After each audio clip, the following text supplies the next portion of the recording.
Hello, everyone. Thanks for joining us. And back by popular demand, I've got Goodfella with me. So, Oh, yeah, thanks very much. yeah.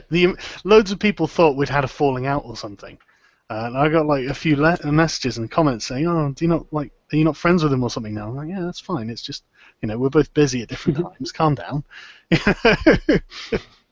But yeah, we've I also thought it had was a bit. because of that.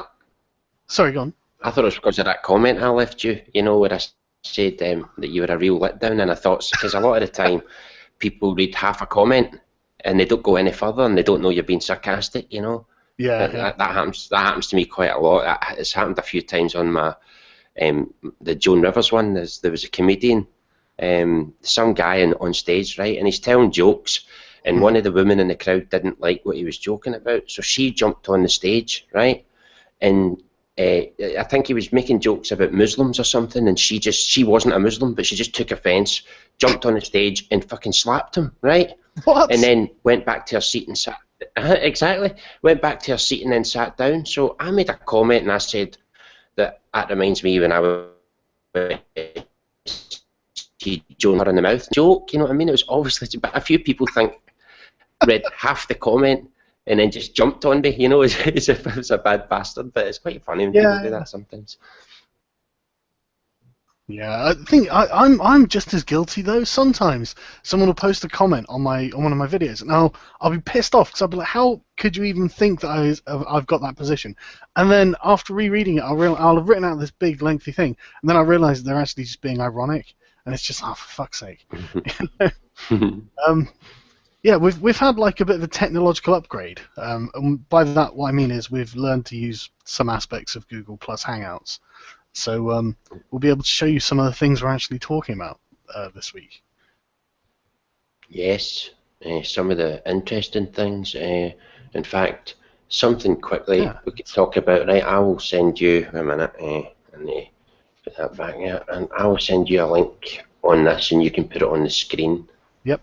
Um, it's Lego science, Oh females in yeah. science. Have you seen it? No. No. I already know it's going to be hilarious. It's people demanding more females. It's female scientist toys after fans demand them. Lego have made all these wee female scientists, in the STEM fields. I just thought it's quite amusing, and it doesn't bother me that that they make these toys. The only thing that bothers me is that they're doing it as part of an agenda. It's not because these toys are fun. It's because their agenda is let's get more women in the STEM fields, and it's like it's not a toy company's place to push agendas. But that's just the only thing that bugs me about it. But the Yeah, toys I'm themselves don't actually bother me. no, I'm totally with you there, and that's it's ideological infestation, isn't it? That's the thing. Um, yeah, so yeah, Lego adds new female toys after fans demand them, which is fine. Um, Yeah, see, all the Lego girls did was sit at home, go to the beach, shop, and they had no jobs. This is the sort of thing that really pisses me off, right? Because all the people at Lego are doing are going, right, well, we need to sell Legos to little girls. What do little girls like to do? And that's a list of things that little girls like to do. Jobs aren't one of them, you know. And so True, true. Lego can't win. There's nothing they can do. All they can do is ask little girls what they want and what they're going to buy, and little girls tell them, and it's not what feminists want them to want, and so they get furious. And no, so suddenly Lego's a terrible patriarchal company. It's just it's So like I think it's the whole. It's more to do with the fact that this whole geek culture, Big Bang Theory. It's quite yeah, trendy right now. And I think it's yeah, more to do with that than to do with pushing them into the STEM fields. I hope it's not about that because that's pathetic. If they want to go into the STEM fields, there's nothing stopping them. actually, that reminds me. I saw a link around, and I don't think I saved it. I'm just gonna have a quick look. It was about basically that women keep dropping out of STEM fields. It was something like 60% of women who go into engineering drop out for psychology or something like that. because they're just not really that interested in it. And it's like, well, what can you do? You can't force young girls or young women to want to do a job that they don't want to do. I mean, you just can't do it. It's mental. Yeah. I posted another link there, right? If you want to click on that one, Okay. it's just what you were talking about there.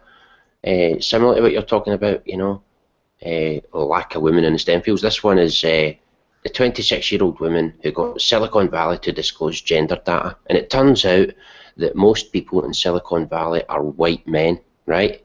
Now, so what? No, what I mean, why is that even? Because women are not banned, and non-white people are not banned from Silicon Valley. There's nothing stopping them from getting it. But as soon as there's more white men, they go, hey, that's prejudiced. But yet when they look at the people doing the road maintenance, they don't say, hey, that's prejudiced, and that's all men as well.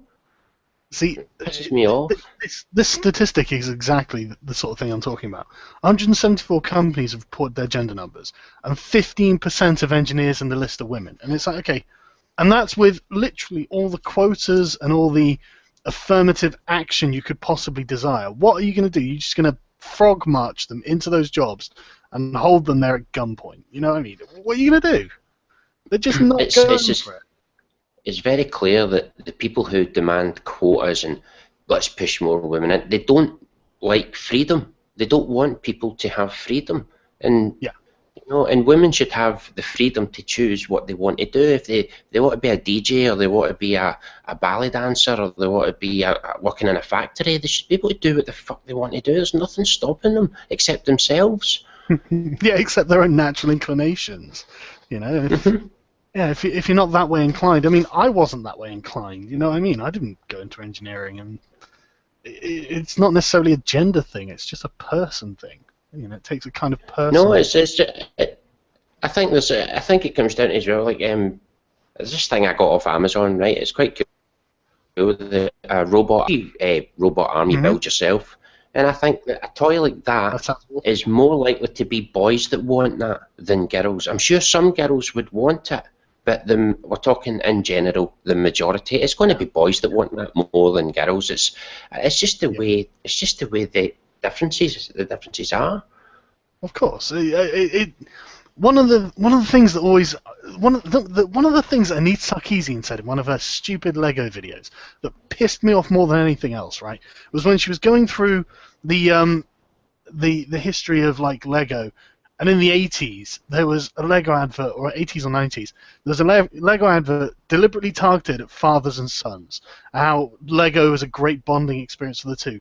And afterwards, I think she just like puts her hand over her forehead and just like, oh, that's so awful. And it's just like, fuck yourself, Anita. You know, this just isn't to do with women. That's it. You know, that's all. Lego is mainly by everything to do with women, apparently. Yeah. All it is, and I was looking at the advert thinking that is probably the healthiest advert I can imagine. You know, it's just his father and son build a spaceship or something, and it's, you know, it's such a, you know, it's obviously designed to, you know, advertise to fathers more than sons, if nothing else, you know. But yeah, it was just, yeah, the self obsession of it does my head in. Should we It's annoying, isn't it? Yeah, should we talk about this one? Let me see, just put it on the hangout there. Ah, yes. Oh, for fuck's sake. Do you want me to start reading this just to get started? Estate agent who glassed me was only spared because she is a woman. Victim says he is disgusted attacker walked free despite 17 previous convictions for assault, so that's 18 in total. Look, you see the picture of him if you scroll down. This is, it nearly took his fucking eye out, and you see the picture of her. She's got 18 convictions. She's a danger to herself and others around her, he said. Just imagine, you know, all you have to do is just reverse that. If a man with 17 previous convictions for assault glassed a woman in the face, would he really walk away? Would he really walk from court? It's unthinkable.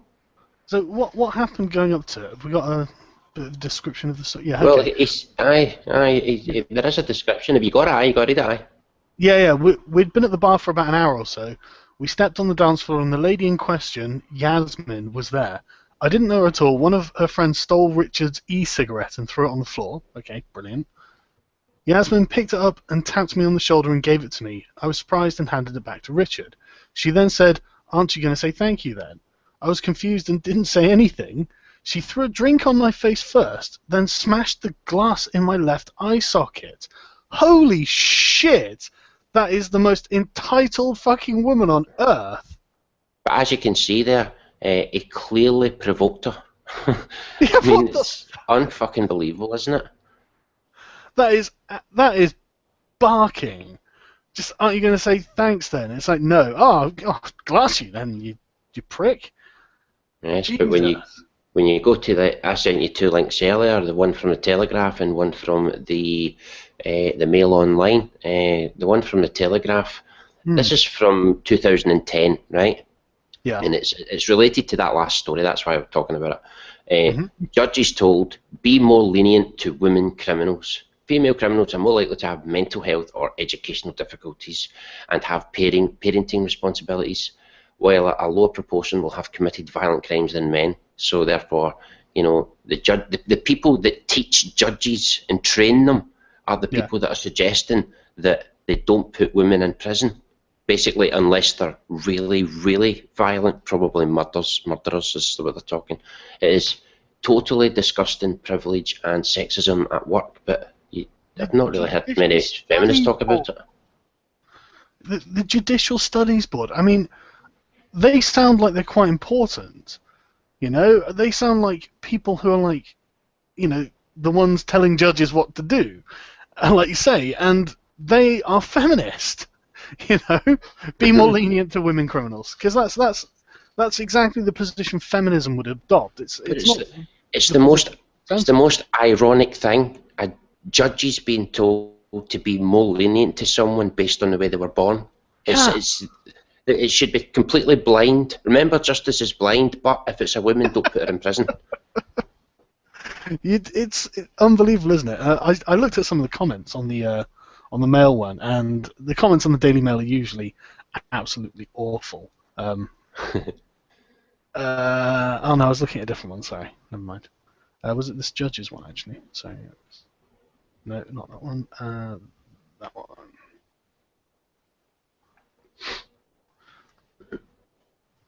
Yeah, and Dave sums it up perfectly. So they want equality in areas such as equal pay, but when it comes to justice, they want more lenient treatment. And that's exactly it. That's everything about feminism. It's just disgusting. Having your cake and eating it. But like you said, it's this sort of thing that's it is really the problem. I mean, who the fuck is on this Judicial Studies Board? Who is saying this? You know, I'm just trying to look up, see who it is. There's a clear difference between the way men and women are treated by the law. And this is why I get annoyed at feminists and the like, because it's a clear injustice, and yet they apparently are all about equality for everyone, and they never mention it. Well, why did they never mention it then? Feminists, my ass. Yeah. It's so obvious that what they're saying about wanting equality for men and all that sort of thing is just transparent bollocks. There's no getting around it. I'm just googling the Judicial Studies Board, and it's surprisingly hard to find.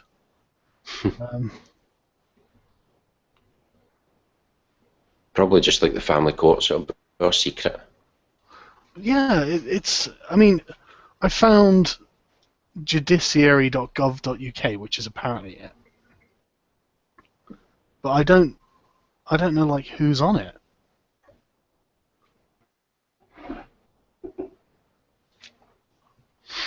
Who are the judiciary? That woman that walked, I mean, I bet you she's, basically, I bet you see the other 17 convictions, I bet you most of them were men, because she knows she can get away with hitting men, you know? Oh, this woman who glassed 7 people, 17 people. Well, no, she only glassed one guy, but she's, yeah. I mean, glassed one guy, but 17 previous convictions for assault. Yeah. Things you wouldn't think, looking at her, just that, you know, I mean, I'm just as guilty as anyone else, but she doesn't look like she's much of a threat. You know, That's the trick, I isn't wouldn't, it? I wouldn't be thinking. Yeah, exactly. I wouldn't be thinking to defend myself from her. But you're not allowed to though, because then you would be the bad guy and you would go to prison for that. Yeah, I mean, look at that guy's eye. He was told that apparently it was millimeters from taking his eye out, and it fucking looks like it. Hmm. Jesus Christ. Honestly, this is just one of those. I'm wondering if it's one of those sort of moments when everyone realizes that women don't really deserve to have quite so much leniency. You know? Well, let me just send you another one because this is just so sickening, man. It's unbelievable, right? Talking about women getting off, right? Right, this is the one I'm sending you. You put that on the screen. Just ask everybody watching, if a man done this, even if it was to another man, would he walk? Right? Right. There's the link. There's the link there. If you want to put that up. Yeah. As you can see, woman who stabbed 18-month-old girl while she was attacking child's mother walks free from court. She stabbed an 18-month-old girl while attacking her mother, still walks free from court. How is this possible? Even if a man done that to another man and stabbed the child he was holding, would he walk? Seriously, would he walk? That is insane. What? Happens all the time. The child who was in her mother's arms during the attack with a knife suffered a 2-centimeter cut to her cheek and an injury to her forehead. The other her mother was hurt in the abdomen, chest, arm, and scalp by some mental who was going at her with a fucking knife. That's insane. I shows a picture there.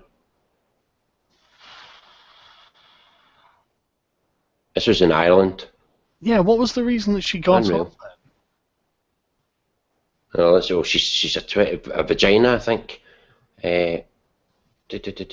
Dublin Court Judge. Oh, there you go, Judge Mary Ellen Ring. There you go. There's a clue. Gave Kinsella a 3-year sentence, suspended it fully, on condition that she remains supervised by probation and welfare services for 18 months. And I'm sure that's what would happen with a guy. Oh yeah, that's exactly what. Well, he'd have got the 3 years, probably 5, 7 maybe. You know, he'd have got the time. Oh, without a doubt. It's just sickening, man. And the thing is, this is just like a small article in the Irish Mirror. You know, it'd be international headlines if some guy attacked a young mother holding a baby girl and wounded the baby girl. I mean, that'd be like internet hatred on the guy, wouldn't it? You know, it'd be a meme and it'd go around virally, and everyone would be like, "Oh, this guy's such a scumbag. I hope he dies in prison after being raped in the ass too many times." And it would be double attempted murder. Yeah, it would. I mean, how does she not? Ah, fuck knows. I don't even. Telling you, man, vag. It's because of the vag. They're not to put women in prison. You know, that's what the judges have been told. This was in 2010. It's now 2014. So those judges that were told that are now not putting women in prison. What a surprise! They were doing as they were told. It's incredible. Exactly. And then right, this is it's what. So obvious the orders have came from high up. That's what I think. Yeah, absolutely. They've got a conclusion and they're trying to reach it by changing the system to eventuate that conclusion. And this is what like Captain Andy and the Mangina Brigade all piss me off about. They're like, oh, women have got such a bad deal in society. And it's like, do they? Do they actually though? You know, you're not taking any time to actually look at what's happening and say, is that good or bad for men and women? You know, It's toxic the way this propaganda gets spread. I mean, the fact that if these were like random bloggers, right, I wouldn't care. I would just take the piss out of them, right? But these are judges, you know. Yeah. I mean, and politicians, they're doing it as well. They're totally biased in favour of women. It's disgusting, absolutely disgusting. That's what I meant when I said to him that we live in a feminist system, and it's like we really do. You know, this incredible, just gynocentrism. It's just. Fucking bonkers. What else is there that pisses? Well, they make the rules because there's more of them, and as Michelle Obama said, we're smart and there's nothing you can do about it because there's more of us. And it sounds like a threat, doesn't it? You know, if you Yeah. try to fucking say anything about what I'm saying, we'll all gang up on you. And you know what I mean? Shut the fuck up, man. Stupid cow. I wonder if she suddenly realizes, you know, why I don't like the idea of female bosses. You know, call me a sexist if you want, but they just I've had very few female bosses who have been good bosses. You know, I've had very few male bosses who have been good bosses, but the more good bosses I've had have been male. I don't know why that might be. I'm just looking through some of the things that I had. Oh, no, I've done that already. Oh yeah, I like this one. Rape culture is everywhere our children can see. Your favorite Go movie? easy on it.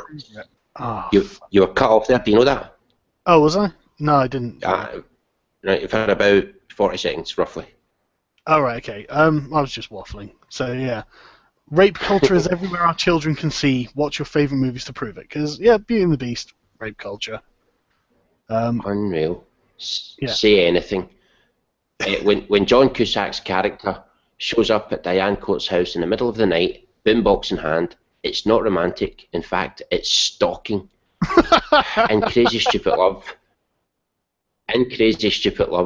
A 17-year-old boy gets the hots for a woman, you know, and he keeps asking her out and stuff.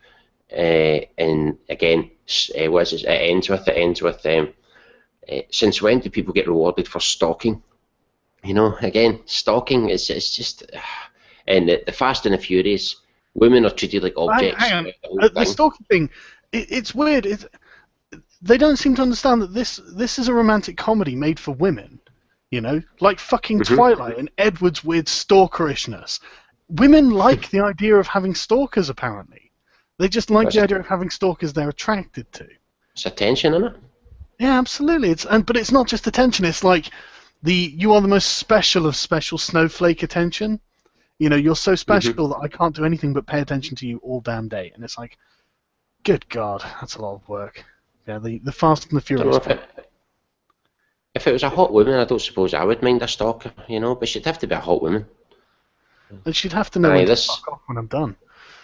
This Fast and the Furious one is just it's unreal, man. Again, it's like rape culture because the women in it are seen as props, just like the cars. In other words, the women in it are attractive to heterosexual men, therefore they're being treated like objects. But they also make a lot of money looking pretty, you know. Yeah. Good for them, I say. If a man enjoyed it, it's a bad thing. Well, that's it, isn't it? That's it. That's exactly it. Yeah, I really do think that's exactly how the feminists feel about it. It's great until a man's getting off on it, and then no, that's misogyny. Tyler Perry's Temptation. I did think this was a joke, though. You know, when I first read the start of it, I thought, oh, this must be a joke. You know, all these films with rape culture. But when you look at the author and other articles she's written, it's not a joke. She really is that fucking much of a social justice warrior, if you want to call them that. Yeah, she's Zelina Maxwell. Her recent articles include ways orange is the new black shatters racial and gender stereotypes. Brilliant. What's really like to live a day in the life of an American woman. I'm sure that Somali women are reading this going, Christ, they have just got it so bad. So bad. 7 actual facts that prove white privilege exists in America. I think we should read that. Click on that. Let's see what that says, man. All right. So white privilege is a concept that far too many people misunderstand. These are the same people who argue that white privilege is made up, that people of color and others who work to point out entrenched social injustice are complainers. People of color aren't unfairly discriminated against, the argument goes. They're just unwilling to work hard and get ahead. Or maybe it's their inner city mentality, to quote Congressman Paul Ryan. See, now I can see why they think that these people are talking shit, because I don't want to presume to say that I know what it's like to be a black person in America, and you know. But there is also truth to what Paul Ryan has just said there, though. You know, that's the thing. It's that both sides have got a good point. So, yeah, I don't know what the answer is, but I think this is why there's always going to be this kind of divide. Well, there is. I was actually going to a video on this. You know that it was about the white male privilege. You Oh know yeah. that I believe that there are privileges for white people and for men, but the people who cry about it wouldn't like what those privileges are. Yeah. I mean, Let me give you an this one example. I here. brought a wee list down, right? Well, No, show me.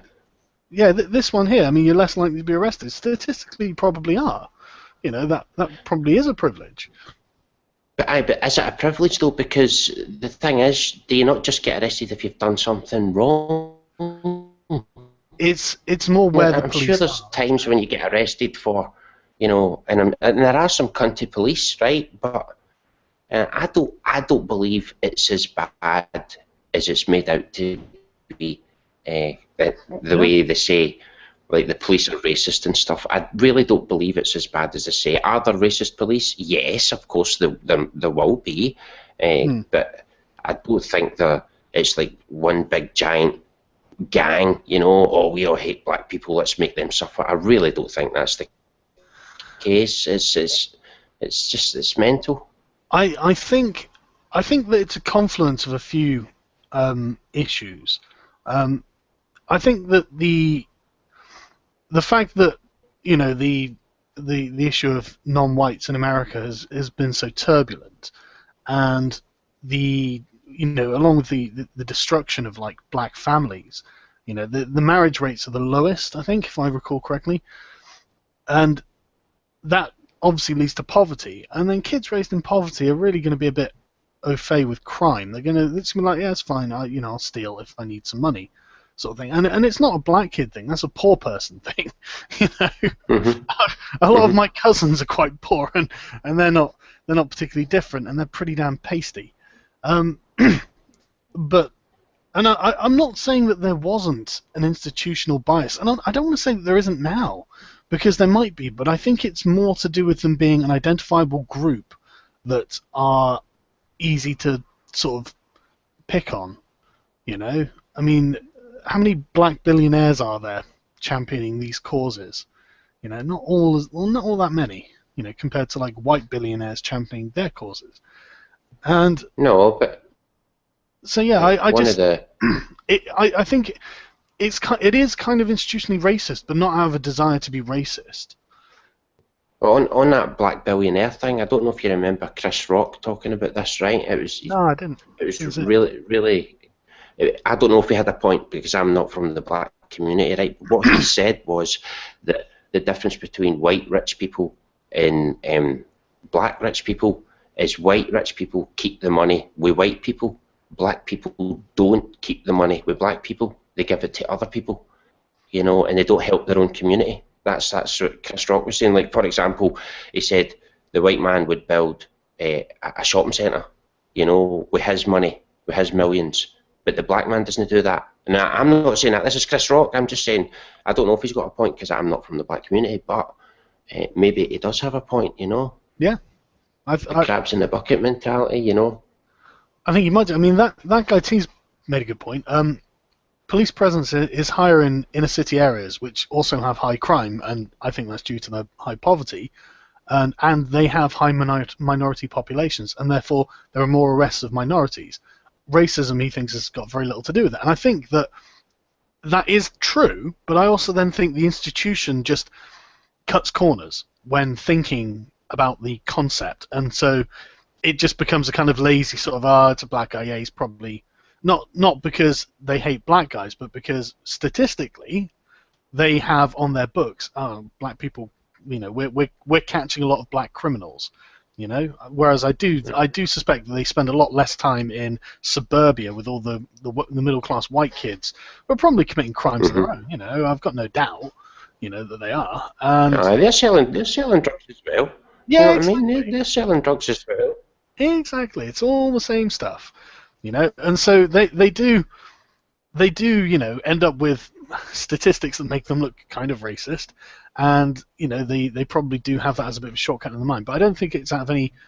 I don't think it's necessarily out of hatred. I mean, for some, like you say, it will be, but I'm sure for others it's not. So Well, while we're on this topic, right, can I talk about what I was saying to you earlier about being racist, right?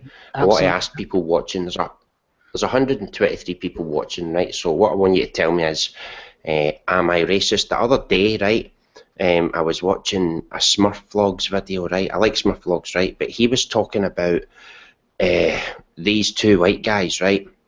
And he was telling us that these two white guys are going around poor black neighbourhoods, right? Going up to black men and telling them a racist joke or a joke where, right? Mm-hmm. And before I even seen the prank, right, I thought they're fucking crazy. They're going to get themselves knocked out or, you know, they'll get fucking shot. That's a crazy thing to do, right? Yeah, of course. But then I thought, hang on, if that was two young black guys going into a poor white neighbourhood, going up to white men, telling them jokes where white people are the butt of the joke, I don't actually think they'd be in danger. So therefore, am I racist for thinking that the white people would be in danger telling black people jokes where they're the punchline, whereas I don't think the black people would be in danger if they were telling white people jokes where white people were the punchline? Does that make me racist or just a realist? What do you think? Well, I personally think that it probably makes you a realist. I think that it's something you've just observed, um, rather than, you know, rather than you. I don't think you've adopted the position because they're black. I think you've adopted that position Mm-hmm. because you consistently observed it. And I think that it's probably something to do with the culture, you know, just the sort of gangster, tough guy culture that they have to fight a lot, I But imagine. maybe that's the way the police are looking at them as well. Do you know what I mean? The way I'm looking at them, maybe that's the way the police are looking at them, Yeah. and maybe there's something there. I don't know. I'm just suggesting. I don't know. Yeah, well, it's possible. I mean, again, very little about any of this has anything to do with race, really. None of this is like dictated by race. Anyone put through the same position, put through the same circumstances, would exactly, turn out exactly the same. So it's not about race dictating Mhm. anything or any innate property of Well, race. I haven't seen it the other way about, right? But see when I did watch the prank, right? As somebody mentioned there, they got a knife pulled out on them, they got a gun pulled out on them. Mm-hmm. Most of the guys immediately reacted with violence. They didn't react with words. They reacted by punching them or kicking them or surrounding them and chasing them. You know, this was the reaction. Not of all of them. Not. I noticed that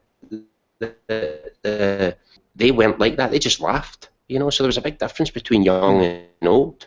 But When did the sort of nuclear family sort of become out of style for black people though? Because I think it happened. Sorry, there's a siren going past here. I think it happened before it sort of started happening in white families. That seems to be a very recent invention, whereas black families it seems to have been going on for longer. But I'm no expert on this one, so. But I think a lot of these sort of things though, I do think that they're a symptom of fatherlessness, aren't they?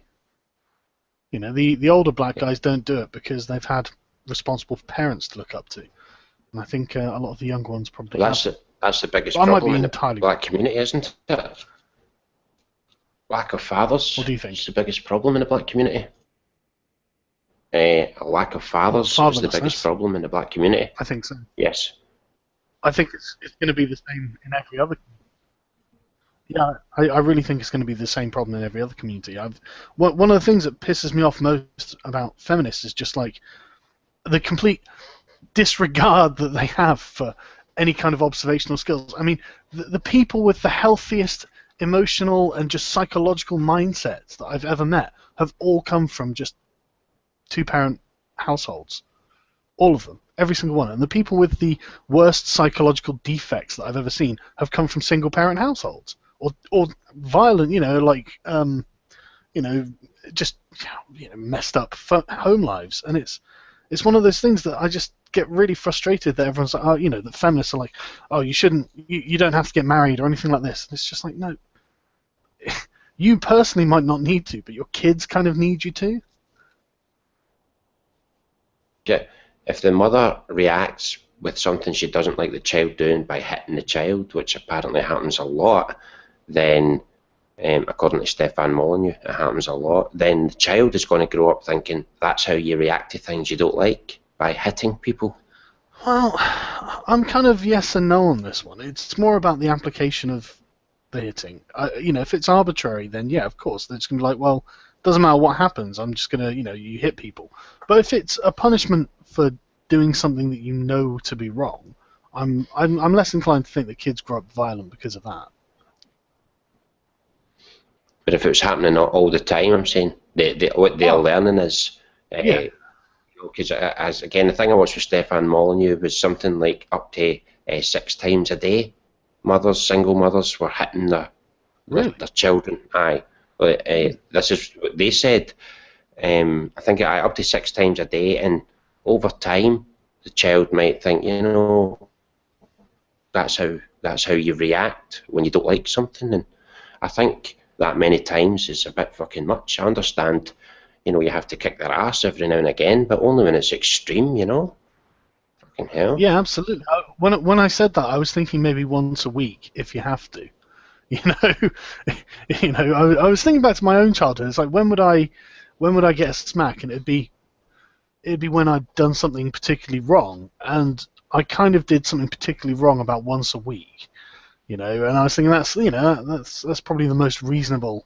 I mean, 6 times a day, isn't that just child abuse? But it might not be a battering. It might be something like a slap at the back of the head or something. But still, it's getting hit roughly 6 times a day. So yeah, but there's on to saying, completely normal.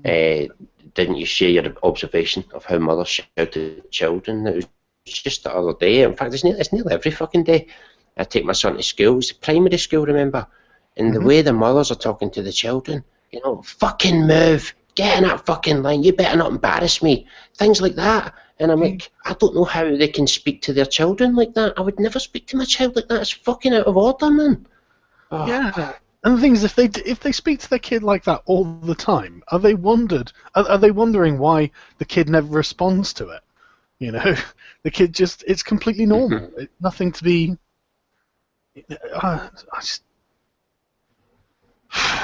God knows. I'm glad I'm not the child of a single mother. That's all I'm gonna say. Aye. Fucking, I don't know. Should we go on something a little more light-hearted? Aye, sure. Right, I've got a video for everyone to watch, and it's about 3.5 minutes long. But I want you all to watch it all because the point I want to make at the end of it is predicated on you watching the video. But I think it'll be gripping enough for everyone because it's just so fucking annoying.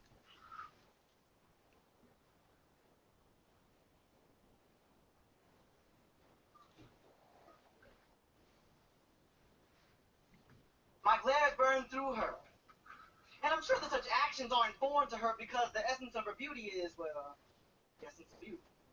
And in the presence of this higher being, the weakness of my masculinity kicks in, causing me to personify my wannabe, big baller, shot caller, God's gift to the female species, who's shiny, so rapping like, I give a tracking shorty, how you living, what's your time, what's your side, I dig your style, yo. Now, this girl is no fool. She gives me a dirty look with the quickness, like, boy, you must be stupid. So I'm looking at myself like, boy, you must be stupid. But looking upon her, I am kind of feeling her style. So I try again, but instead of addressing her properly, I blurt out one of my fake-ass playlistic lines like, girl, you must be a traffic ticket, because you got fine written all over you. Now she's trying to leave, and I'm trying to keep her here. And so with a final attempt, I got her, girl, what is your ethnic makeup? See, at this point, her glare is scorching through me. And somehow she manages to make her round eyes resemble some kind of round fire or something. But this is a snap her head movement, no palm to face, click of tongue, middle finger, roll of eyes, a girl power chant. She just glares at me with these burning eyes and her gaze grabs me by the throat and she says, ethnic makeup? First of all, makeup's just an anglicized, colonized, commodified utility that my sisters are programmed to consume, forcing them to cover up their natural state in order to emit it when another sister looks like in her natural state because people keep telling her that the other sister's natural state is more beautiful than the first sister's natural state. At the same time, the other sister isn't even in her natural state because she's trying to imitate yet another sister. So in actuality, the natural state that the first sister was trying to imitate wasn't even natural in the first place. Now, I'm thinking, damn, this girl's kicking knowledge. But meanwhile, she keeps spitting on it like, fine, I'll tell you about my ethnic makeup. I wear foundation. not that powdery stuff. Are with the foundation laid by my indigenous people. It's a foundation that makes so the past being globalized, I can still vocalize with confidence. I know. You'll know the Fuck's sake. anxiety, hysteria, occasional giddiness. Either someone knows the ending to Game of Thrones. Right. So that was this thing on Upworthy that really, really pissed me off, and I closed it because something else started playing all of a sudden without me asking it to. Now, you heard that twat just going on and going on and going on, right? Well, the Upworthy article then goes, yeah, so this was recorded by a effectively, and it's just like, how can you say that she did all the work there? You know, even the mangina was just like, you know, I just happy to give it. I wish I hadn't just closed that fucking link now. But yeah, and it was just the sort of the tenor and the tone of how, even though it was clearly the guy doing all of that work there, and she was just literally sitting there pretending to speak and then kind of looking the other way, and you know, the minimal amount of acting she was doing, all of the credit went to her for that, and it's just like weird. That just really pissed me off, and yeah, and just the manginaism of it's just this next generation coming up are really effeminate. Every time I see it, they're really effeminate. It was hard to understand what he was saying, but that is something I always think when I see guys like this, see those guys that were talking about white privilege as well. It's always the same thing, I think. That is what I always think every time, every single time. I just think of Bill Burr shouting, "What a fag!" Yeah, me too. I think that actually does make us part of the patriarchy, though. I was thinking about this. It's like, what is the patriarchy? And I guess what the patriarchy is turning sort of males and females into men and women. You know, it's turning them into adults. You know. It's a way to blame men for everything. Patriarchy is a society run for and controlled by men. Therefore, everything is men's fault. Well, I know that's the definition that I was going with as well. But I was thinking, you know, if feminists have got their own definition of patriarchy that includes women in power, then obviously it's not patriarchy by any normal standards. But if they're convinced that there's a patriarchy, and it's like doing something to them, like I can only assume that it's the process of becoming an adult and realizing you have responsibilities and the world isn't catering towards you personally, that I would have thought that was the eventual result of what they're calling the patriarchy. I mean, I don't know. It's just I just find it baffling that they can say these things and be serious. You know, so I'm trying to figure out how they look at it. If you want an example of how the patriarchy is to blame for everything, then just click on that link I just sent you, right? It is astounding. It is astounding, right? The heading of the article is, I'll wait to put it up so people can see it as I read it. Yeah. Why do so many straight women prefer penetration to oral sex? And anyway, it goes to the end, right? Let me just read the end of the article, which just sums it up, right? Right. The larger issue seems to be one of normative sexual expectations, especially for women who have sex with men. Scarcella sums it up well. It all relates back to misogyny and how women feel about their bodies. That's why straight women prefer penetration. Patriarchy, basically. Have we got a video? Should we watch a bit of this video? No, there is a video at the bottom, but I've not watched it, so I've no idea. No idea what it is. You've been up? No. No, But great. it's ridiculous. It's ridiculous. It's just, I mean, I love women this prefer penetrative sex, so what? Yeah, well, yeah, hey, who gives a fuck? But she found that 55% of straight women preferred penetration to just 25% of lesbians.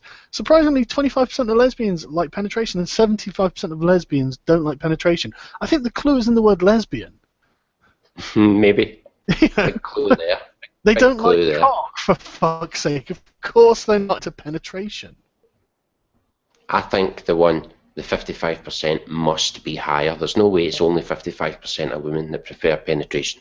Straight women? No, there's no way. No way. That's a way up to the 90s. That easily, man. Women love cock. Agreed. Maybe they were just like, well, in preference, as in, it could be like, 99 or 100. Which one's, 99? Which one's the 100? I don't know, but yeah, I'll send an invite to Dr. Randmacam. Randomer Cam. See if he's up for joining us yet. Excuse me. He's probably working or something and getting home at 9, I'd imagine. Oh, I don't know. I told him to wait for an hour after, so we could have a bit of a nap. Sargon is using MS Paint. Who doesn't? Oh, God, yeah. Thing is, I take a lot of screenshots, and MS Paint's very convenient to take screenshots with. It doesn't take any time to load. I think so. It's all sorted. It's all just simple. I'm no kind of artist, and I don't do any kind of art in any way. So I use Paint quite a lot. The only time I don't use it is when I need to brighten a photograph, because then I just use Picasa. But other than that, I use Paint all the time. Yeah, I tell you what, your gender studies videos, man, they're fucking amazing. I'm not joking. It's the small details. It's the small details, like having Matt Binder and what's his face of the dogs sat next to them in the schools. Jives. Honestly, fucking amazing. You should get Cenk in one of them. Thank you, man. Get Cenk. Cenk. Need a Cenk. Oh, Cenk. Yeah. Well, see, there's I was thinking of making a change, right, about the gender studies videos. If I can talk about them for a few minutes, right? I've got one made, right, but there's a second one I'm making. I've already told you about this anyway. There's a second one I'm making, and that second one has a special guest, right? Someone who's agreed to do audio for me, right? But because I don't have that audio yet, I don't want to put the first one up, because then it's like, half a video, if you know what I mean. It's not 2 parts, but it kind of is, and I don't want to put it up until it's ready. So I have actually got another 2 written, and I've done my audio. I'm just waiting. That's all I'm doing, is waiting about, and then I'll put them up. But I was thinking of making a change, right? You know how I've got that running joke with Julia, where whenever she speaks, whenever she speaks, nobody can understand what she's saying, and and then the following person says pretty much what she said, only in clearer English. Yeah. Well, I was thinking of changing her to one of 2 people, right? But I'm not sure. It would just be equally as racist as with Julia, right? It would be the same joke. Nobody would understand them. And the 2 people I have in mind are either Sue Park, because then I can do the "love me long time" type of accent, or Beyonce, which is my favourite choice so far, because I think I can get a lot out of her, especially that kind of, really heavy ghetto slang, So I don't know. I was thinking, or maybe just keep Julia, but I don't know. I don't know what others think. Don't know. I'll let people in the comments let you know what they think. For me, the fine details really is perfect. One of the things is I love whenever they say something sensible. The Dawkin or whatever her name is, just like, I'm gonna, you'll be expelled for that or something like that.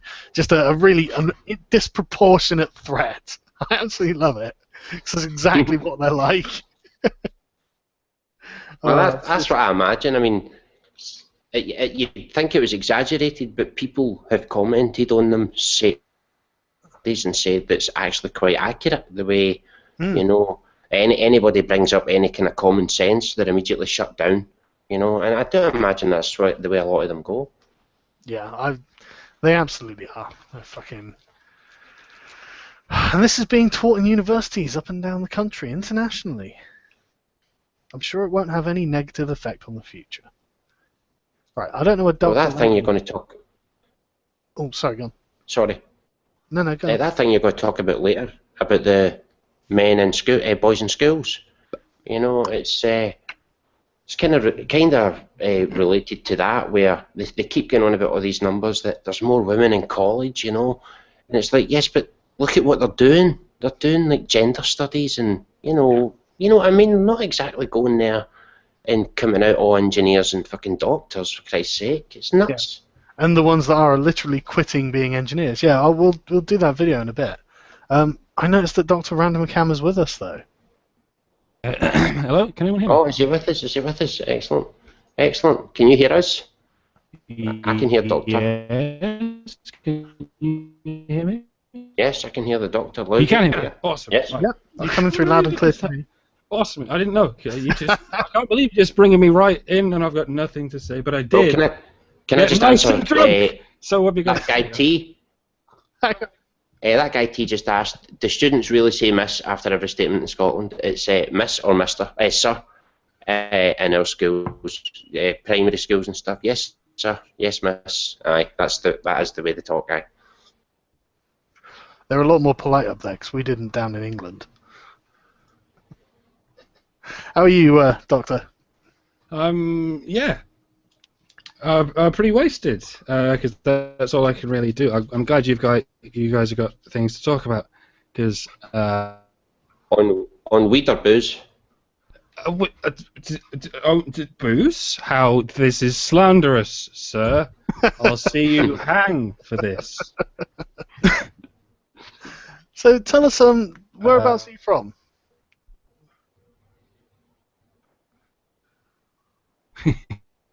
Doctor? Hello? I think he stays in a blue Weird, phone box. in a weird sort of triangle across England. The southeast, and then the northwest, and then the northeast, and then the southeast again. So it's all. Ah. And my dad's Scottish, and my mum's Irish. So yeah, you can't put me in a box, Joe, unless that box is the UK, and then yeah, I'm right inside the box.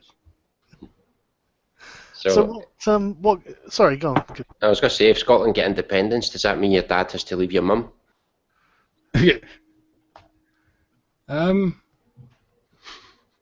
That's a deep question, good fella. That's a deep, deep question. One which I don't quite have an answer for. The Jacob Gibbs, I was actually thinking of changing the blackboard into a kind of like a projector, so I could put pictures up. Oh, that's a good idea. You know what I mean? So, or I could put videos on it. You know? It doesn't have to be for every lesson. Like they No. had a projector when I was at school. They wheeled out every now and again. So, Dr. Random Account, what started you making videos then? Well, it was 7 fucking years ago. It was, YouTube. But YouTube had only been around for a couple of years, and I thought, well, I'm bored here, and I've got some guitar chicanery to play, so I'll just put it on YouTube, and I did. I've been in the shadows ever since, until I introduced the evil people into my channel, and that suddenly got popular. So you are actually a men's rights activist, aren't you? Well, yes, and a women's rights activist. No, I'm not. But the point is, you would. I'm trying to find good answers to this question. You know what I mean? Yeah, I know what you mean. I'm not trying to nail you or anything, or anything like that. I'm just, you would actually identify as a men's rights activist. Well, not that I think there should be any shame attached to that. It's just there is. It shouldn't. Sometimes. That's the fucking point. You know what? I deal with words and semiotics and all this nasty business, and I know how tricky it is. So I answer these questions cagely. I've gone over this in my videos. You know what I mean? Yeah, of course. I've watched quite a few of them now. I do like your piss taking. Likewise, Thank you. You were one of my inspirations.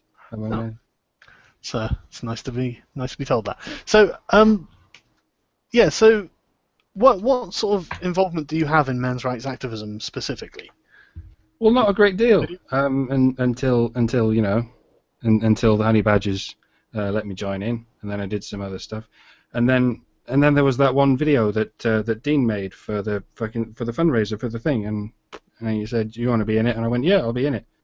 And after that, I thought, well, shit, what did I just do? I was in a promotional video activating for fundraising for men's rights. So I thought, well, I can't really get around it now, can I? That's not just advocation, that's activism. Yeah. So I thought, well, that's... But, again, it's just words. It's just fucking different words for essentially the same shit, so it doesn't matter, but... you have to talk like it does matter, because to a lot of people it fucking does. Yeah, yeah. I mean, I get accused of being an MRA all the time, and I suppose by the feminist definition of what a feminist is, I probably am an MRA. But If then you advocate for I'm the also a rights of feminist, men, then yeah, you are a men's rights advocate. It's exactly. the same But information. by that token, Put I'm it a this way, feminist right? as well. Well, put it this way: if you went on a shooting spree tonight, what would they call you tomorrow? They would say you were a men's rights activist.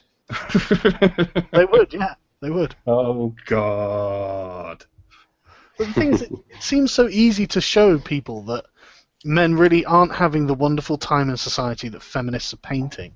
So I do find myself, I can see why a lot of feminists call me an MRA, because I'm just, and this is what I always say to them. I always say, look, if women were in this position, I'd be, advocating for women. If women were 5 times more likely to commit suicide, there's countries in the world where both genders are in trouble, and women's rights advocacy is as necessary as men's rights advocacy. Absolutely. It's just we live in a huge fucking swathe of land over here where it's a bit skew with, Absolutely. Where did I see it the other day? There's an article of a guy finds out that 3 of his 4 kids. It was from the Toronto Sun.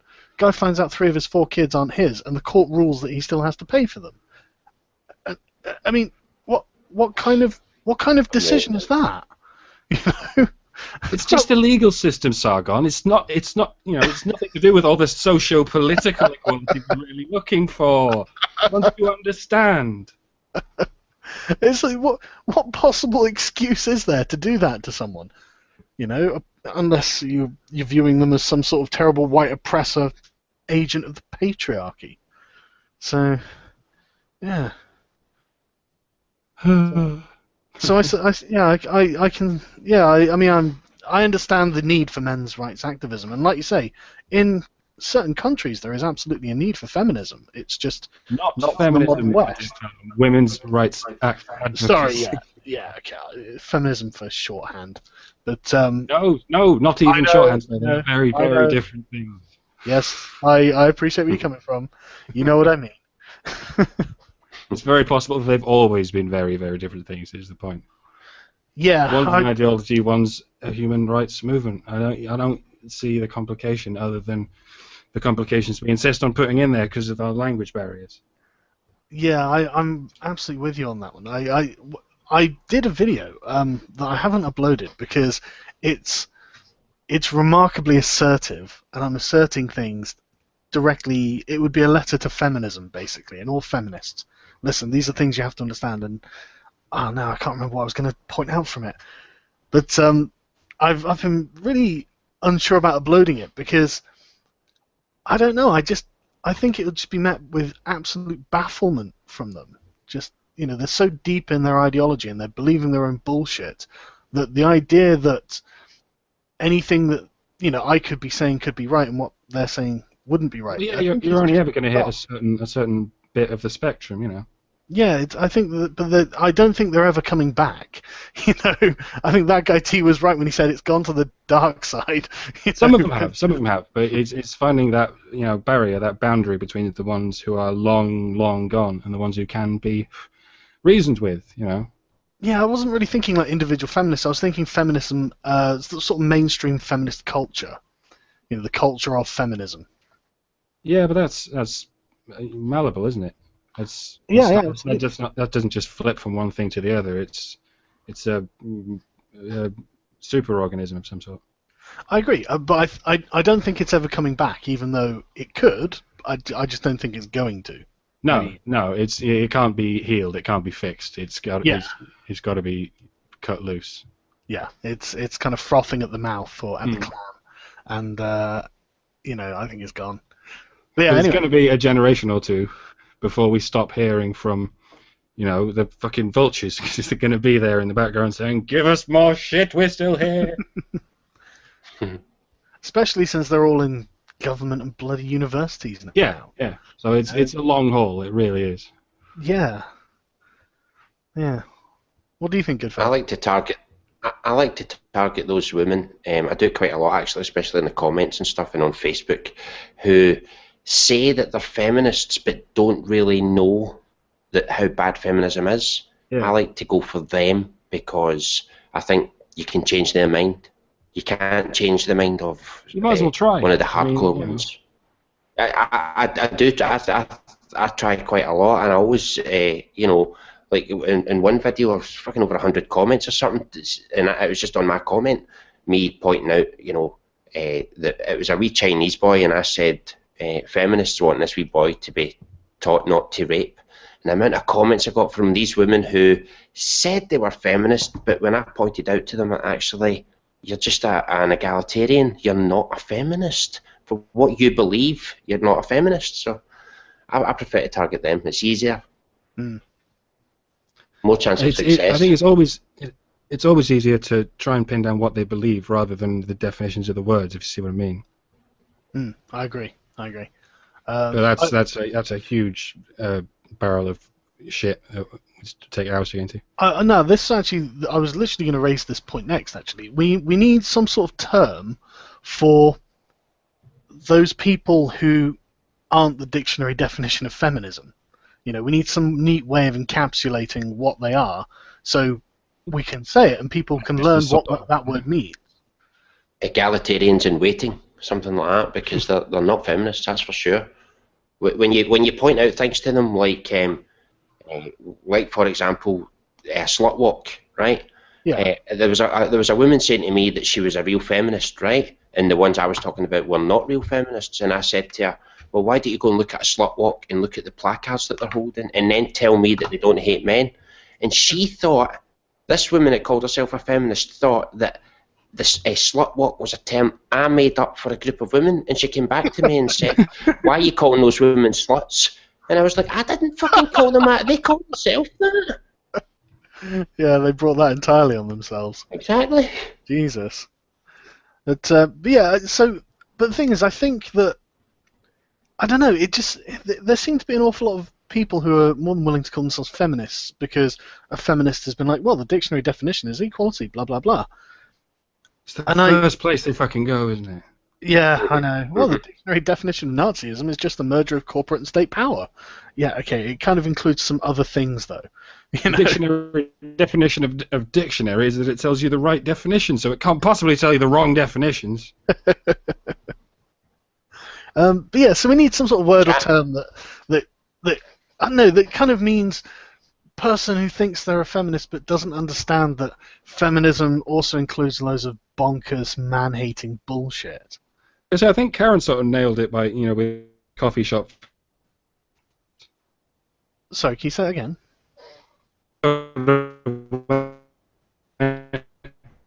Feminists are those ones who talk about equality, don't really, you know, believe in this whole patriarchy and rape culture nonsense. Yeah, sort of like Protestant feminists. Who actually start this bullshit. You know. That came through kind of echoey on mine, so I didn't catch it. Can you say it again, please? Oh, fuck's sake, I think it's my connection.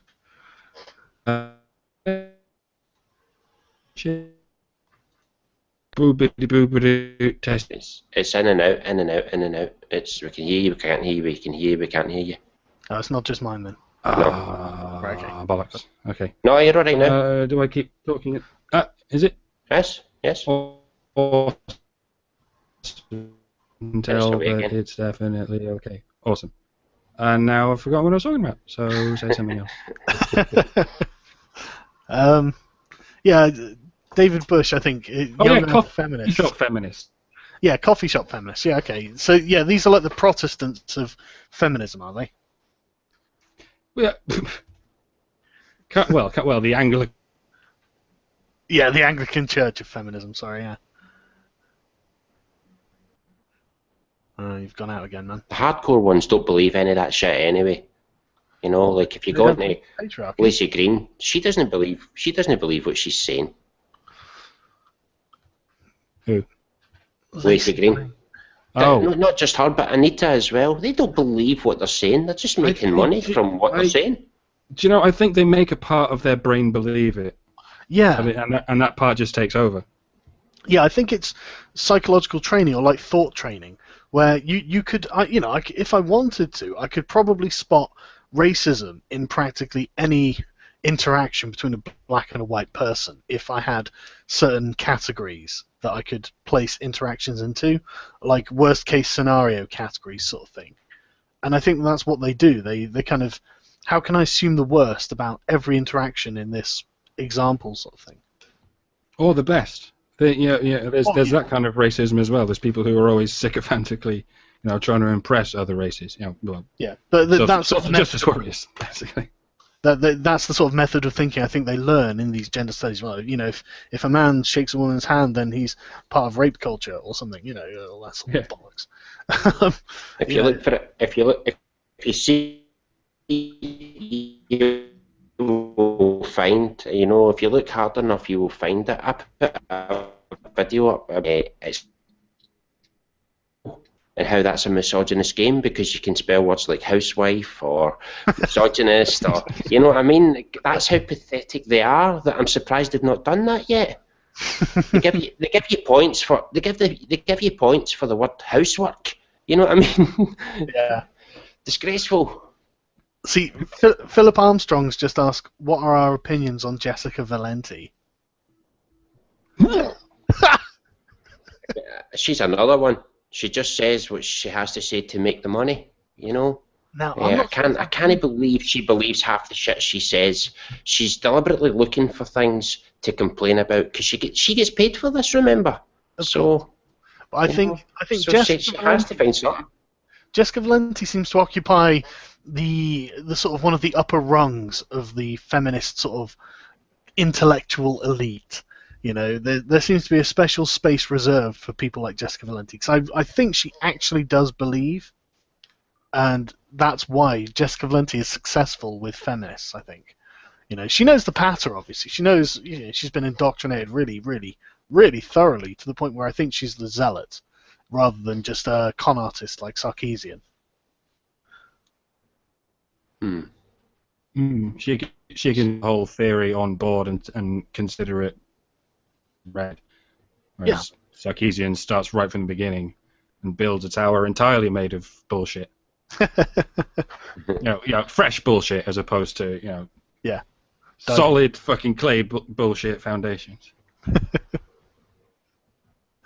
Yeah, absolutely. Valenti she's going to be very lonely when she's old, but she'll have lots of justifications, feminist justifications why she's just the victim of the patriarchy, and what could she do? Mm-hmm. She only wrote for The Guardian. It's not like she didn't have a voice.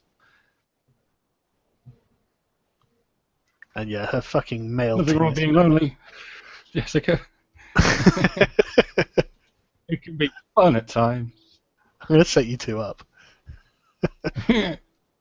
I'll teach you how to be lonely properly, Jessica. Right, I've just having a look, see if we've got any other links that I wanted to go through. I've got a couple of videos, if anyone's interested in watching them. I've got. There was this one. Sorry, say again. Sorry, schools, not university. Or you watch that later, maybe. Oh, the BBC one. Mm-hmm. Shit, I think I might have closed it. Oh no, I've got it. Sorry. Yeah, okay. So yeah, we're at like 17, almost 18 minutes into this this BBC Newsnight presentation. The rest of it was about Iraq, which we won't go over here. And yeah, it was. What did she say in the beginning? It was something like, why are young girls doing so much better than young boys at school, and why should we care? Or why should we care that boys are failing, or something like that? Didn't she? I think the two women put her in her place, though. At least try, I haven't seen. I like the two women out there. Oh, have you not seen it? No. No. When tell me when, just if you want to make a comment at anything they're saying, just say and I'll pause it. Cool. So. Or it's A-level results time. They came out today. Overall grades are slightly down with fewer A and A star grades, but that might not really matter because there are a record number of university places available, an extra 30,000, which means that even some of the most elite universities are offering courses through clearance. Here's a quick grade A's took. I mean, that in itself is really indicative of a much larger problem, isn't it? You know, if there are literally 30,000 more university places than usual. I mean, that seems like an awful lot. What do you guys think? Does that sound normal? I mean, is that... You do this live, don't you, Sargon? You fucking do this live. I do this live. What do you mean? I don't do this live at all. No, I really, I just like go ahead along as I'm thinking, you know, just as I'm watching it.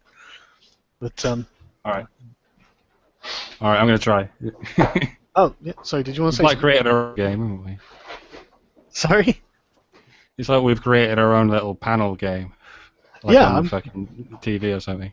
I'm quite liking the idea, to be honest. Yeah. Parents will be congratulating and commiserating with their children about their university choices. It's a decades-old story, but there's a wrinkle. Sons are now a bigger problem than daughters. Outside Scotland, A-levels are the main entry qualification for university. This year they were taken by around 260,000 18-year-olds in England, Wales and Northern Ireland. That's about 38% of them. And so today is a day when the university reforms are very obvious. The key plank of those reforms are that universities should be able to expand so they can compete to win students. To help this along, 30,000 extra places are being funded this year, an increase Pause. of 6%. And that will rise by another 30,000. Are we learning how to ride right. fucking gondolas?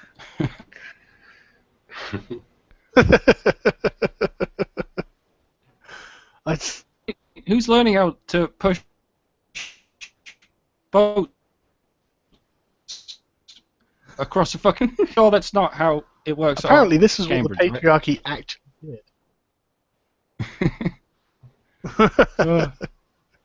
I wish I'd gone Boat there. race If has it got to was. start somewhere, I know. Now this is hard Alright. for the first big... Well, yeah. By the age of 30, rocketed from around 5% in the early 1960s to around 35% by the turn of the century. This was a legacy of a report from 1963 written by Lionel Robbins, an eminent economist, which advocated a big rise in the university population. Will bigger numbers mean lower standards? Not on our computation. Now when people... See, am I the only person who thinks that bigger numbers mean inevitably lower standards? I don't know about that. It's all about who's willing to learn and who's willing to Numbers teach. means everything that smaller numbers doesn't mean. I don't know what that means. But I am quite drunk.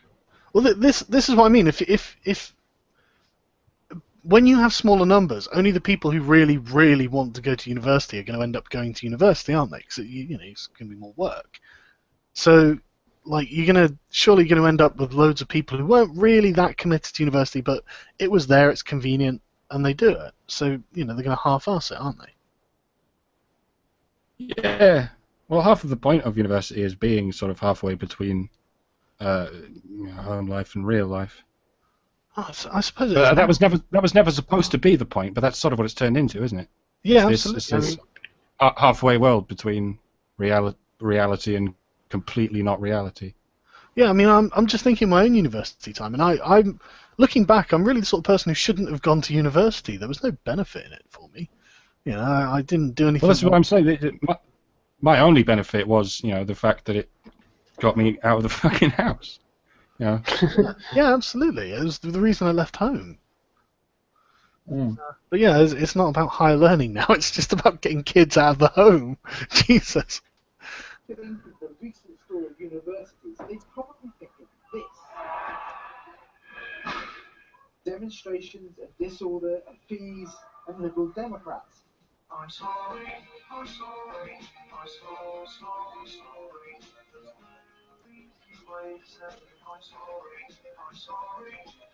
The cap on fees rose and rose, most recently to £9,000 in 2012. But at the same time, I mean, 9,000 whole pounds. You know, that's not all that much. And you know, who do they think's going to pay for it? This is, I suppose, like the libertarian anarchism thing that they keep talking about in the men's rights movement. But I can't help but wonder, where they think the money's coming from. Am I the only one? I mean, fucking students, honestly. And I was one. Participation rose too. Since fees came in the late 1990s, the story of growth and higher education has been similar to the previous story, which is more and more young people on their way to university. And interestingly, the growth is particularly concentrated now among people from less well-off backgrounds. And we've seen that in today's data from UCAS, with 8,000 more people from the poorest backgrounds on their way to higher education. Still, there's quite an unusual gap here. Undergrad admission is one of the few areas where women dominate. 44% of 18 and 19-year-old women go to university, compared to only 35% of men. And that gap is rising. So far, today, UCAS, the admission service, says there have been 172,000 acceptances for men and 225,000 acceptances for women. Pause. And those missing men. Right, what I want to know is, right, of all those women, there, the numbers right there, of all those women that are in college or university, how many are doing useful degrees? What are they learning anything useful that will help them and society? And how many of them are there just to look for a husband? Seriously. Yeah, well, there was that. Didn't some woman in the US write an article in a paper about how to get your husband at university? Yeah. And I suspect there probably are. And sorry, people, about the volume of the video. That's actually at maximum. It's not on YouTube that this is playing, so I can't make it go any higher. But yeah, but what percentage of them are in anything really productive? What percentage of those women are STEM field, entries? And then they go on, oh, women earn less. Well, yeah, they do earn less. Because when they get a useless degree, they can only work in Tesco's. That's what happens. Yeah, or in The Guardian. Fucking Jessica Valenti. But see the numbers, though, right? I have to say, right, see, as long as everybody is allowed to go and there's no barriers in anyone's place, I don't care if it's 95% women and 5% men or the other way around. I don't care, as long as everybody's being treated fairly and there's nobody being discriminated against. It's not like they're saying men aren't allowed to go to university. Maybe there's other reasons why men don't want to go in high numbers. Maybe they'd rather work. A lot of men, including myself, would rather go and just work, and try and get a trade or something, but not everybody wants to go to university. And a lot of men also have to work because they've got children, so they've not got time to go to university, and they have to bloody work. Yeah, it's life choices, isn't it? Mhm. And they think it's only feminists who make a big deal out of these statistics. They're the ones who they're obsessed with it. The idea of that gender is the decider is, I find, baffling. But well, if you took all those same numbers of all the people that were at university and you split them into blue eyes, green eyes, and brown eyes, there'd probably be more people with a certain colour than another one. Why does it matter? Why does sex matter? It's ridiculous. I'm sick of being oppressed by people with brown eyes. Me too. Absolutely sick of it. Thankfully, I'm left-handed, which is something like 70%. Evil. Oh yeah, Evil. Exactly. Yeah, we're sinister and intelligent, and we make up basically the ruling class over you peasants. Burn it with fire. Kill it with fire. The left-handed master race has already won. I'm short-sighted. There you go. I was racking my brain trying to think of something that's wrong with me. There. All you fucking not short-sighted people will rue the day. You fucking crossed us short-sighted people, I'll tell you what. I oppress you with my long vision. Yeah. More women going to university than men, and that's not surprising given the economic, landscape outside of the higher education sector for women. Because he sounds like he knows what he's talking about. Women systematically, women earn less in the workplace, particularly when they don't have a degree. So it's not surprising that women feel like they have to go to university to better themselves in order to compete with men on an equal level. Pause. What are the rest? What a fag! But I have to say, right, that this guy's basically saying that women feel they have to go to college in order to be able to earn more than men because they don't earn enough. He's basically blaming it on the wage gap, which doesn't exist. Is there, surely these women want to go to college for other reasons other than, I need to sort that wage gap out. You know, I don't think that's on the list of reasons for going to college. Yeah, exactly. He really looked like he was reaching as well. He was just like, well, I don't know, you know, it could be anything, you know. just, and why have they got someone this young on it? I don't trust anyone who's this young. I don't trust him to know what he's talking about. No. This guy's a kid. Maybe it's schooling. Maybe it's the choices about careers that women and men make. Still, it's a rare area of public policy where women do better than men. Better being, you know, being in that field. That's what better is, the number of women doing it. You know, he's not commenting on how successful the women in that area are doing or how successful the men are. Just the numbers. That's the better of it. That isn't better. That's just numerical superiority. But to the average idiot, right? To the average idiot, if you tell them those numbers and say, look, more women go to university and yet women earn less without going into the details, that does sound terrible. That sounds fucking awful. But with the details, it's like, oh, well, fair enough. Yeah, it's deception by omission. Mm-hmm. Chris Cook reporting, well, Mary Cook is the head of UCAS and Alice Burtz is president of the Girls' School. I love her. And they're both here with me. I don't know who she is. Mary, if I can start with you. Very clever. Young men aren't choosing university as much as women, because actually, further down the line, they enter what is still clearly a man's world, where they get paid more, and they seem to find it easier to... Oh, fucking hell. Cunt. Fucking stupid cunt. Really the case. Set out the picture that we see today from mission control, if you like, in UCAS. So yes, 400,000 people placed today, but 50,000 more young women than young men. And what we see now is that women are a third more likely to enter higher education than men. In fact, women are more likely to enter than men are to apply. And surely that can't be a good thing in terms of balance in the potential for young women and young men and their future career and life. Do you know anything about why that's happened? Why the choice is made?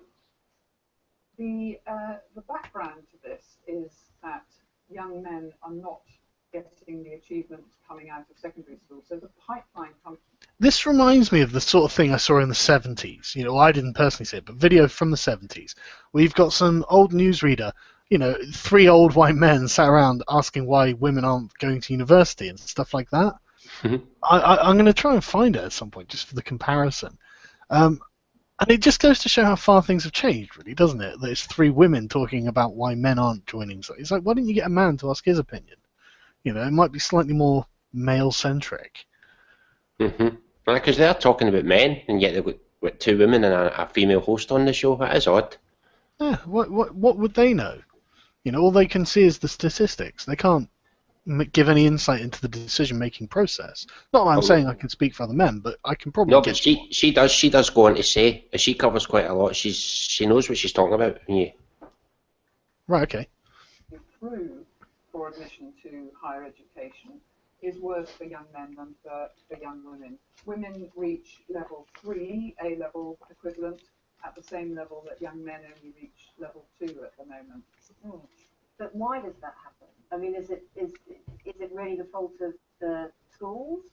Is it something in young men? Is it just that young women are of course it is. I'm an expert educationalist, but what I can tell you is that young women outperform young men right through the school system, so through primary school and secondary school, and surely the potential of young men is somehow being let down through that system, and of course we see it in university admissions. So what would you do? Like hard plans and proposals? Well, I think somebody needs to look very carefully at this issue. We can see that while the gap between... Well, shouldn't it be you? Well, I don't think it's UCAS's job. What we're using is the evidence to show that there is quite a significant You could problem. advocate change. You could stir for change, couldn't you? Well, that's kind of why I'm here this evening. I mean, we want to see more young men coming to Idiot. balance it out, not least The woman. because there's probably a better university No. Fucking idiot. A sex balance on campus. But how do you do that? I mean, in practical terms, what does that actually mean? Because clearly the young men aren't really listening to lots of people saying, you're not getting as far as the girls. They're in school, they're watching the girls outperform them. What can you actually do? Fuck me, that woman hosting's annoying, isn't she? Yes. She's basically saying...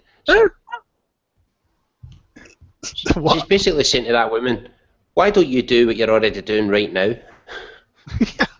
Yeah, and I love the, shouldn't you be advocating for that? Well, yeah, that's why I'm here, idiot. I bet she was just like, fuck. That's exactly what I'm doing.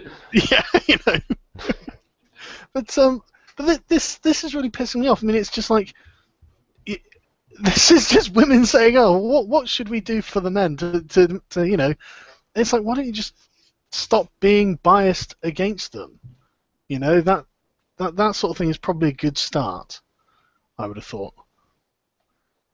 But maybe that's just me. Did you want to say something, Randver? You forgot about the patriarchy, dude. How did I forget the patriarchy? Oh no. What? How did I leave Of course, the patriarchy? we're not letting boys down Oh yeah. What? in school because patriarchy. Derpity herpity derp. Yeah, it's the eternal answer. Somehow it's the patriarchy that's making boys fail in school and university. I should have thought. At least they're talking about men, I suppose. At least they're talking about them. Yeah, They're throwing their hands up in the air and saying, "Fuck, we can't do anything for him, but let's just go blah blah blah blah on the air and say." No, but she does say what should happen. She goes on to say what should happen, and more male role models and stuff like that. And primary schools. Right, okay. To have a look at what the underlying causes are. They must be to do with teaching and learning. They must be to do with curriculum or qualifications or the assessment regime. But for some reason, boys are coming through school and not doing as well in aggregate as girls are. Alice, I mean, you come from a girls' school's perspective at the moment, but you have also taught boys in school too. Through your expertise, what do you think the problem is, and therefore what the solution might be? Well, I think one of the problems, actually, if we go back to what's happening in our primary schools and the shortage of male role models as teachers, because if you're going to go into the educational context as a child and be inspired by the grown-ups around you, you want people who are suggesting to you as a small boy, from whatever background, that education learning is fun, and to have a male role model there is going to be helpful alongside the female ones. This is a very interesting point, and I'm not entirely sure I agree with it, but I don't disagree with it at the same time. The other woman, she was like, for some reason, boys are just doing poorly in the educational system, and as if this is some ethereal, intangible reason that no one could ever really put their finger on. But honestly, I just think it's something to do with the way they're being taught. Literally just having them sit down for hours on end and rote learn is obviously giving them ADHD fucking D. It's better for girls than it is boys, that type of learning. It's Exactly. not stimulating enough for boys, and boys need a bit of stimulation, Exactly. So you know exactly what the problem is. If they had one man on this program, he'd be able to tell them. The way that, and the thing is, it's, there used to be a lot more sort of physical education for boys. Back like 100 years ago, sort of thing. Especially in like upper class schools. So it's very obvious that the school system is very well designed for girls who are naturally kind of conformist. And I know I'm making a sweeping generalization, but I swear to God, most girls that I knew in school were very conformist.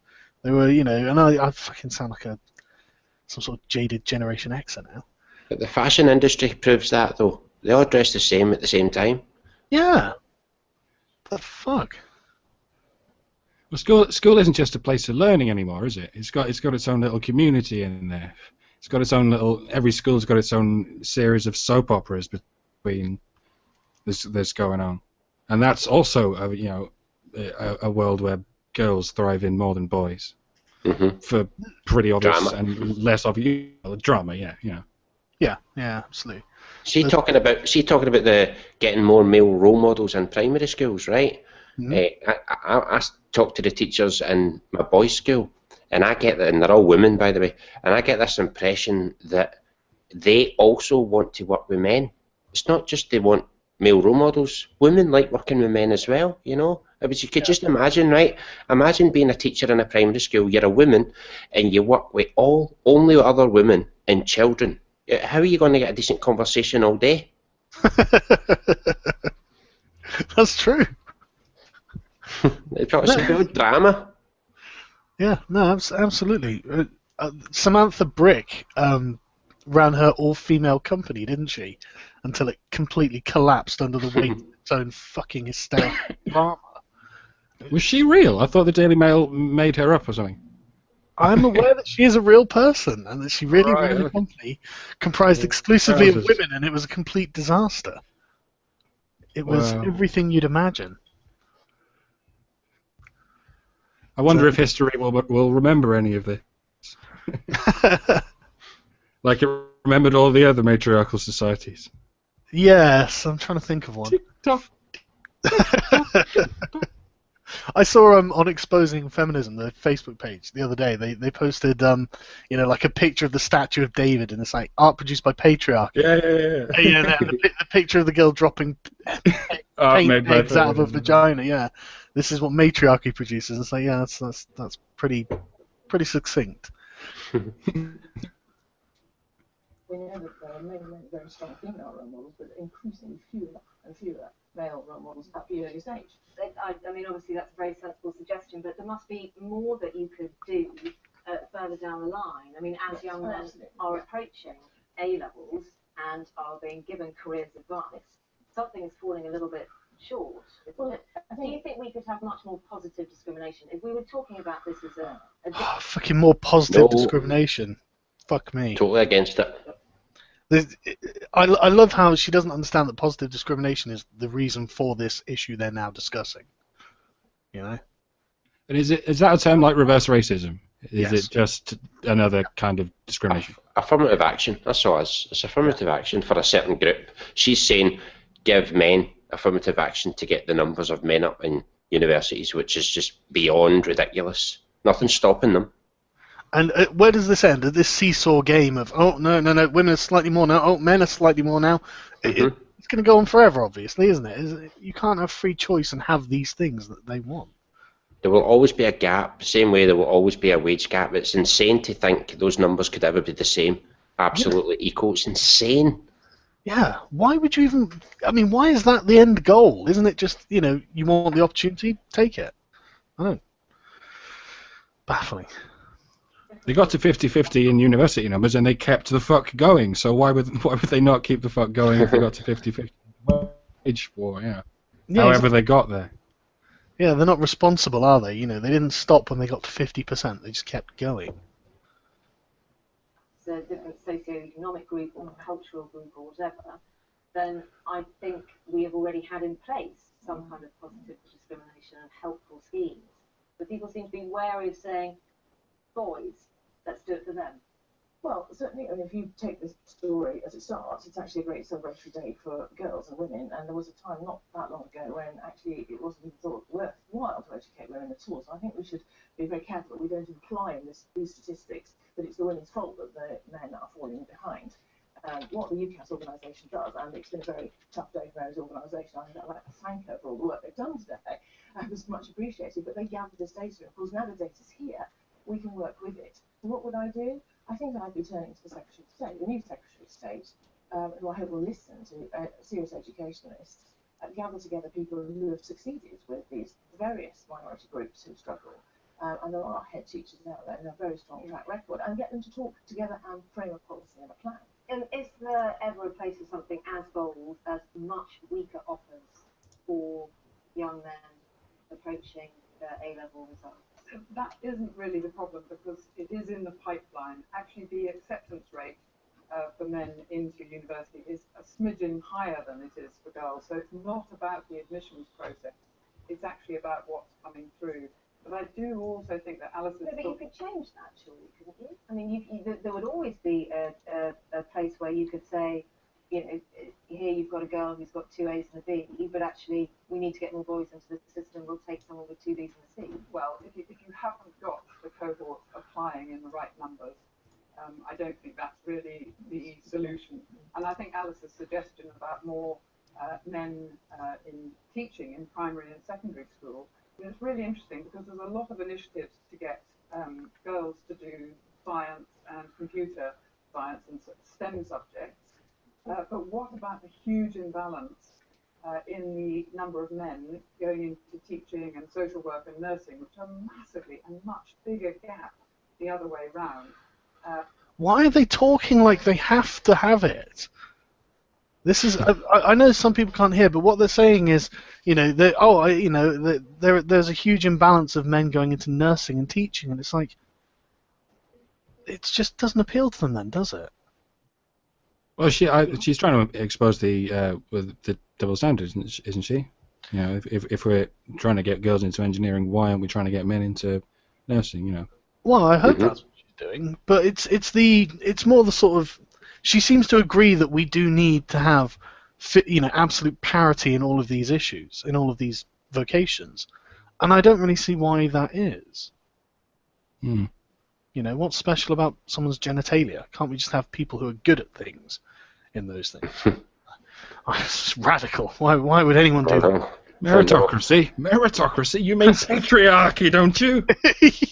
Well, I was thinking about this, right? If maybe that's what they mean when they say patriarchy, because if men are more inclined towards hard work, and I think it's reasonable to say that men are more inclined to really buckle down than women are. I mean, if you look at like overtime statistics, that makes me think that they're always in the top jobs and all that sort of thing. So if that was naturally a male trait, and it was by contrast naturally a more female trait to not want to work hard and do more domestic duties and whatnot, then running a system that was entirely based on merit could be well construed as a patriarchy then. In this particular species, arguably. Yeah. So, I mean, maybe that's what they're saying when they say the patriarchy. It means if you want to get to the top, it requires hard work, and hard work's a male thing, and they're female, so it must be a patriarchy. No, when they say patriarchy, they mean men. They just have lots of very, very twisty ways of saying we don't really mean men. They mean men. Yeah, no. But there's also more reasons for men to work, though. Men are under more pressure to actually go out and work than women are. Yeah, no, I agree. But what I mean is, like, the reason that they can believe it, I think, because I think a lot of feminists do believe in the patriarchy, and I'm just wondering if it's because what we try to operate under is a system that is basically based on hard work and merit, something, achievements, accomplishments. So, and if men are more what you're saying is if everything is fair, right, it looks like men are favoured. Yeah, exactly. That's exactly it, because they see working hard and achieving, because men don't get any shortcuts either. They have to achieve everything on merit. And if they're the ones doing that, that is an inherently male thing to do in their mind, I think. And there are, of course, women who do this, but I think that they're the minority of women. Well, I think that men build and women decorate, as some kind of adage goes. And the thing about buildings is they stay there, and the thing about decorations is they don't. So buildings remain visible and decorations don't. So women's contributions are more fluid in history and indeed in the present day, and men's are more concrete. Yeah, but the system itself, success in the system, is predicated on building them, not decorating them. The most lucrative careers are all building something out of nothing. And if that is something that men favour over decorating, and that's where success comes from, I think that's how they think it's a patriarchy, because it would be more naturally inclined towards male success if success was predicated on how great the building you made was. Yeah. And so I think that might be what they think, that might be the reason they call what we live in now a patriarchy. I was thinking about this the other day. What do you guys think? No, you've got a point. I definitely think you've got a point, because if everything is fair, and it's not I'm not having a go at women, but men do better in a lot more fields than women do, and it's just the way it is. Better in more visible fields is my point. Yes. Yeah. Well, because I mean, I have to say I would prefer a female nurse. I think they're better at that job there. Yeah. So I would say that. That's the thing, isn't it? But nursing doesn't produce anything, so it's never going to be. I prefer a female midwife, definitely. Yeah, absolutely. Oh, aye. If I was popping a baby out of my dick, I'd say no. Actually, no, shit. I'd That's probably right. get a man on that problem. Yeah, exactly. If I was a woman, I think That's I'd a prefer tricky one. a female gynecologist as well. If I was a woman, you know. Yeah, absolutely.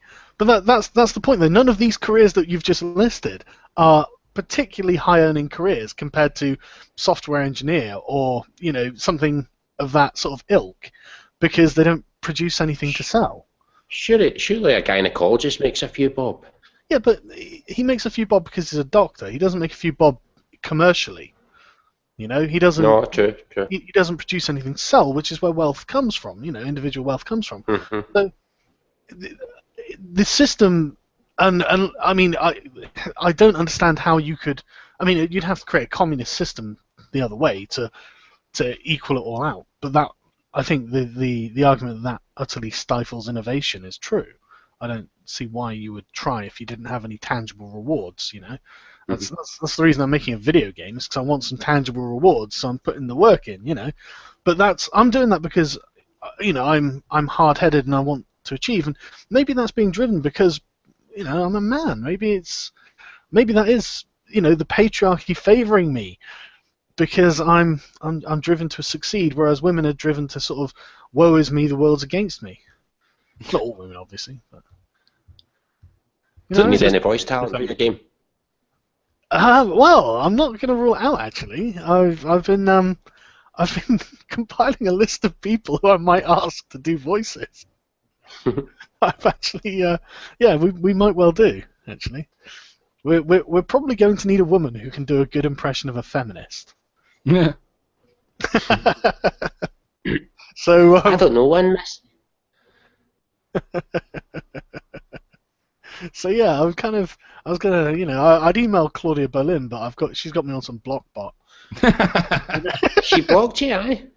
Well, it's this automatic block bot. Oh, I wonder if I'm on it. I'd love it if I'm not. I should harass her, shouldn't I? Don't harass her, but ask her to do a hangout sometime with me and Goodfella, because we'd love to talk to her. That was not me threatening to harass. Oh God, I've done it now, haven't I? Yeah, that's it. You're going to jail. Jawa 64. Maybe we do. I'm not talking to her ever again. So Jawa, send me a message. I'll speak to you, because it's never a bad thing to get contacts with 3D modelers. But yeah, so yeah. Have you got any other interesting links, Goodfella?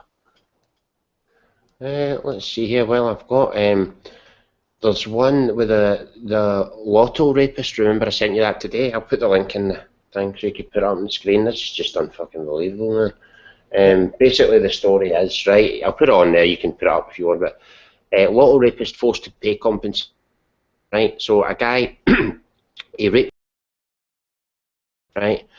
Then about 20 years later, he wins $7 million on the lottery. After a 4-year court battle, she was paid £100,000 to the woman that he raped.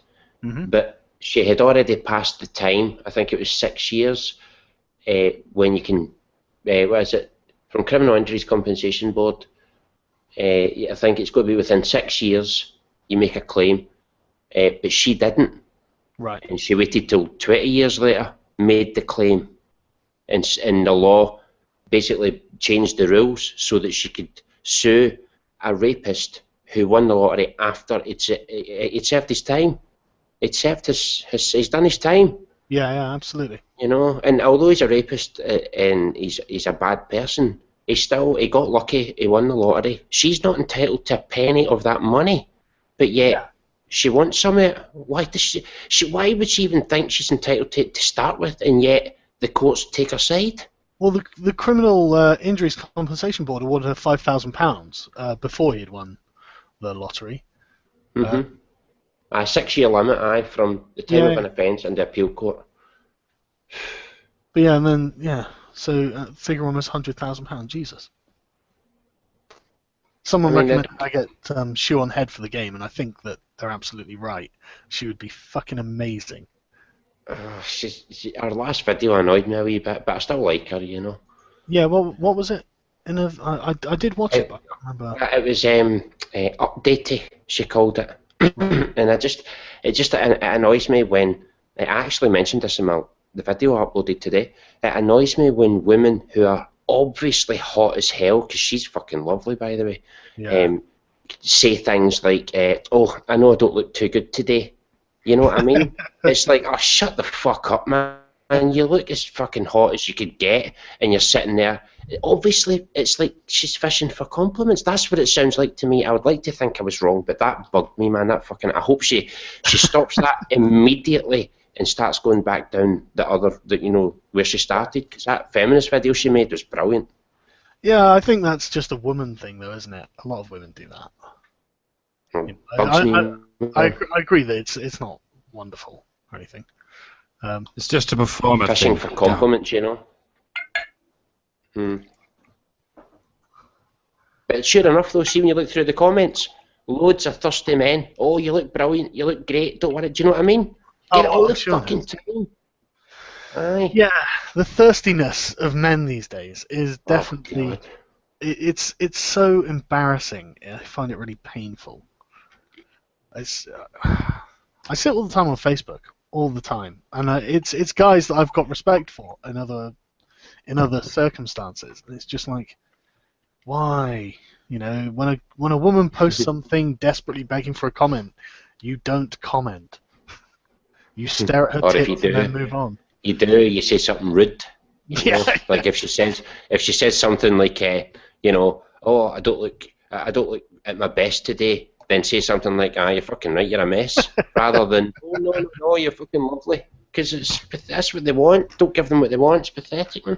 It sort of does depend a bit, you know. Some girls are genuinely insecure, and it's a fairly small percentage of them.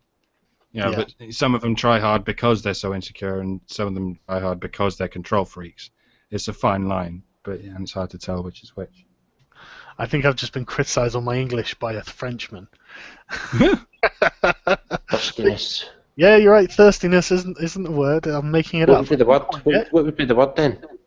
Thirst. Thirst. Thirst. Right. Okay. But this isn't thirst, because thirst implies liquids. What we're talking about is pussy. So I'm coining it thirstiness. Well, hang on now. That's kind of liquid. Yes, that's true. You guys know what I mean. Best pussy is liquid pussy. See, I bet if I just went to the women's section of the Telegraph, there's plenty of shit on it that's going to piss me off. If it ever goes there. There's a link I'm posting you. It's basically this whole article. It's asking for unfair treatment, right?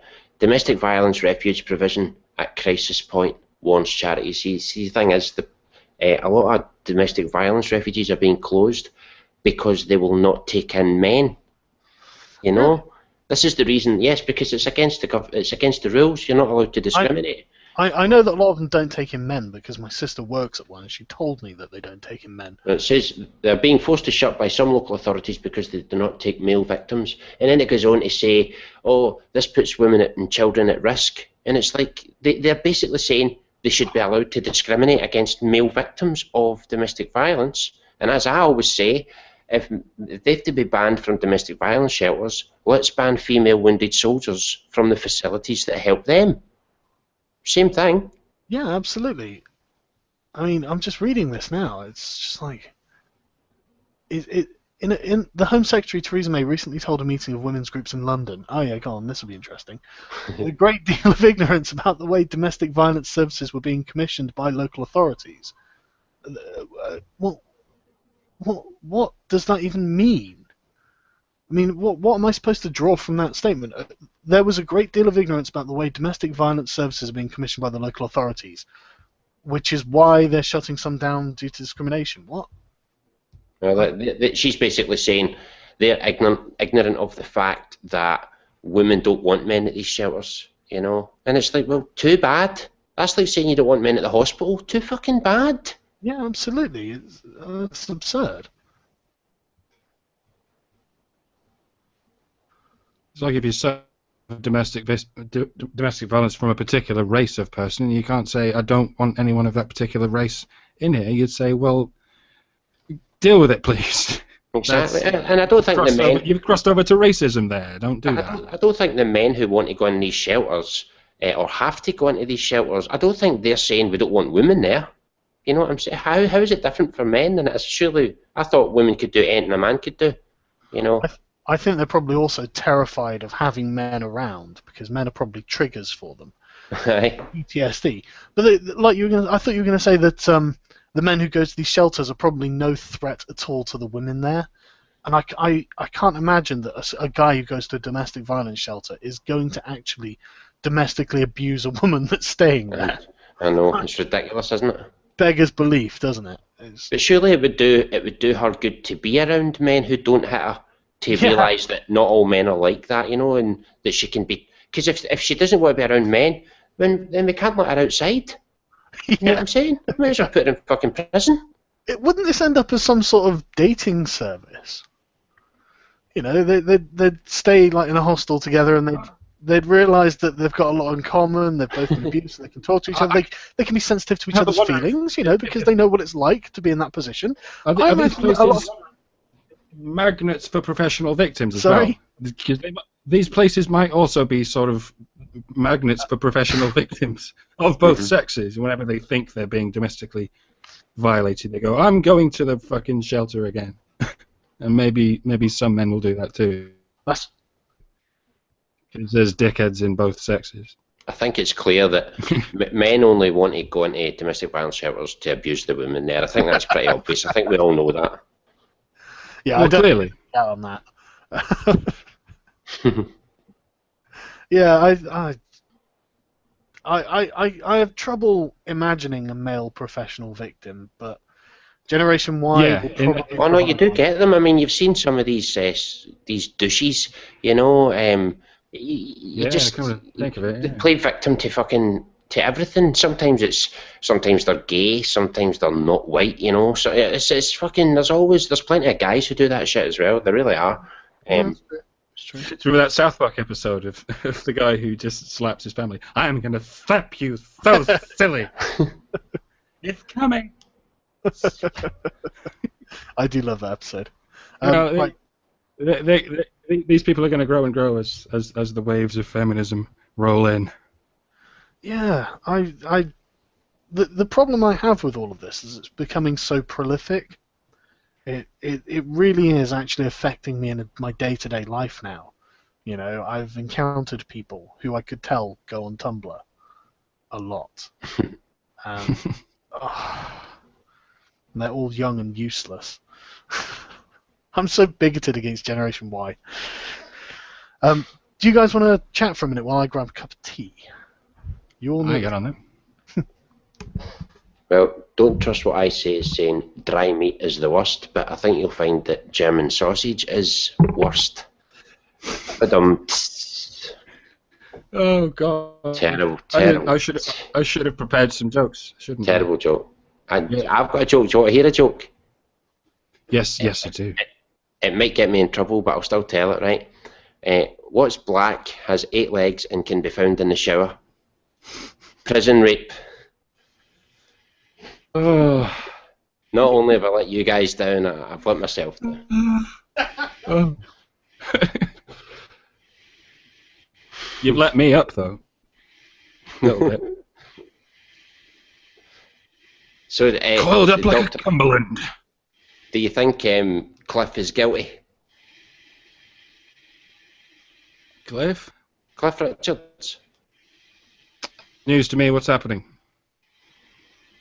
All right, he had 8 police at his house because a guy accused him of fiddling with him when he was a boy in the 80s. Yes. Hell.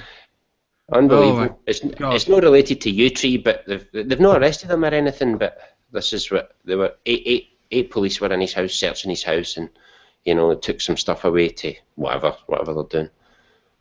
But there you go. Fucking hell. Oh God. No, I've only just heard about this story. We're in the early stages. There's nothing in my head but just ghouls swimming in a sea of paedophilia. Well, I just think it's a compensation, isn't it? It's just compensation. This is what they want, a compensation or they want a payout. That's what it's all about, isn't it? Possibly, and someone wants a story. That might be another thing. Someone somewhere wants a story. I don't know what it is. It's a bit like a witch hunt. It's a lot like a witch hunt. That's what it seems like. That's certainly what it seems like. But you can't even talk about it just in case it's not. I don't like talking about Rolf. But here I am. Oh, fuck Rolf. I know, it's again. I don't know, man. He was put away on words. There was no actual evidence. Do you know what I mean? It's weird, man. I don't even know how to talk about it in a way that's even slightly appropriate. You know what I mean? Mm-hmm. Just in case. I don't. Well, I did. Annoying. I did get a Jimmy Savile tracksuit, right? But the thing is, it's the sizes are strange because the top is an adult's top, but I had to squeeze into some children's bottoms. Oh, sorry, man. Put you down again. Why the fuck are you guys asking what's appropriate on my podcast? Anything's appropriate, for fuck's sake. It's on the internet forever. I have to be careful. He doesn't want to get sued by Cliff's lawyers. I totally agree with you with the Rolf Harris thing, though. I don't know all that much about it, but like you said, I do know that it's not like any hard evidence has been produced. And No, obviously, none at all. and that's what I said to you earlier. It was like, how are they going to provide evidence of a rape that took place 30, 40 years ago? They know they can't. Exactly. So why dignify? Be like, well, I agree that might have happened, and that is your story. But where do we go from there? He's going to say he didn't, obviously. So what now? Nothing. Nothing can be proven, and therefore, how can these people go to jail just on the hysteria of it? It really bothers me. That guy T is asking who our favourite feminists are, right? Well, I've got to say my favourite feminist is Anita, because she is taking all the feminists and social justice warriors for all their cash, and I just think that's hilarious. It's fucking hilarious. Well done, Anita. Well done. Come up with a good answer, but that's a fucking good answer. What's yours, Randomer? I haven't got an answer. I can't believe you came up with one. Of course I haven't got an answer. Move on. Even if it's favourite, like love to hate, I don't love to hate. Well, you like Claudia, don't you? Oh, come on, you'd make such a cute couple. Who, me and Claudia? No, Random Account and Claudia. Aye. Snap her in 5 minutes or less. No. Yeah, I quite like Claudia. I don't know who my favourite is. I suppose, I don't know. I mean, the one I absolutely despise. I don't really hate anyone, but I really do dislike Jessica Valenti an awful lot. There's something about the naked hypocrisy that really it riles my blood, man. Well, you could be talking about any of them there, though, couldn't you? Yeah, but not that many of them go around with T-shirts on saying "I bathe in male tears." Not that many of the prominent ones. Sarkeesian wouldn't do that, for example. She's too savvy. That might not be the right word. No, I think she's a con artist. I think she's incredibly savvy. I don't even think has Anita Sarkeesian ever actually called herself a feminist? Yeah, she has. Yeah. Has she? Aye. Has she? The name of her she's a feminist? Channel, Feminist Freak. Oh, so it is. Of course it is. Aye. Well, I think that covers it then. She claims she's a feminist. Yes. I see where you're going with that, because she does kind of allude as if she's not. Mm-hmm. She goes for the "I'm impartial" angle. Kind of. Well, that's what she's trying. That's what she's trying to sound like, even though she's obviously not. She's trying to get her work sold to universities and shit or something, isn't she? Yeah, exactly. I like the way that that guy teases Ryan Wiley. Oh God. I do like Ryan Wiley. Who's He's Ryan Wiley? a nice kid. Have you not seen him? Fucking hell, man. I'm amazed the amazing. Is it worth explaining? Yeah, it is. He's this kid who's just done a maths degree. He's probably like 22 or something, and he's a really clean-cut, sort of all-American-looking kid. And he's a feminist, obviously, because how could you not be? Because he assumes that he thinks that feminist statistics are valid. That's the thing. I think that's what makes them male feminists. They look at it and go, "Oh my God, that's awful," and women are like, "Yeah, that's terrible. I'm a woman. You have to believe me." And then, of course, I believe a woman because I'm a fucking dyed-in-the-wool mangina. And so they take to the internet and go, "Oh, you bad boys against feminism. You're bullying these poor women and their feelings. You're so awful." And he's not a stupid kid. He doesn't seem like an arsehole. And I mean, I've seen like one of his videos where he's getting genuinely exasperated because they're just not listening. You know, the Amazing Atheist, I think it was aimed at.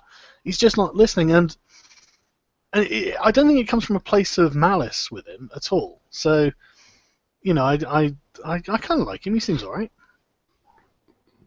Right. Who, the Amazing Atheist? Is that who you're talking about? Brian Wiley.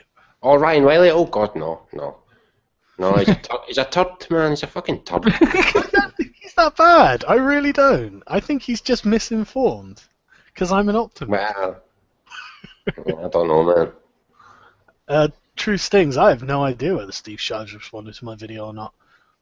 I have absolutely no idea. Did you see Justica's video with him talking about the is it 5 things wrong with the men's rights movement?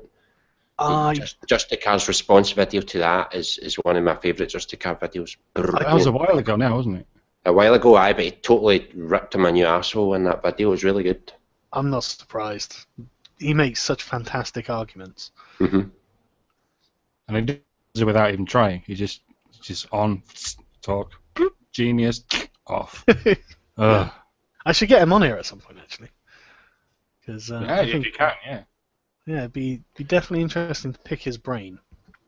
I wonder if he'd ever do a hangout, even with anybody. I mean, I've never seen him do a hangout. I don't know if he would do it. No.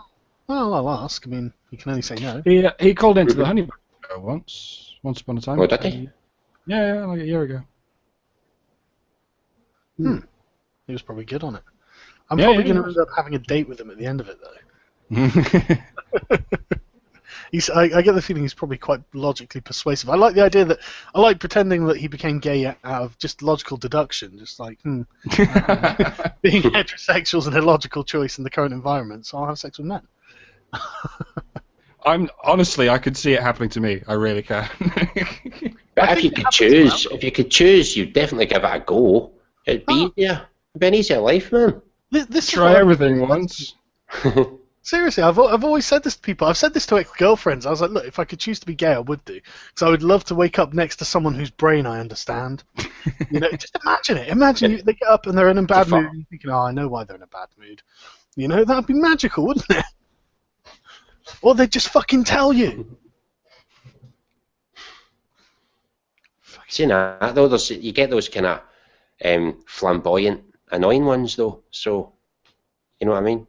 Sorry, say again. The gays I'm talking about. It'd be annoying going out with one of those flamboyant ones. That would be going out like with a woman. Oh hell yeah!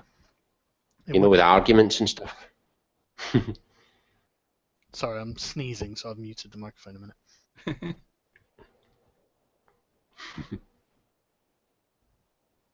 Yeah, I couldn't get flamboyant. I'm pretty sure I'd be a top. I mean, if it had to go. You think of not sure. Well, try everything once. Sargon, MH King is asking you, what's your opinion of Stefan Molyneux and libertarianism in general? I like Stefan Molyneux, but all that political shit, it bores me, honest to God, man. Yeah, what do you think, Randomer? It gets to a point where it bores me. You know, I feel like it has to be talked about. You know, if there's teeny bits of libertarianism that I like the sound of, but you know, it's already an ism, and there's already all kinds of loons all up and down it, so I don't want to jump into it or anything. But yeah, you know, they've got some interesting ideas that, if built from the ground up rather than the top down, might just work. But you know, it's getting horribly bogged down with bullshit, as most isms do. Yeah, it's the problem with any kind of ideology. They become rigid. I think Stefan Molyneux is by far one of the better proponents of it. You know, he talks a great deal of sense. He does, but the thing is, there are always parts of his chain of reasoning that I don't necessarily disagree with, but I think he perhaps, I don't know, he just, I would need like a specific example. I need to watch a video of his and pick out a specific example of just this. Yeah. There are just very fine lines that that delineate my opinion on it and his opinion on it when I'm watching one of his videos, and so that's why I don't like really enjoy his videos, because and there's just something about him that I don't like very much. I said this in my hangout with Psychological Cynic. I wouldn't want to get into an argument with him. I wouldn't want to get on his bad side, because I get the feeling I'd lose horribly whatever we were talking about. Well, I get the feeling that even if I don't think he's open to a different interpretation of what he's saying. I think he is, but he has a lot. He's thought a lot ahead of time about how to, present his point in relation to every other point. Because he is a philosopher above all else. That's the thing about philosophy. It has a thing philosophy. No, I'm with you there. I completely agree that is what he does. But I think that he thinks that when he's done this prior, that there can be no new information that can change the sort of sequence of nodes that he's sort of built up to form his conclusions. And so even if, imagine there were like 3 layers. The first layer is the sort of idiot layer that everyone is exposed to, everyone sees. And then you've got the second layer, which is probably like us, the slightly deeper look at the circumstance. And then there's the third layer, which Stefan Molyneux likes to inhabit, where he's put together a lot of things to come to a conclusion that's, whatever his conclusion is. And so when someone approaches him on the first layer, he can easily defeat it with an argument from the second layer. And then when someone approaches him on the second layer, he can easily defeat it with an argument from the third layer. But it's when he's approached on that third layer that I just don't think he's interested in ever reevaluating his position, even though more information about that situation may have come to light, or that a different view on the circumstance that he's built his view on there may have come. Have either of you seen his response to the Thunderfoot thing? Because I've been meaning to watch it all day and I haven't got around to it. No, what's it called? I started watching it, but I forget what it is. But Thunderfoot had 44 minutes long or something. Yeah. Thunderfoot had something to say about his dispute with Anna Kasparian, and he was on Adam Carolla's side on this issue about feeding your kids and whatever. And Thunderfoot came in with a comment, and I think Stefan Molyneux had a really long response to it. I haven't watched it yet. Really interested in Thunderfoot's comment. Oh God.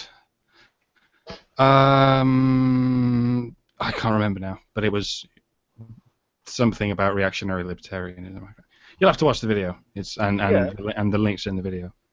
I'll get around. I think he was asking who pays for the police force and stuff like that. I think he started talking about that, but it was too long. I tuned out. Right. Okay. Yeah, like I say, I only saw a couple of links and then found a message saying, "Do you want to be in a fucking hangout tonight?" So I went, "Oh, fuck everything else." So, fair enough. That's, So I'm just looking. See, this is the sort of thing that I'm talking about, right? He's got a comment on here. I will share it so everyone can see it. He says, "You say I'm full of myself, but who am I supposed to be full of if not myself?" And it's like, oh, come on, Stefan. Everyone knows that what he's saying is you're being a fucking twat. But that's you've got to find an in, and that in is not necessarily going to be. Well, it's going to be a little bit rhetorical. Yeah, but that's where he loses me, though. It's that sort of. I don't really think that. It's not necessarily a semantic argument. I know it looks like a semantic argument, but it's not.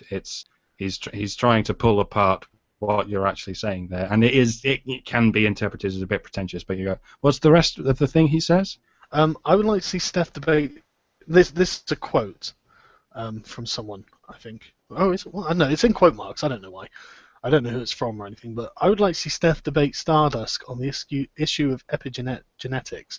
I don't actually know what epigenetics is. I'm just going to look that up. Oh, it's really complicated. I don't quite understand how it works. It's something about how environment affects genetics in almost in real time, and it's very difficult to document. So Right. It's the study of the changes in gene expression caused by certain base pairs in DNA, RNA, or being turned off and turned on again through chemical reactions. In biology specifically, epigenetics is mostly the study of heritable changes that are not caused by changes in the DNA sequence. So I imagine this is like the shape of dogs and whatnot. Yeah, like I say, it's way beyond what can fit in my brain. That stuff. Yeah, I'm not a scientist, so I don't know. But yeah, so on the issue of epigenetics, from what I understand, Stardust thinks epigenetics is nonsense and recently called Steph completely full of himself. I respect both of these men as thinkers and would be very interested in hearing a debate between them on this or any other topic. Thumbs up if you agree. I don't know anything about that, to be honest. So it's hard to imagine Stefan Molyneux debating with anyone. I mean, we've seen him debating with slightly befuddled callers many times, many times. Yeah, I've seen that. I find his attitude towards his own callers. I'd love to see him actually debate. Have an actual debate with a peer of some sort. You see what I mean? Well, who would you actually have? I don't know. Someone who doesn't like libertarians, I should imagine. I don't know who I'd want to see him debating, but he doesn't have many peers, is the thing. Like he says, he's got the highest whatever philosophy show, which I always find a bit dodgy because everything's philosophy, isn't it? Isn't it really? Every articulation of a thought is philosophy. Yeah, I suppose he's talking as a category. On YouTube, probably. Yeah. It's yeah, I'll be interested to have a look at this because I think I don't always think he's right, and I do think that some of the base conclusions that he or the base assumptions that he draws from aren't always necessarily sound. A lot of them sound a little wishy-washy. But when he gets going, he does tend to make a good point, and it's I'm not saying he doesn't make good points. He does make good points. Did you ever see his video, the truth about Trayvon Martin? Did you ever see that? Yeah, that took a lot of people. That was the one that made me subscribe to him. It was absolutely brilliant video, so it was. Yeah. What was the conclusion? What was like he responding to? Well, he just goes through all the facts of the case, and just tells you all the facts of the case and all the facts of the history between Zimmerman and the history of Trayvon, and it's just very interesting to, have them all laid out like that. Yeah, he explained how Zimmerman was having his head slammed into concrete and being told he was going to be murdered. A fact that most of the media, just ignored for most of the coverage. I didn't know that myself, actually. Yeah, it fits the narrative. That's why they ignore it. It doesn't fit the narrative, rather. That's why they ignore it. That's where the story is. That's where the story is. But it's the same with that Michael Brown. Did you hear about that? That Michael Brown? Oh, the Ferguson. Yes. Did you hear the latest that they'd actually robbed a store just before that? Oh, I did actually hear that. Yeah. Unfucking believable, man. They make out that he's this wee boy and he's fucking 6'4". You know what I mean? And when you see the video, it's clearly some fucking thug. You know what I mean? Stop defending fucking thugs. I'm have to be shot, but come on, man. It doesn't mean he's perfectly fucking innocent because he was shot by a police officer. It's fucking ridiculous. I mean, if I was a police officer and somebody tried to grab my gun, I'd fucking shoot them. I think it more strikes to a deeper issue of the American police, which is actually something I've been thinking about doing a video on, because the American police are fucking terrifying. I would be very worried to have interactions with American police. You know. Yeah, this is why I worry about going to any conference for men's rights. Yeah. You know, coming into America and them saying, "What are you hearing for?" Oh, there's a men's rights conference. Oh, that's lovely. Yeah. Please go this way, sir. We have millions of people with guns waiting for you. Yeah, I've seen too many videos of American cops just being just incredibly authoritarian and then resorting to violence, and often lethal violence, just with no real justification, but just because they've got classifications. It's, oh, he's resisting arrest. Oh, well, it says here if he resists arrest, I can shoot him. And their classification of resisting arrest was, you know, I don't want to go with you. It's like, well, They have got to show authority, though. They have got to make it clear that they are the authority. You know, they can't let somebody see them as soft or an easy target. That's why the police a lot of the time come across like they're pure pricks. They're not really. They just have to be, because if they're all friendly and nice, people confuse kindness for weakness. You know, and well, maybe, but I mean, do British police do that? There's a huge spectrum, and British right. police are at the bottom of that spectrum, and American police are damn near the top. Have you ever been stopped? Have you ever for been a stopped? capitalist country, they're damn near the top. Have you ever been stopped by a police just walking along the road? Have you ever been stopped? It happens to me. It's happened to me quite a lot, actually. And most of the time, they are fucking rude and quite disrespectful. But it's just the way they are. I don't take it personal. I know why they're doing it, because they don't know that I'm not a psychopath. They don't know this, so they don't want to come up to me all friendly and nice and, oh, where are you? You know, if it's freaking 11:30 at night, you know, and they think I'm up to something, I don't mind if they stop me and ask me. I imagine it's very different in a country where everyone's, well, not everyone, but shitloads of people have got guns. Yeah. There's shitloads of psychos in this country, and if there was a chance any of those psychos had a gun, I'd be pretty scared if I was a policeman. Yeah. Yeah, I'm not saying that that's not the case, because all those things. I mean, obviously, I agree with you completely. It's gone way over the top. Yeah, it's oppressive now, though. Right, when's the last time, right, you ever watched a video on YouTube, right, of a police officer helping someone? You never fucking see it. It never makes the news. They never come on the news and say, by the way, these fucking police officers, I don't know, saved this woman's. Say that shit, because they only focus on when they do something bad. As God once said to Bender, when you do everything right, people won't realise you've done anything at all. Yeah, but this conversely is asking for a cookie for doing your job. You know, that's what they're meant to do. You know, I don't see why they should have it trumpeted from the rooftops that a cop helped someone today. Oh, well, fucking done. No. But the thing is, the point I'm making is, it can make it appear that the whole police force are bad when the only time you see them is when they've done something bad. You know. Yeah, so, I don't want to suggest it's every policeman or anything like that, but there is definitely no, of course not. A highly authoritarian trend in American police that I think is absent in many other parts of the Western world.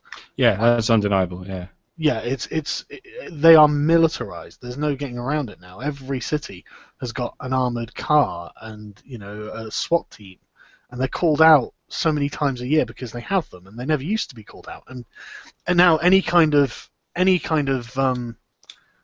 reluctance to agree with what the often arbitrary things this police officer might be saying, because I mean, resisting arrest becomes the issue. All of a sudden, it becomes a paramount issue to make sure that the person understands that they have no options here. And do they have like obligations to like arrest a certain amount of people to get a certain amount of course. Yeah, like we have those here, don't we? They sort of have to meet a certain number of arrests. Traffic wardens have them here, which I think is utterly disgusting, because then they're encouraged to look for people who, you know, are breaking the law. It's terrible. Yeah, but the thing is, that's the sort of that's the problem with corporatization. I think it's a culture where statistics matter more than they otherwise would have done, because like you say, you know, there shouldn't be quotas for car parking attendants, like, you know, and ticket. No. Sorry, someone, you know, that's absurd. But how else are they going to measure whether they're doing a good job or not? Yeah, exactly. You know, that's the thing. They're like, well, we've got the statistics that we can gather, so we'd better use them. And this is something that's very much leaked over into real life from the corporate world, you know, to the non-corporate world, where it's not applicable, but it gets results, measurable, quantifiable results. And I think that's really something that people need to start having a conversation about. Yeah.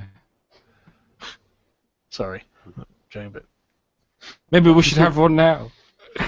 I don't know. Are we in a good position to have one now? I'm not. I'm fucking wasted. Yeah, that might be the case. Have you got any other good links, good fella?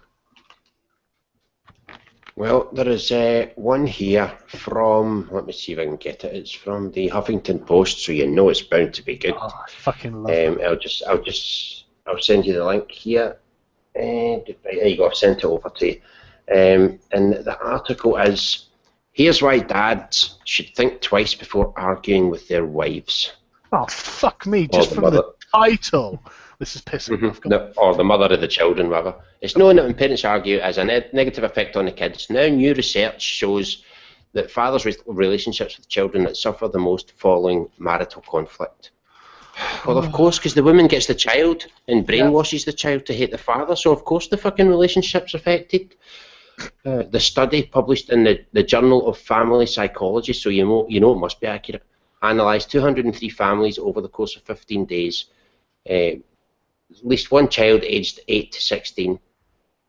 But it's basically saying, the whole thing, you read the whole thing, it's basically saying that men should just, never argue and just shut up and take any abuse the woman throws at them, and they make it as well that it's only men that start arguments. It's annoying as fuck, man.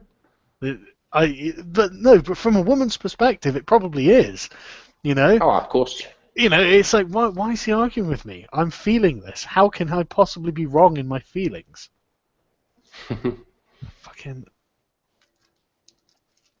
This is a Huffington Post for you. They print this shit all the time, man. So they do. All the fucking time. And I'm subscribed to them on Facebook, and my God, every day it's just. I've probably there were probably some around actually. It was Huffington. Look, women is the first thing other than the front page. This was something that I read earlier and I was going to bring up. What it really feels like to be a child-free woman, which I'm sure is just brilliant. I'm sure so many women are like, actually, I didn't want kids. But this woman, she's like, oh, I've always known that, when my friends were playing dolls growing up, I wanted to be play the classroom and be the teacher. And it's like, or dress up my Barbies in the best fashion to be the most powerful woman ever. And it's like, oh yeah, okay, you're the bossy kind. Right, okay. And so at the age of 24, she began asking doctors if she could be sterilized. And they were like, you're a bit young, we're not going to sterilize you. And so she got to her 30s, and then they were like, no. And she was like, why did the medical community continue to deny me my personal right to sterilization? Personal right to sterilization? I didn't even know that was a right. You just stand there a satellite dish or something, don't you? I don't know.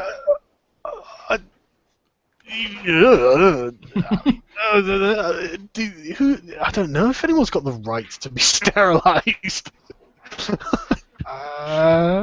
It's a good one, isn't it? It's like the right to commit suicide. Except, no, what damage are you doing? Why should anyone not have the right to sterilize? I'd fucking love to, actually. Where do I sign up? Yeah, I mean, I'm not against it.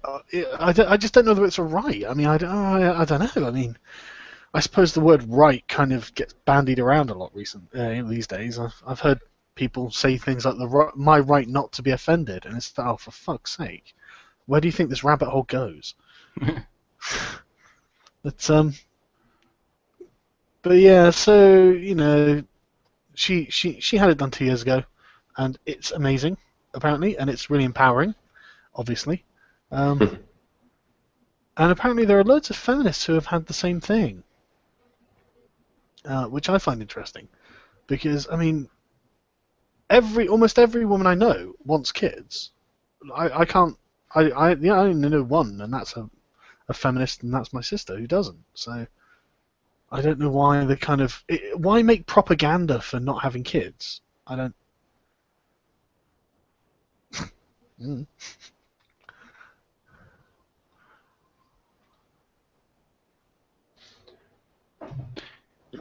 Does I send you another link there, right? Oh, From what Salon. Yeah. So you know that's going to be good. I hate when my husband tries to be a cool dad. Why you shouldn't believe the new Cheerios commercial. Fucking shit, man. What? As soon as they make a good advert with dads, the salon's on it saying, oh no, that, you know, you don't want to try and be a cool dad, because they think in order to be a cool dad, you need to, what is it, give your kids breakfast, give them dessert for breakfast. You know what I mean? As if that's the only way to be a cool dad. It's fucking ridiculous, man. Just... I'm going to play the video just so people who haven't seen it can see what we're talking about. Aye, go for it, aye. Good video. Yeah. It is, yeah. You awake? Yeah, of course I'm awake. Is that a new mask? Oh, yeah. I love it. It's really creepy. You know me? Yeah, good stuff. Thanks. Hey, let me introduce myself. My name is, I'm proud of it, and all dads should be. Why? You know why. Kids think we're awesome. We get our hands messy. We tell hilarious jokes. Hey, Nolan, we gotta get up, buddy. We never say no to dress up. We build the best forts. We do work, and we do homework. We lead by example. We blow their minds. I can't believe he's his father. I know. That is called a plot twist. Being awesome isn't about breaking rules. It's about making them. Hot stuff coming through. White and the coffee. And breakfast is for breakfast. Hey, Nolan, give me a look here. Suggestion. That's a boy. That's a man. But it's also for lunch, dinner, and midnight snacks. Scraped knees aren't boo-boos. They are badges of bravery on the playground. Hey, Victoria, that profile pic? Awesome. When you're a dad, hugs can be bear hugs, but they can also be high fives, fist bumps, and next level handshakes. Kids, they're our best friends. They're our greatest fans. Buddy, you've been gaining muscle mass. Nice. And they look to us like the same way we look at superheroes, up, because we're taller. Now, dadhood isn't always easy. When a rule is broken, we're the enforcement. Hey, buddy, it's garbage day. But when a heart is broken, we're the reinforcement. And we wouldn't have it any other way. Because being a dad is awesome. Just like new peanut butter Cheerios are awesome. That's why... That's where it gets, yeah. It's ignore Cheerios for now. Yeah. That's the end, pretty much. How the fuck can any fucking feminist look at that and go, oh, you're just trying to be cool. You're just trying to be, you know, a good fucking dad or something. Shut up. I love it. I hate when my husband tries to be a cool dad. Oh yeah, you hate it when your husband tries to get on with your kids and be a responsible parent. That's awful. Fuck me. Can I try and share one now? Yeah. This is a brilliant advert. It was only in Britain, so not a lot of people might have seen it. It's one about dads. It's really good. Right, it's 2 minutes. It's worth a watch. Right here, I'll put it on. Right, let's see if we get the share my screen. Right, share. Right, so is my screen there? Yes, when I do that, right, so I'll play that. Can you hear that? No, I can't hear it. You can't hear it, right? Wait a minute. I think what I'll need to do is, right, 2 seconds. I think it's a stereo mixer. There we go. You hear it? Yep.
Holiday experiences.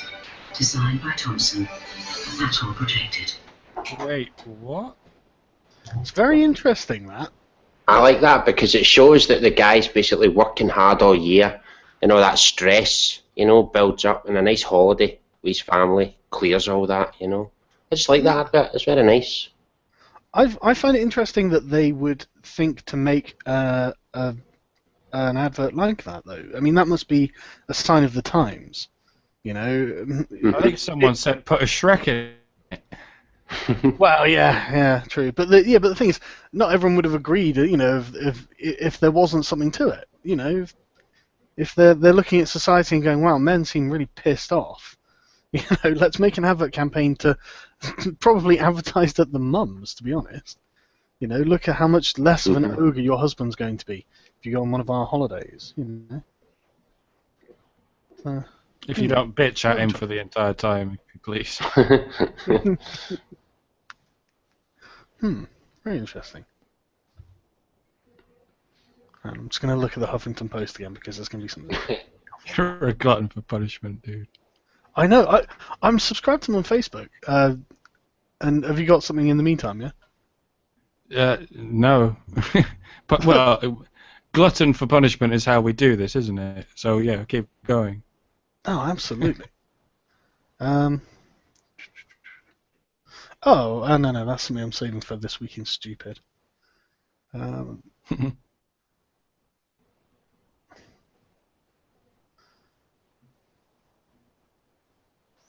you getting something up, good fella? There's something I was looking for, and I have found it. I'm going to give you the... I think I can share the link here. That's what I'm doing now. Can you see that on the screen? The little boy who started a sex change aged 8 because he and his lesbian parents always knew he wanted to be a girl. See how sickening that is? When you see them, right? Look at them. Some bitch-looking motherfuckers, them, man, I tell you. Fuck me. Yeah, I'm sure there was no influence from the lesbian parents on that one. No, they got a boy. This is an orphan. They got a boy, and they basically, I think anyway, convinced him his entire life that being a boy is wrong and bad and evil, and he wants to be a girl. And I don't think when you're 8 years old you should be allowed to say I want to be a girl, because my boy's 5 and he wants to be Batman. What will I do? Get him some fucking bat blood or something? Know what I mean? Sake. Yeah. What the hell kind of? I mean, what? Yeah. Are they looking at being a girl as some kind of vocation? What? It says, ignoring their son's incessant pleas simply was not worth the risk. I don't believe that. I don't believe it. It's just, yeah.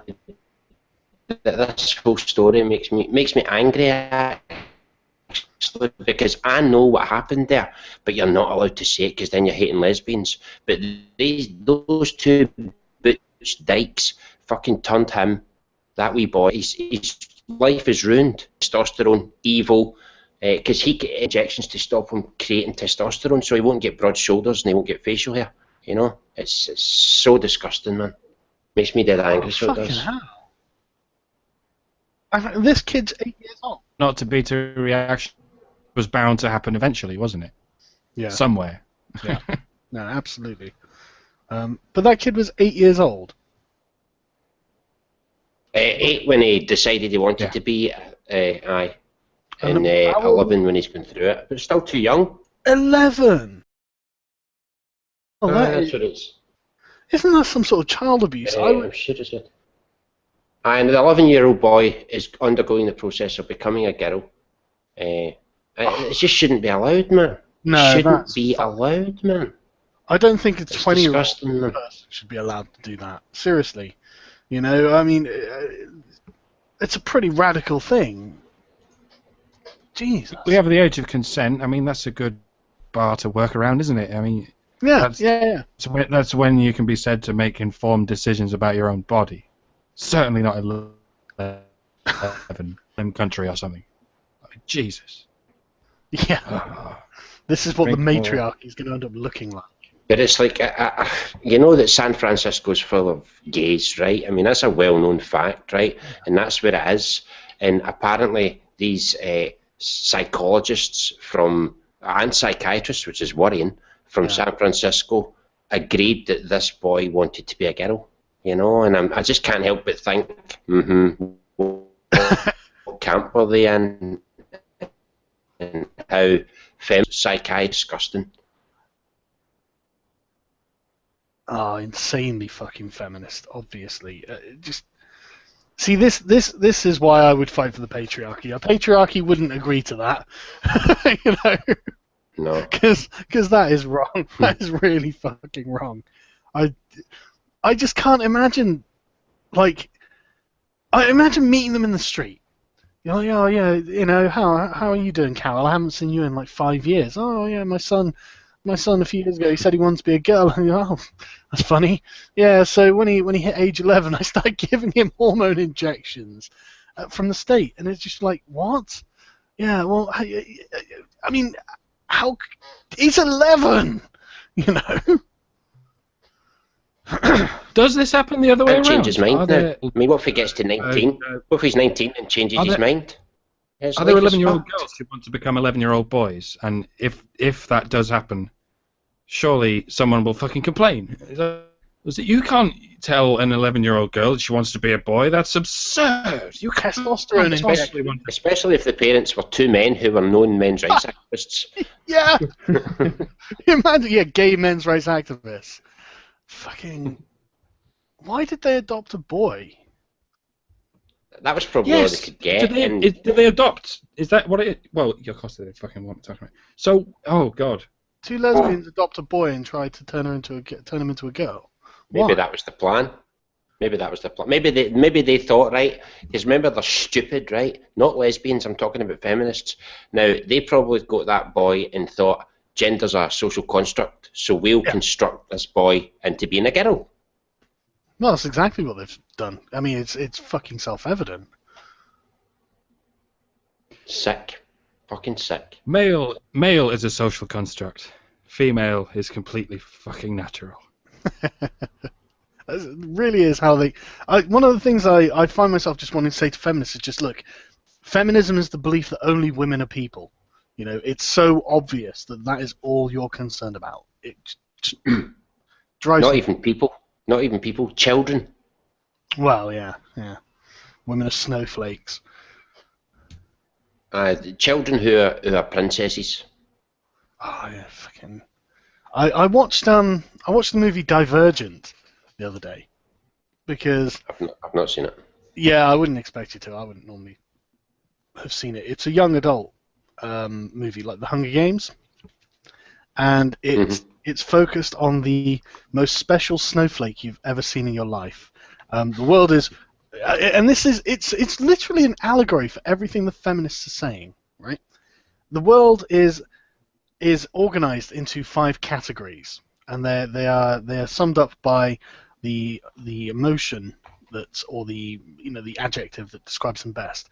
So you've got it's in a post-apocalyptic future where there's just one city left, and then you've got, like, I can't remember what the name for them was, but the farmers who just get such joy out of tending the land. It's like, okay, that's weird. Then you've got some other ones. I assume the mechanics or whatever. And then you've got this one called erudites, which are the intellectuals of society. You've got the abjurers or something. I can't remember the word they use. Basically, the families, the middle class, effectively. And then you had Dauntless, which were the warriors. And it's like, okay, and they're all very, very, very easily defined when you're watching the film. It's very easy to get the theme they're going to. And apparently, everyone, when they grow up in whatever faction that they are born into, until they get to like 18, when they choose their faction based on a test or something, and some sort of science fiction test. And this girl she's such a special snowflake that she doesn't fit into any of these categories, and therefore she gets this label called divergent. And it's like, oh, for fuck's sake, this is literally like the feminist view of the world. You know?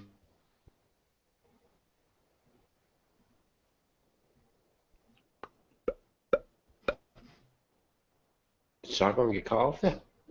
Ah, I thought it was just me. No, I think Sargon got cut off. I think he did.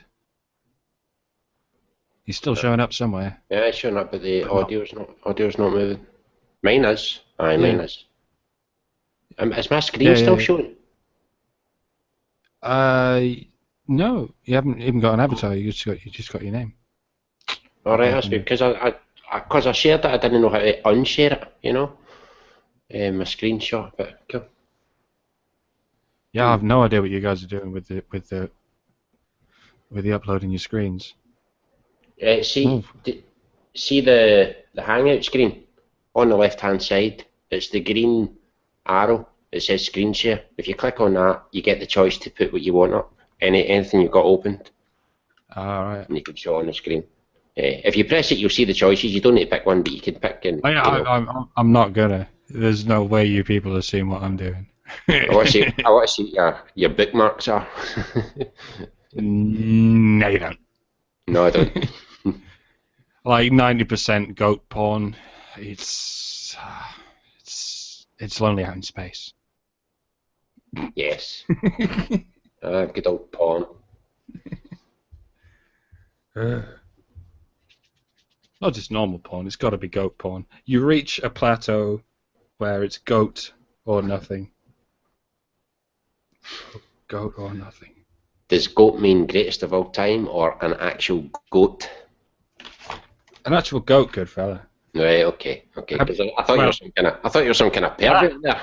You're dangerously undereducated in the range of vaginas that the fauna around us has to offer. You might assume. You might assume the human one would be the best, good fella, but that's because you're not thinking with portals. It's because I'm naive. Yeah. How far into that description of that film did I get before I got cut off? It's a view of how feminists see the world, and then you cut off. Yeah, or like I think women generally kind of see the world very much like this. What do you guys reckon? How women see the world. Oh no, I say that like women see the world, but what I actually mean is the impression I get from the media that women produce, the stories they write and stuff like this. There seems to be very much. They seem to think they're being controlled by society. Right. And I mean, is that something that you guys would say looks to be the case? Or I'd say for feminists, yes. For feminists, definitely. Because they with the patriarchy and all that, I'd say yes, but not. I think it might even go a bit deeper than that. I mean, I might not say biological, but on a certainly longly, deeply ingrained societal level, women work on the rules, on making the rules, and men work on enforcing the rules, and it's always sort of been that way. Does that answer the question that was just asked? Because I completely forgot what that question was. It doesn't matter so much if it answers it exactly. It's more that it's an interesting point. Yeah, I think domestically that's very true. I think when it comes to ordering things, that's true. And that translates through to everything else, doesn't it? Because that's where everything starts. Yeah, I think I don't know. I find that it seems to be women arguing against certain principles that I find to be inviolable. Like with Rebecca Watson and the New Zealand inquisitorial system for rape cases, where it's assumed that the accused rapist is the rapist, and then evidence to prove that he didn't rape someone has to be found instead of the reverse. I find it's often women arguing for that, and they don't seem to understand the moral principle that they're violating there. And that really bothers me. Maybe Arctic Dragoon's right. They want something controlling them. Do you think he's right? Yeah, that's actually a really good point. Yeah, it's a projection of control. They need to think something's controlling them so that they, by proxy, can control something else. And again, that's not just a female thing; it's an in-power thing, Well, I find that interesting actually because, I mean, I agree. I think that they probably do. Well, I don't necessarily know if they want to be controlled. I think they want to know that it's going to be okay. You know, I think the feeling of security to knowing that someone is taking care of the important stuff, and if it's them, they tend to. I think women have got a definite totalitarian bent towards them, definite innate sort of dictatorialness, and I think it comes from a place of trying to get the job done right. You know, not really being able to necessarily rely on the people under you. When I've been under female bosses, they've very much been like that, and I find it very peculiar because under male bosses, they tend to assume that you can do what you're being paid to do, and they tend to micromanage less, I find. Yeah, kind of. Yeah, it's difficult. I always encounter this problem whenever is it women or is it women in this day and age, if you see what I mean. Is it feminist? No, I think women have always been controlling. I can think of plenty of hyper-controlling women from history. Yeah, but the last 2,000 years weren't like the few thousand years before that, were they? They were surprisingly similar, actually. Really?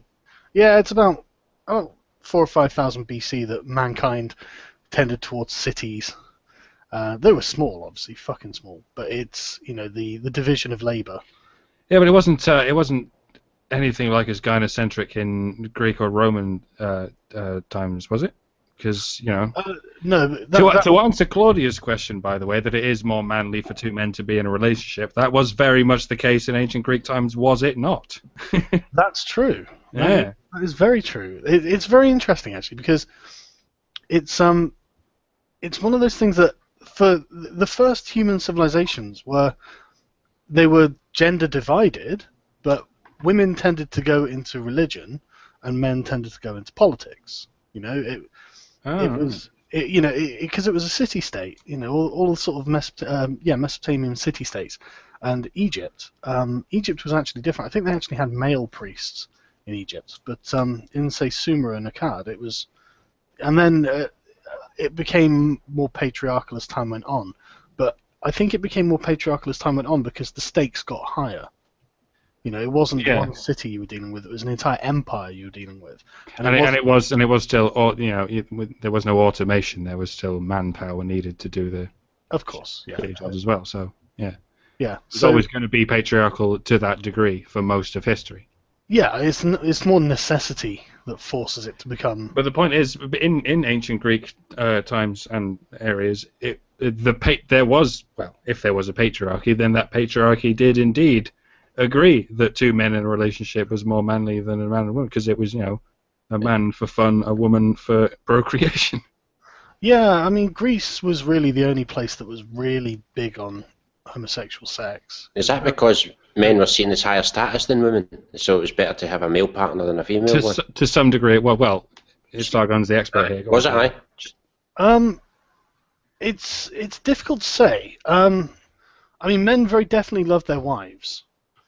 There's I mean, there are lots of Pyrrhus, like what the guy did a video series on. He named a city after his wife who died, and he used to give out military honors named after her. He very clearly had a huge amount of respect for her. And this is you always see you get just bits of shards of pottery and stuff with kind messages written on them to their wives and stuff like that. And so men very clearly love their wives, but Greece was a real example because it was very militaristic compared to other parts of the world around it, and they were very enchanted with the male form. They thought naked men looked wonderful. So yeah, it was a very much. Who doesn't? Male-centered. No, I don't. It was a very much male-centered society. I won't lie. Maybe we should get back there, eh? Hey. Maybe we should get back to a society where you can look at a naked man and go, well, whatever. Yeah, good on you, bruv.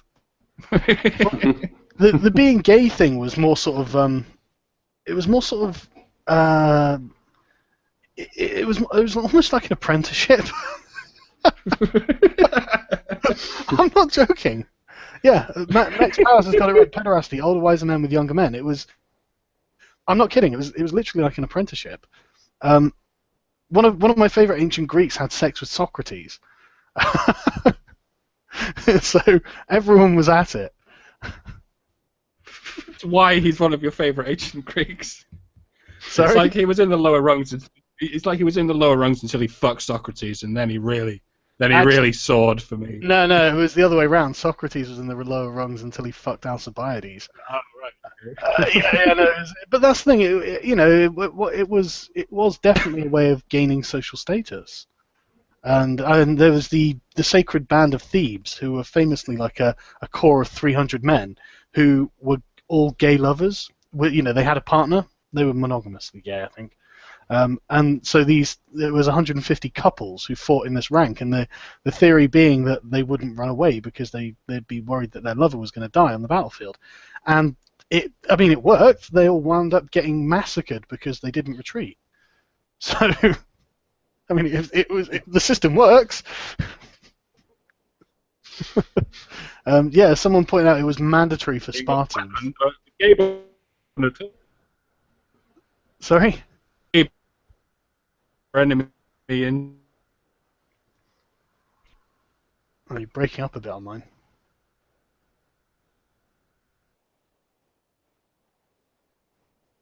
Right, what's happened there? I don't know. Have I cut off, or have everybody else cut off? Yeah, it seems to have been a little bit. But in Sparta, it's mandatory. So there was very little chance of a Spartan boy reaching adulthood with his anal virginity intact. It's fucking worrying, isn't it? And everyone wonders why they're all laconic and fucking angry. Oh. Just so you know, the mouse, my real name's Alexander. Just saying. No, is it? Aye. It's a fine old name, that. I tell you what, the Scots have been calling people Alexander for donkey's years. It's always been a really... It's my son's name as well. It's also my dad's name and my granddad's name. It really is. It really is. What about your neighbours? Everyone in Scotland is just... it keeps dropping. I will re-invite it.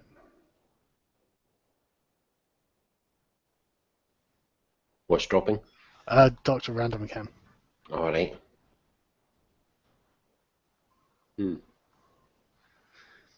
Nicholas, it wasn't necessarily rape oriented. It was more sort of a repressive, really. It wasn't necessarily rape, but it'd be easy to interpret it as rape. It was definitely walking the line. Ah, you back? No, you're not back. What? Technology, a blessing and a curse at the same time. It is, isn't it? Okay, well, while we try and get that back, let's have a look, see what they've got on Jezebel.com. Not so much the mouse, not so much great, but still, I'm an Alexander, it'll still count. It's good enough, isn't it?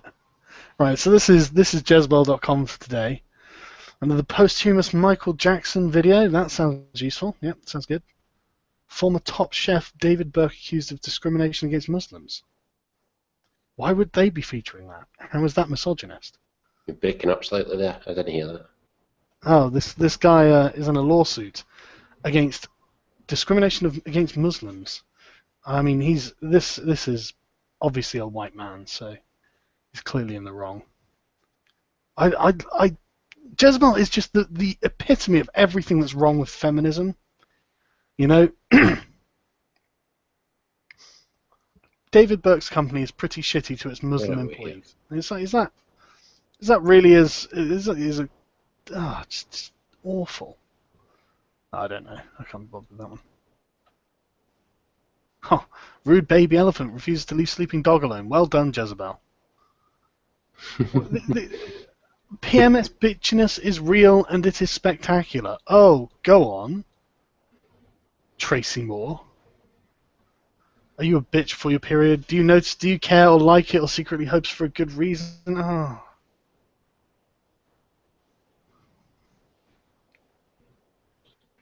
So, basically, it's literally like everything on Jezebel. Just justifying why women act out and just excusing it. Right, well, I'm just going to send you a link from Jezebel, right? Okay. Just to show you what they're really like, you know. Where's the chat in this? Christ, chat. There we go. You get that link there? Oh yes.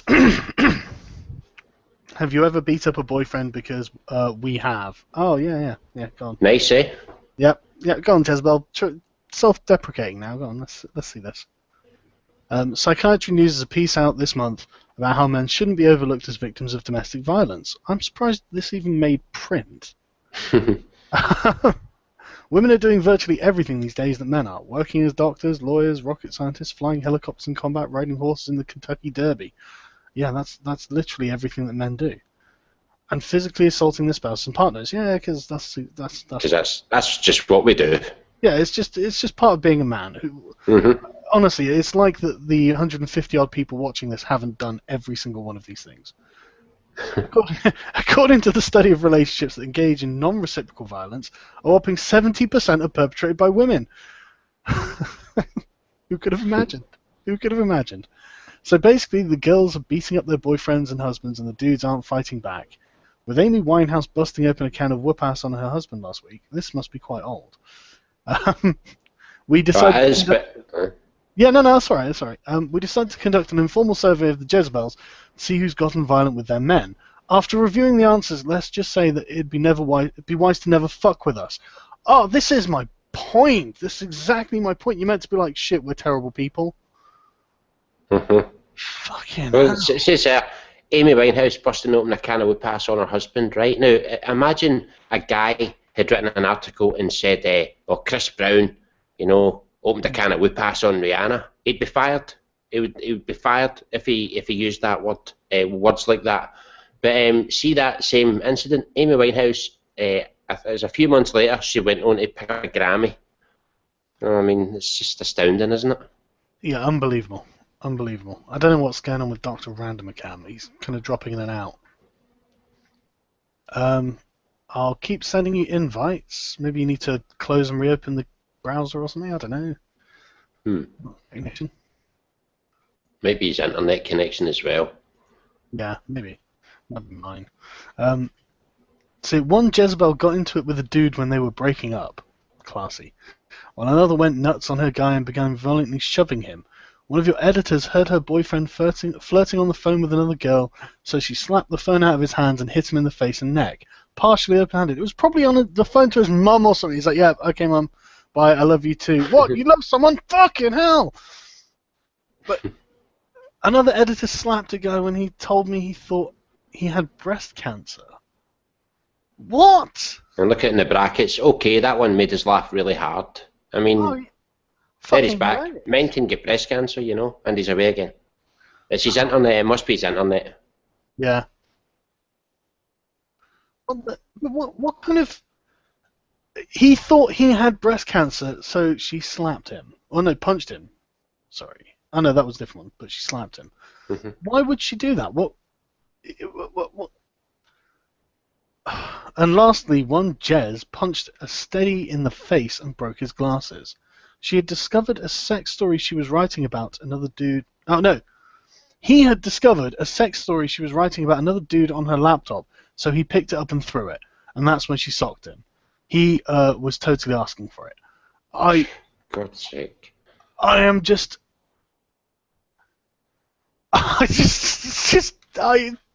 Unbelievable. I mean, I wonder what the comments are like, actually. Comments. Well, the first one is a guy. The missus smacked me around a bit for the third time in our 17-year-old marriage. I never even raised a finger, ever. I left the adulterous, abusive bitch there and then without saying a word and regained my balls. I got custody of our 3 kids in the home. Violence is a betrayal of trust. Yeah, she was sorry each time that shit happened. But look at the second comment, look. Now, I wonder what you did to antagonise her to attack you. Oh, fuck me. Look at that, man. I mean, there's nothing there the guy says in any way. Yeah. But she's got to jump in and say, oh, you must have antagonised her, because women are not just violent without it being men's fault. It's fucking shit. Yeah, absolutely. There is always a woman who comes out and defends it, saying, oh, it must have just been awful for her. in some way for her to have, committed that terrible crime. And it's like, yeah, it's awful that she's a psycho. At least people are actually challenging that, though. Uh-huh. And yeah, gleefully admitting to partner violence is not okay because you're a woman. It's still something to be ashamed of. Yes, Jezebel. Exactly. Fuck me.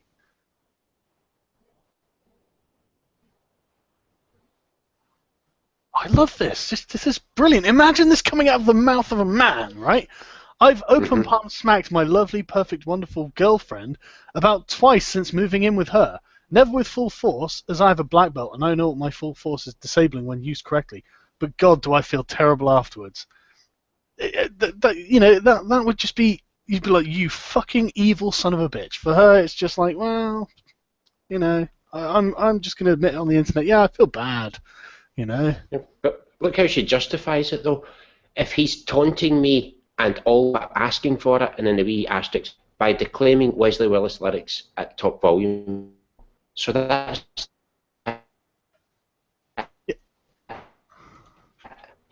You know what I mean? That's... No, I'm absolutely with you there. It's like... You literally say, don't blame the victim all the time. Slapping people when she's a black belt? Yeah. I thought the whole point of learning karate was so you didn't have to use it. But that's the thing. She's like the bad guy in an 80s movie. She learned it so she could use it, But yeah, I love it. Even if he's taunting me and all but asking for it. But if a man had said that, she'd be like, "That's bad. You can't. Women are never taunting men. They're never asking for it." It's just such bullshit. It's amazing what they get away with. They just write it all happy as well. Yeah, as if they just don't care. And this, how did you overcome the feelings that you had after doing this? It's like, hang on, I'll stop you there. They didn't have feelings after doing this. They think it's just fine. No. I just drunkenly pummeled my boyfriend this weekend for no good reason. I was really wasted. I feel so terrible. So you fucking should. He says that he's staying because men can go back to their abusive wives, but he looks like he's been giving me the looks he has been giving me are heartbreaking. Well, whose fucking fault? I've never seen a man writing any kind of comment like that before. I've never seen a man writing a comment like that ever. Unbelievable. Yeah,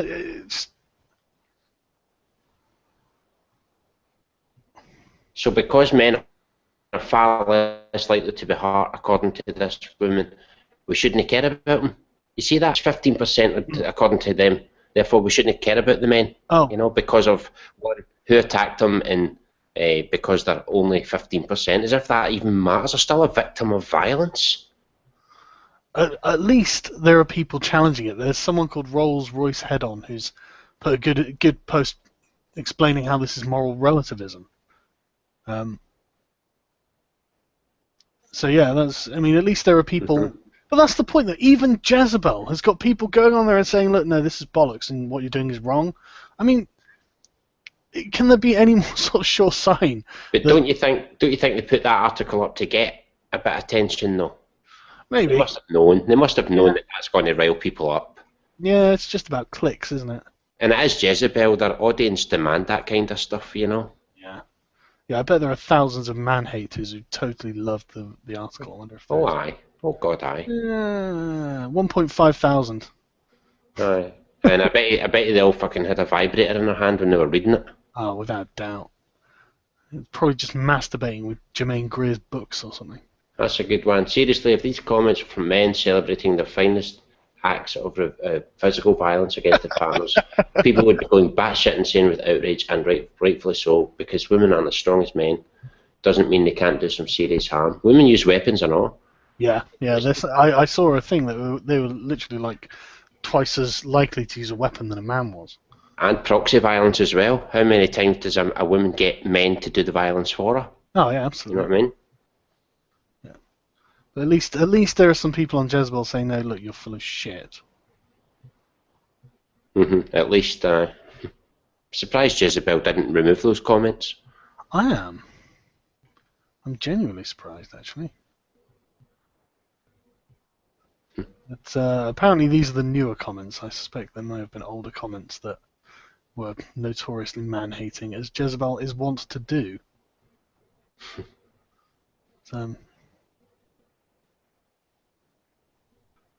Fucking nice. And this sort of thing. Oh wow, Lena Dunham is the master of deception. She's got a new haircut. Who gives a fuck? Is this really the kind of pointless twaddle that feminists want to read about?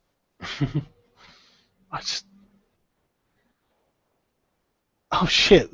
The single mothers have caught up to everyone. Mum arrested for leaving kids in park while she visits a food bank. Fucking hell! That's gonna be. I swear, the single mothers of Swindon. I follow that shout out Swindon page, just for that. It's just the hysteria. And there was one the other day. Someone had left a broken bottle in a play park, which I agree is a bad thing. But they were literally going on about how they'd love to beat these people up, how they'd do X, Y, Z to them, and I'm just like, Jesus Christ! You'd think that they exterminated the Jews or something. They yeah, it was very irresponsible to leave a broken bottle in a park. I agree, and that's as far as I go agreeing with you. Crazy mothers. They're mental. I don't know if Swindon's especially bad for it or not. I mean, oh no, they're everywhere. They're everywhere, man. Have you got any other good ones? I've not. I've kind of ran out of bookmarks. Don't know if I've got many more. Sorry, there were a few things I was gonna.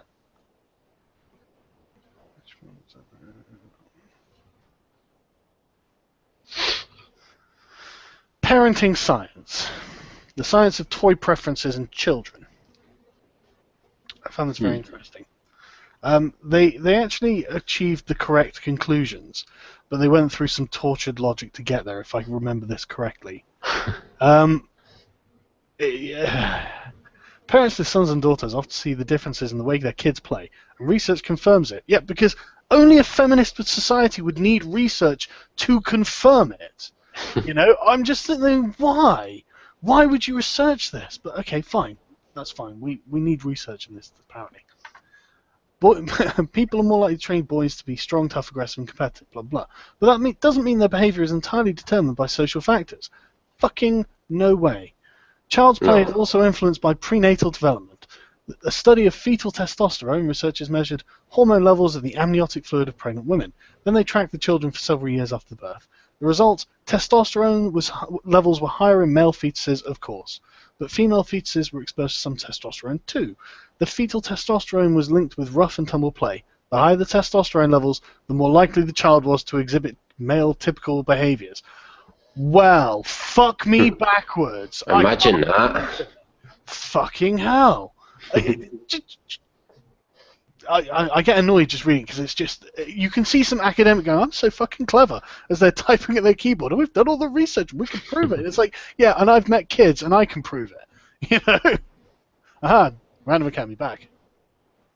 Things are more equal. Right. Hey.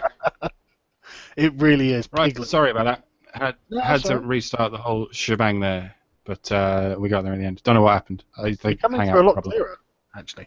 Yeah, I haven't restarted my computer in fucking weeks. I probably should have done that before this. That's all right. I'm just as Yeah, you know how it goes. So what have I missed? Anything good? Right, well, the feminists had to do research into whether boys and girls were different. And okay. I think I'm up to speed. And you probably know what the conclusion was. The conclusion was miraculously, yes, they are different. Science shows it. And the feminists are now desperately flailing around to suggest that this doesn't suggest what it actually suggests. So are preferences for girls' toys and boys' toys biologically determined? It's more complicated than that. Maybe the male preference for rough and tumble play can explain why can explain the way kids play with their toys. But that doesn't make the toys themselves intrinsically male or female. No, the toys aren't male or female, you spastics. They're fucking. Why would you say that? Obviously not, you dumbasses. Masculine or feminine, maybe. We've determined there's a difference between sex and gender, right? Or certain social sciences have determined there's a difference between sex and gender. That there's something going on in this bit of the front of the brain, right, that determines a certain orientation. Yeah. and we can say that there are orientations more common in people with XY in their genes, and there are certain orientations more common with people with XX in their genes. That's Absolutely. biological And these people fucking gender. These people literally prove in this study that it's down to testosterone levels in the womb, and probably later on throughout life. Yeah. So that's what they prove, right? And so I love this. It goes on. Give a girl some plastic dinosaurs, and she might do several things. Act out a drama, take the dinosaurs foraging, or treat the boys as pets. Absolutely, that is what young girls tend to do. A boy might be more likely to stage dinosaur battles. Absolutely. Now, if you're a child and you want to act out a drama or treat the toys as like pets or people in a shop or something like that, like little girls play, are you going to be more attracted to Barbie dolls or dinosaurs with giant sharp teeth? I mean, it's self-evident. And so, these aren't intrinsically male or female. It's like, actually, I think the qualities make them intrinsically attractive to boys and intrinsically attractive to girls. It's not the sort of thing anyone actually needs to do a study on, surely. No. I mean, money was wasted on this. See, just to quickly answer, Chris JS 1987, he said, did anyone see the story of the woman who glassed the guy in the face? We covered that right at the very start. She had 17, let's ask Dr. Randomer Cam, because you weren't here. There's a woman who, she glassed a man in a nightclub. She had 17 previous convictions for assault, and she walked free from court. Was this in Hull, by any chance? I read a story about this happening somewhere in good old Kingston upon Hull. So I've got This might be the kind of thing that happens all the fucking time, though. Yeah, and I've still got it here. Estate agent in Bournemouth. Bournemouth it was. Oh, well. Bournemouth. I a friend of mine from up north sent a similar story. Yeah, and the judge sort of says, this would be no excuse if you were a man. You would get 7 years at least for this. and then they get let off with nothing. So apparently it is a fucking excuse. Yeah. What the fuck? Not be a man. That's exactly what happened. It was just, she's got 17 Oh, yeah, this story, I remember. This is roughly where I came in, actually. I missed the first 13 minutes, but I came in while you were talking about this. Yeah, that's fucking brutal. It's, I mean, that guy's faced, and then just 17 prior convictions, but you know what? She doesn't need a sentence. She's probably not going to do it again. Don't you think she looks white? Don't you think she looks white in the top photograph, but then she looks black in the second one? Christ, she does. She looks white in that one there, the yellow dress, and then when you scroll down, she looks black. Yeah, she looks heavily tanned in that one. And then she looks black there. It's weird, isn't it? It's got a good rack on it, though. But, never stick your dick in crazy. I just want to get to the conclusion of this thing, because it's just magnificent, right? Thus, whether boys are predisposed to prefer boys' toys, there is no reason to think that girls are predisposed to reject toys that are stereotypically male. Again, I really think this just comes down to form and function, given that they're specifically performing an act with each method of play. But here's an example. Most young boys want male toys, even if the parents aren't pushing them. Obviously, they needed to do another fucking study of this, but they came to the conclusion that everyone already knew that, yes, kids themselves requested more likely to request masculine toys, because guns and dinosaurs have, things that do things, like shoot people and eat people. But anyway, yeah, so they needed that, so not so terribly surprising. But it was mostly the boys who were requesting gender-stereotyped toys. Now that's interesting. That boys developed this preference early on, when girls got it about 5 years old. I mean, I don't know whether there's anything to be drawn from that specifically. Do you see the difference all the way when we get older and all? I mean, just look, for example, at the movies most men enjoy and the movies most women enjoy. There's a reason they're called chick flicks, because men don't fucking watch them. They're not interested in them. Women like different things. Men like different things. It's just that. Most men would watch either comedies or action, I would guess. Most women would watch chick flicks or rom-coms. Yeah, I would say so. See how comedy is present in both things there. Mm-hmm. Comedy brings all things together. You see. I don't think a romantic comedy is really. It's a euphemism, isn't it, for chick flick? Predictable nonsense. You would say that. You're a man. Ah.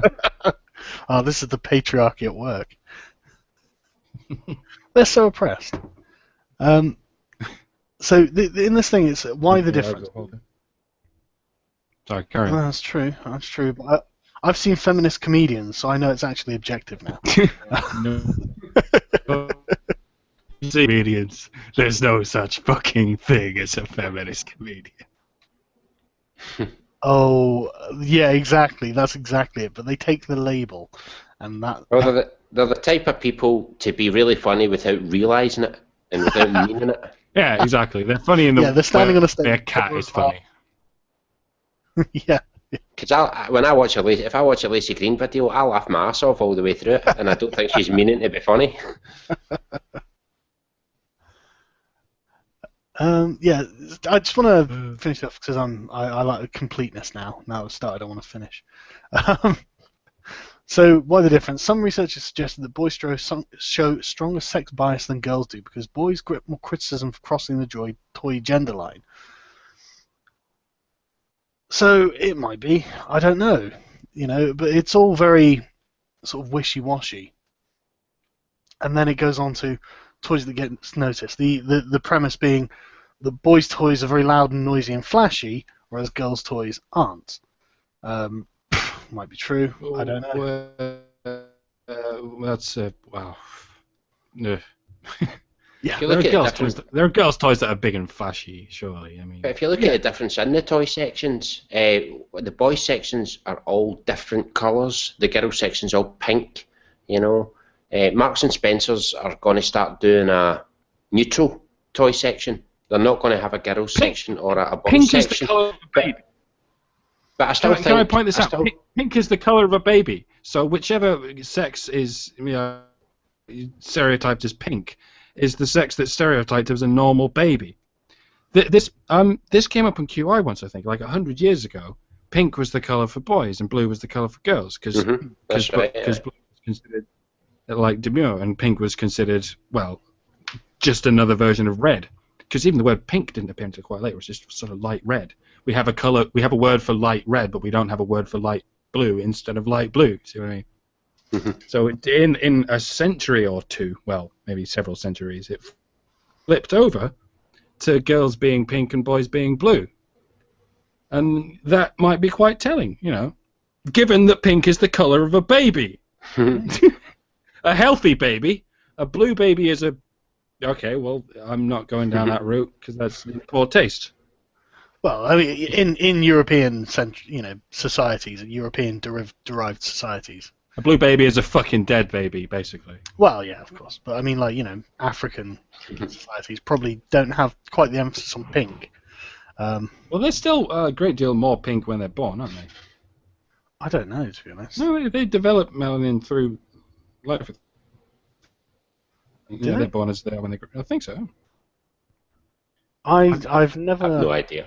I've never looked. Yeah. That's why babies are more pink than adults, generally, because they fully develop the melanin. Any black people listening? See when you were born, were you pink? Yeah. No, not completely pink. Do you remember? They're not completely. They're obviously darker than Caucasian newborns, but they're still lighter than they are. It's much the same with hair, Lots of children have quite fair hair when they're young, and then it gets darker as they get older. It's much the same with skin, I think. Everything sort of slowly develops during childhood. But again, I might be talking bollocks completely because I'm really fucking drunk right now. It's entirely possible. There was actually something I did mean to get to. I just forgot my point. So these two studies, the same study that she keeps quoting throughout the article. I know there was two studies. But it basically delineates between the styles of play. Boys are mechanically oriented and girls are something else. I don't know. People orientated. Yeah, socially oriented. And she goes on to say that, boys' toys are disruptive, and it's been noticed in non-human primate dominance displays that the most disruptive and ruckus sort of ones are the most successful, and so... So yeah, perhaps their natural selection has favoured males who seek out and tinker with objects that make a ruckus. Well, maybe. I wouldn't rule it out. Boys have got more energy, though. Wouldn't you say boys have got more energy than girls? Sorry, say that again. Do you not think boys have got more energy than girls? Well, they got bigger muscles, so that sort of stands to reason in this. It does make sense. I've noticed that they eat kind of energy, maybe. Well, not as much energy in their mouth. Yeah. Well, no, they shout quite. We have been going on for 3.5 hours, guys. That's true, though. But I think it's I mean, I've noticed that little boys do tend to eat more than little girls. I come from a big family, and it was always the little girls that would leave food in their plate. It was never the little boys, and that's probably just down to them actually running around a lot more than the girls. I think the girls they tended to be the first to drop out of the play when it got big. Boys tend to be more focused on big, don't they? Yeah. Everything's got to be bigger, Yeah. Yeah. No. A more exaggerated form of itself. Yeah. That's why it seems so simple to feminists that the boys are so simple. They just want things big, whereas girls are much more complicated. And it seems more complicated on the surface, but they just want a different kind of big. Yeah. Okay. So you might know what I'm getting at. I don't know. No, I think I know what you mean. So yeah, but the thing is this: but whatever explains the male preference for mechanical play, we should consider mechanical play hones spatial skills, and spatial skills are key for success in a variety of fields, including art, architecture, engineering, and the physical sciences. And while it's likely that doll play has its own benefits, highly sexualized dolls, Barbie is not actually highly sexualized. No chance. She's highly idealized. The proportions and whatnot, they're absurd. But well, if she's highly sexualized, so's Action Man and G.I. Joe. Yeah, exactly. And none of them have got any genitalia to sexualize them on. Barbie doesn't have any nipples. She doesn't have tits count. Well, Barbie doesn't really have very massive tits, does she? She's just got little pointy things like Madonna. Yeah, she's not no nipples. Lara Croft. Yeah, no nipples, no sexual signifiers. But I mean, women have breasts, so you couldn't make a woman doll without putting breasts on it, because that would reflect the reality. I don't think that Barbie's sexualized in any fucking way. I really don't. But anyway, highly sexualized dolls. What do you think? Surely there are supernormal stimuli. You know what supernormal stimuli, right? With baby birds, if you show them, it's a certain species of baby bird that has the adult has a yellow beak with red stripes in it. So if you show them a yellow sort of ruler with 3 red stripes in it, they go completely mental. And so there's the same thing with supernormal stimuli with male ideal images of women. So it's something to do with the thigh waist ratio. And, but whatever. Barbie's a girl's toy. So women are thinking, I find it sexual. These anthropometric truths still exist to some degree, and don't get me wrong. I remember being a kid and first exploring a Barbie doll when I was 6 years old or something. I remember thinking this is weird. I didn't understand it. The Barbie isn't a normal human shape, is she? No. And if you could take a normal human shape and extrude it into something not sexual, you'd turn it into something like Shrek. If you could turn it into something hypersexual, a supernormal stimuli, it would be something a bit like Barbie, wouldn't it? It doesn't need to have huge tits and a working vagina for it. Ken, then, is he not an ideal image? To the same degree. Yeah, they're all plastic at the end of the day. I don't necessarily think that's sexual though. I think it's more sort of I think it more tends towards the relationship angle rather than the sex angle. Like you said, Ken represents a very wealthy man who can afford a nice car and a nice house, and Barbie represents the perfect wife who does cooking and cleaning and baking. Gold digger. Yeah, the gold digger. Do we ever find out what Ken does for a living? Go to be a drug dealer or something. International arms. Yeah, I think it's some sort of terrible white-collar crime. He's a corporate... He might be a model. You never know. Maybe they're 2 models that just live together. No, Ken's the guy who opens Indonesian sweatshops and, enslaves entire countries for a few extra pennies so Barbie can sit in an extra big jacuzzi. That's the kind of person Ken is. Son of a bitch. Doesn't matter anyway. She only sees them as a credit card. Yeah, exactly. That's the thing. Ken's job is so unimportant. We have no idea what he does.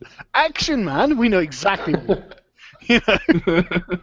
That's the difference between men and women's like view of the world, I swear to God. Oh wait, I just realised Ken fucking fights Blanca and E Honda. Ken's a bare knuckle boxer, I see. He's got the same build. He's got the same fucking hair. If you married Yeah, he's got yellow hair. Does Ken have yellow hair? Yeah, he goes Hadouken and shit. That's why it's called Ken. Trust. So in this thing, mechanical play, blah blah blah, highly sexualized dolls, cause and value themselves primarily for their physical appearance. This is something I think is just innate to women by virtue of men being highly visual creatures. You know, I think this is evolution. You know, I mean, it is the fact that women are highly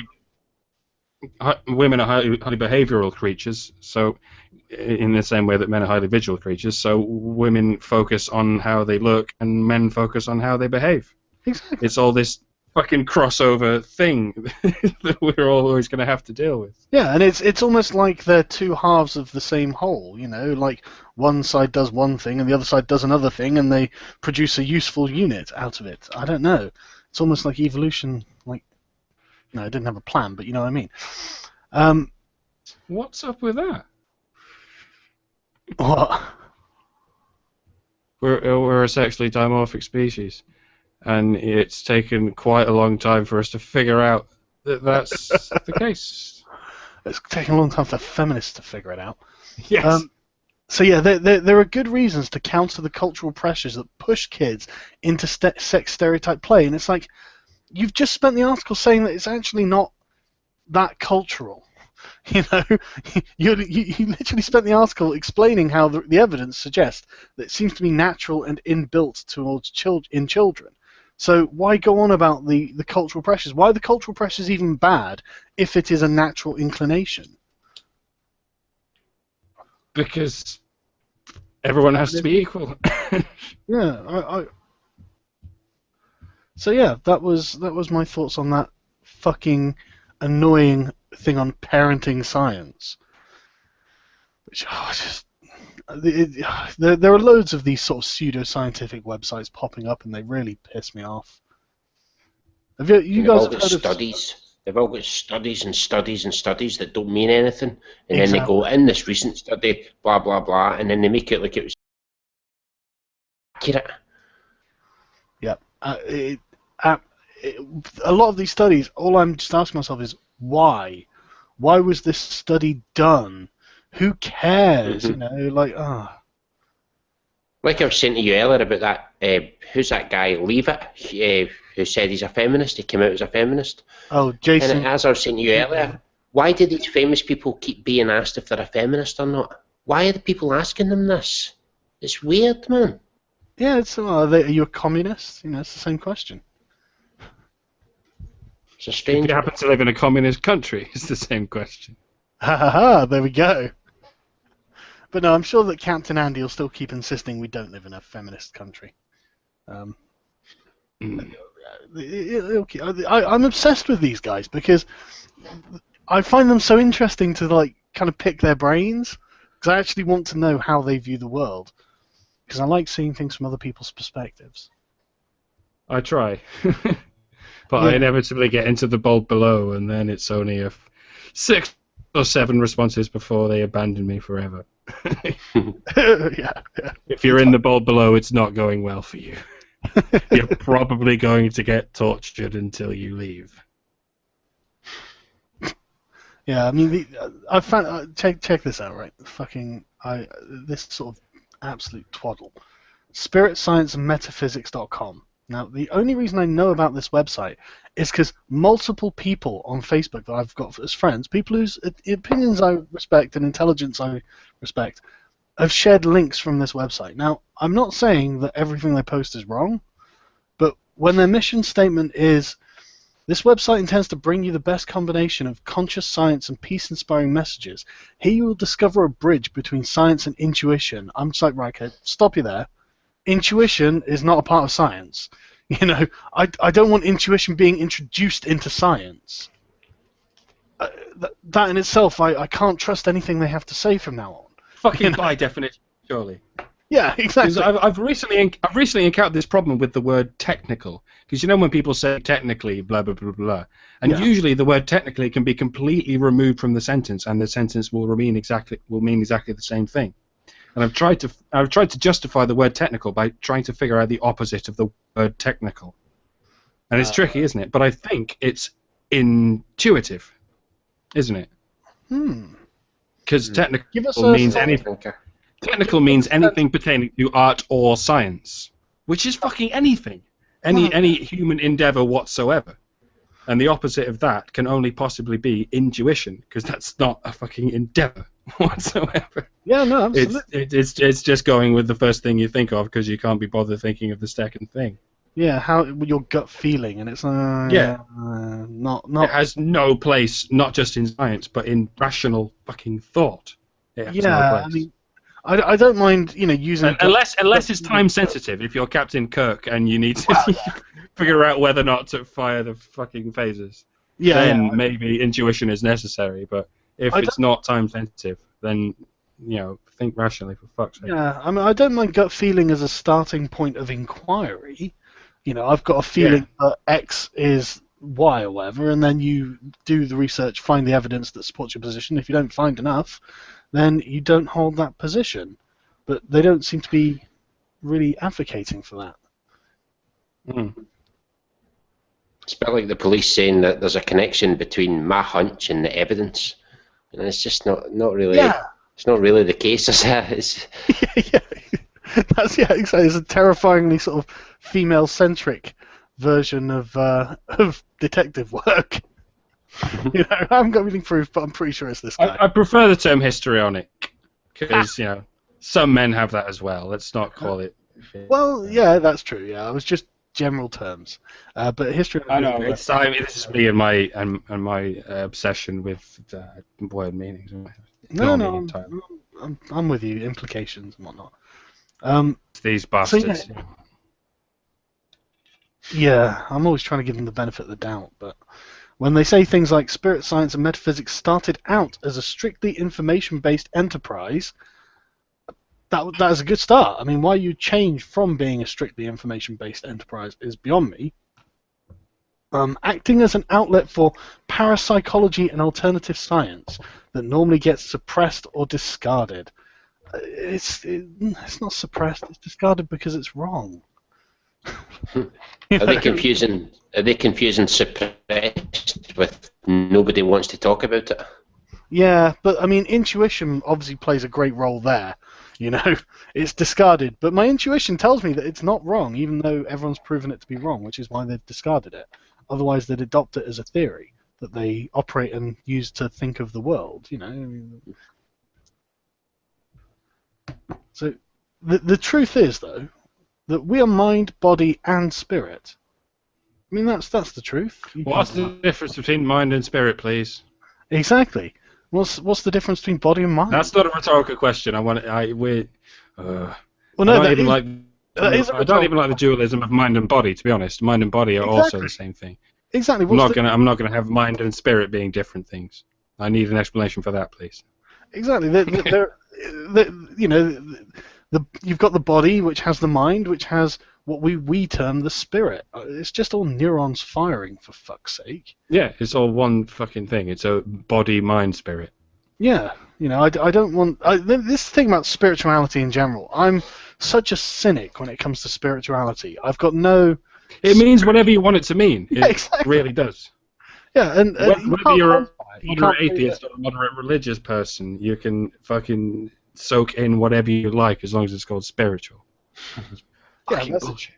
Exactly, it's twaddle. And these things, I've been seeing them a lot. I'm not here though. But yeah, I've been seeing them a lot recently, and it's just, I guess people aren't really thinking about them very stringently.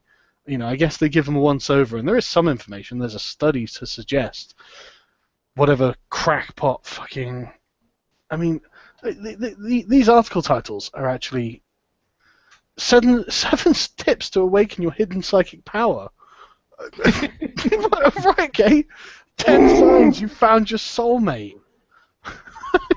How psychedelics saved my life. Well, that one might be worth a read.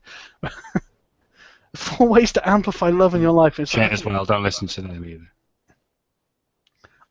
What 4 ways? How do you amplify the love in your life? Take a deep breath. Be grateful. Thoughtful generosity and cultivate love. Oh my fucking lord! Just the wishy-washiest of terms. Codswallop.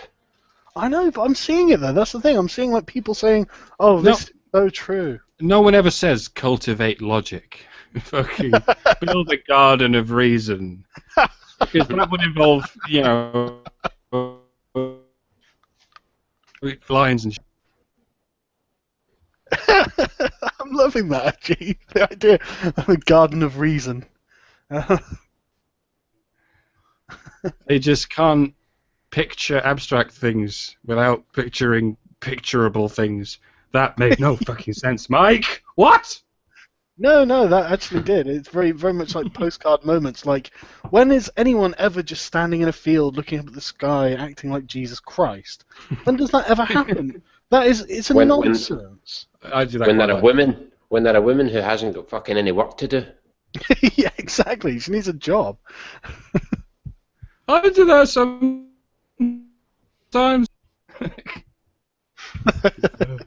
When you feel like you're communing with the Sky Mother or whatever it is that they believe. I don't know. It's this barking shit that I see on a daily basis, and it just... Why? Why are you all like this?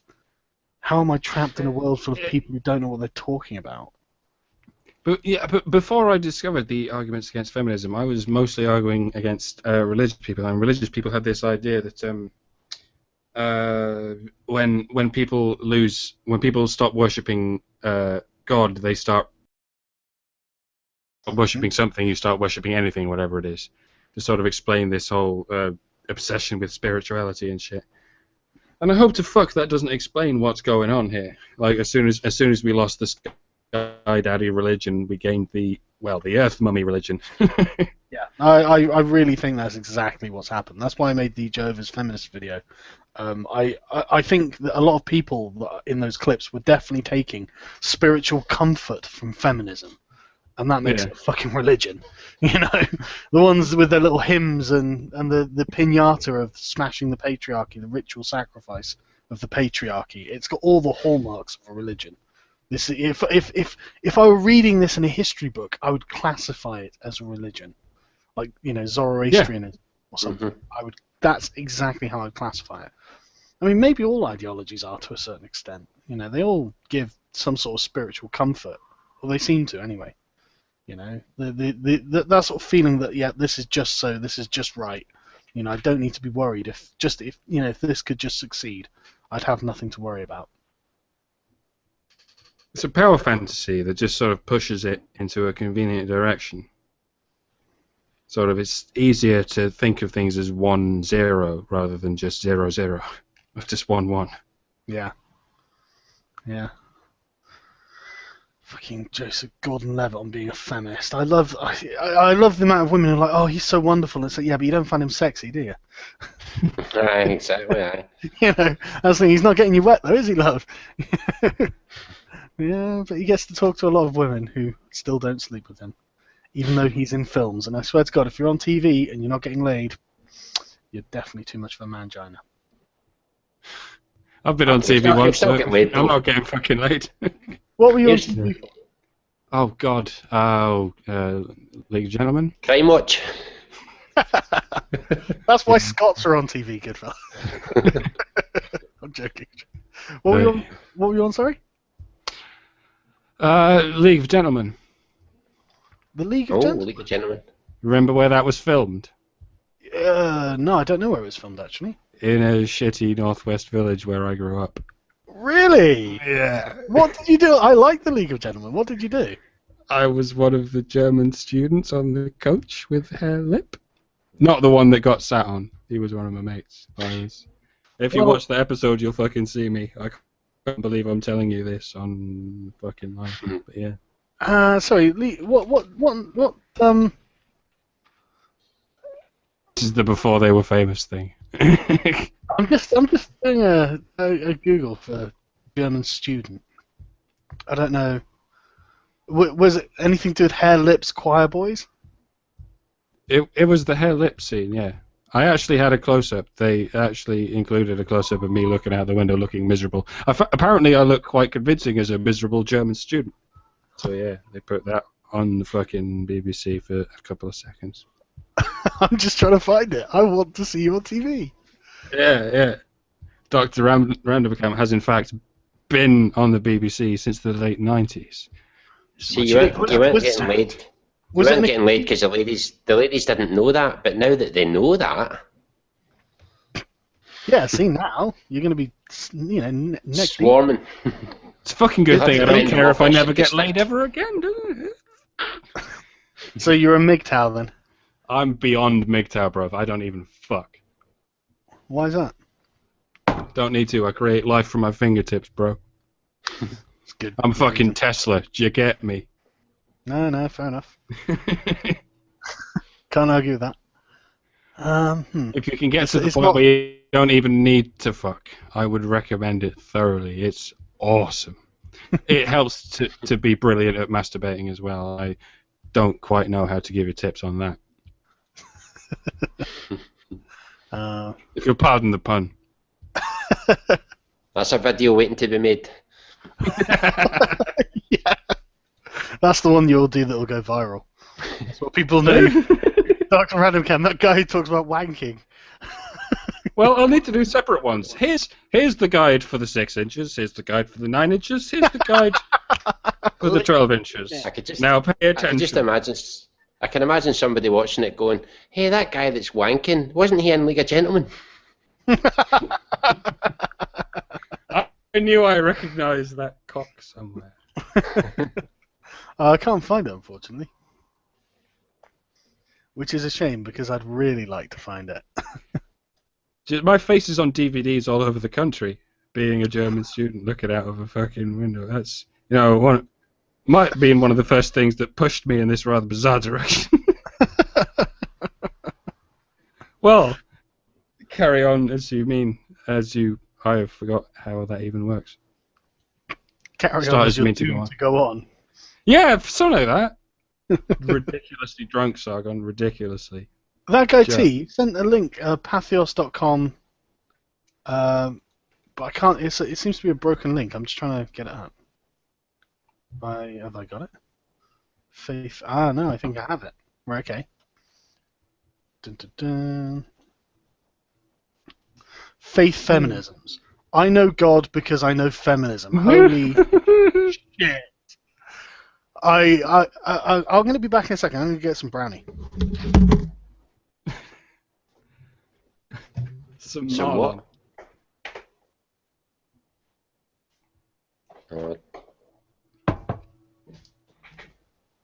One too many Marlons. I have some special brownie, and I'm not going through this sober. I don't normally, but you know what? I thought, fuck it. I thought I'd wait till afterwards, but now I'm not going to. I'm drinking with Sargon. Fucking drinking with Sargon, guys. Look. Good fella, man. Get something down you right now. I had a bong before we started. See, I quit smoking, so I had no choice but to invest in other means. I don't smoke either. I just smoke weed. I don't smoke tobacco. That makes sense. I kind of got hooked on the tobacco though when I was in university and I started smoking weed, and it was like difficult to get. It was the tobacco that got you. Yeah, it was. But that was a lot of people. If anyone's looking for tips, right? Get a brownie mix. Get an eighth. Grind the eighth up into the brownie mix. Put the egg, water, and oil in. Mix it all up, and then just put it in the oven, 130 degrees, no hotter. And it's such a more efficient way of using it. I mean, I'm working on a budget very much with everything I do, and You know, not only are you not smoking, it gets you caned as anything, and it lasts literally an eighth will last you for a long time. So definitely highly Does it recommend. not take longer to? Does it not take longer to take effect? Yeah, about 10 minutes. So about Mm-hmm. 2/3 into this, I'm probably going to get really caned. 10 minutes. What? Fuck that shit, man. I need 30 seconds or less. I'm tempted to go into fucking ejecting it into the vein under my cock, as Will Hicks put it. Right, guys. I'm sorry to be a party pooper, but I'm going to have to go because I'm fucking starving and I want to make something to eat. But I'll leave you with a joke, right? Is that okay? Yeah, go ahead. Right. How many men does it take to open a bottle of beer? None. It should be open by the time she brings it to the couch. I'm going to head right now, right? So I'll speak to you all later. Thanks for having me on. It was an honour doing it with you, Sargon and Doctor. Thanks for being. We should do it again sometime. Word. Right, I'll see you later, right? Well, yeah, definitely in like a couple of weeks or something, for man. Yes, definitely. Cool. Right, okay. Be right. good. Right. And be happy. Okay, bye-bye. Take care, man. Bye. Yeah, I'll go through this article before we call it a night. Yeah. I know God because I know feminism. Okay, this is going to be good. I've heard many Christian feminists say they are feminists because of Jesus, not because of their Christianity. I think that's great. That's not my story, however. I mean, I suppose Jesus probably would have been in favor of feminism. It might not be a coincidence that history took a somewhat sideswiped, gynocentric direction after him. Yeah, it's very interesting, actually, that, because one of the problems they had with the Roman army, one thing I remember reading about was Christians were the first sort of people to really start saying, oh, we don't want to kill other Christians, you know. So when like they were being called to suppress an uprising of some sort, if there were Christians there, they tended not to treat them as brutally as they needed to properly suppress an uprising. So no, I don't think there were many Christian uprisings, but like, you know, like Nero's crackdowns on the Christians and stuff, Christian legionaries objected to it, which was odd. So yeah. So yeah, before I'm not a feminist because of Jesus. I'm a Christian because of feminism. Jesus Christ, this is getting weird. That guy T, really weird. This is uncomfortable territory I've never been in before. Before I began to view my Christian faith through a feminist lens, I was convinced there was no redeeming it. I grew up in conservative Christian fundamentalism. Going to a church and a Christian high school I consider abusive and cult-like.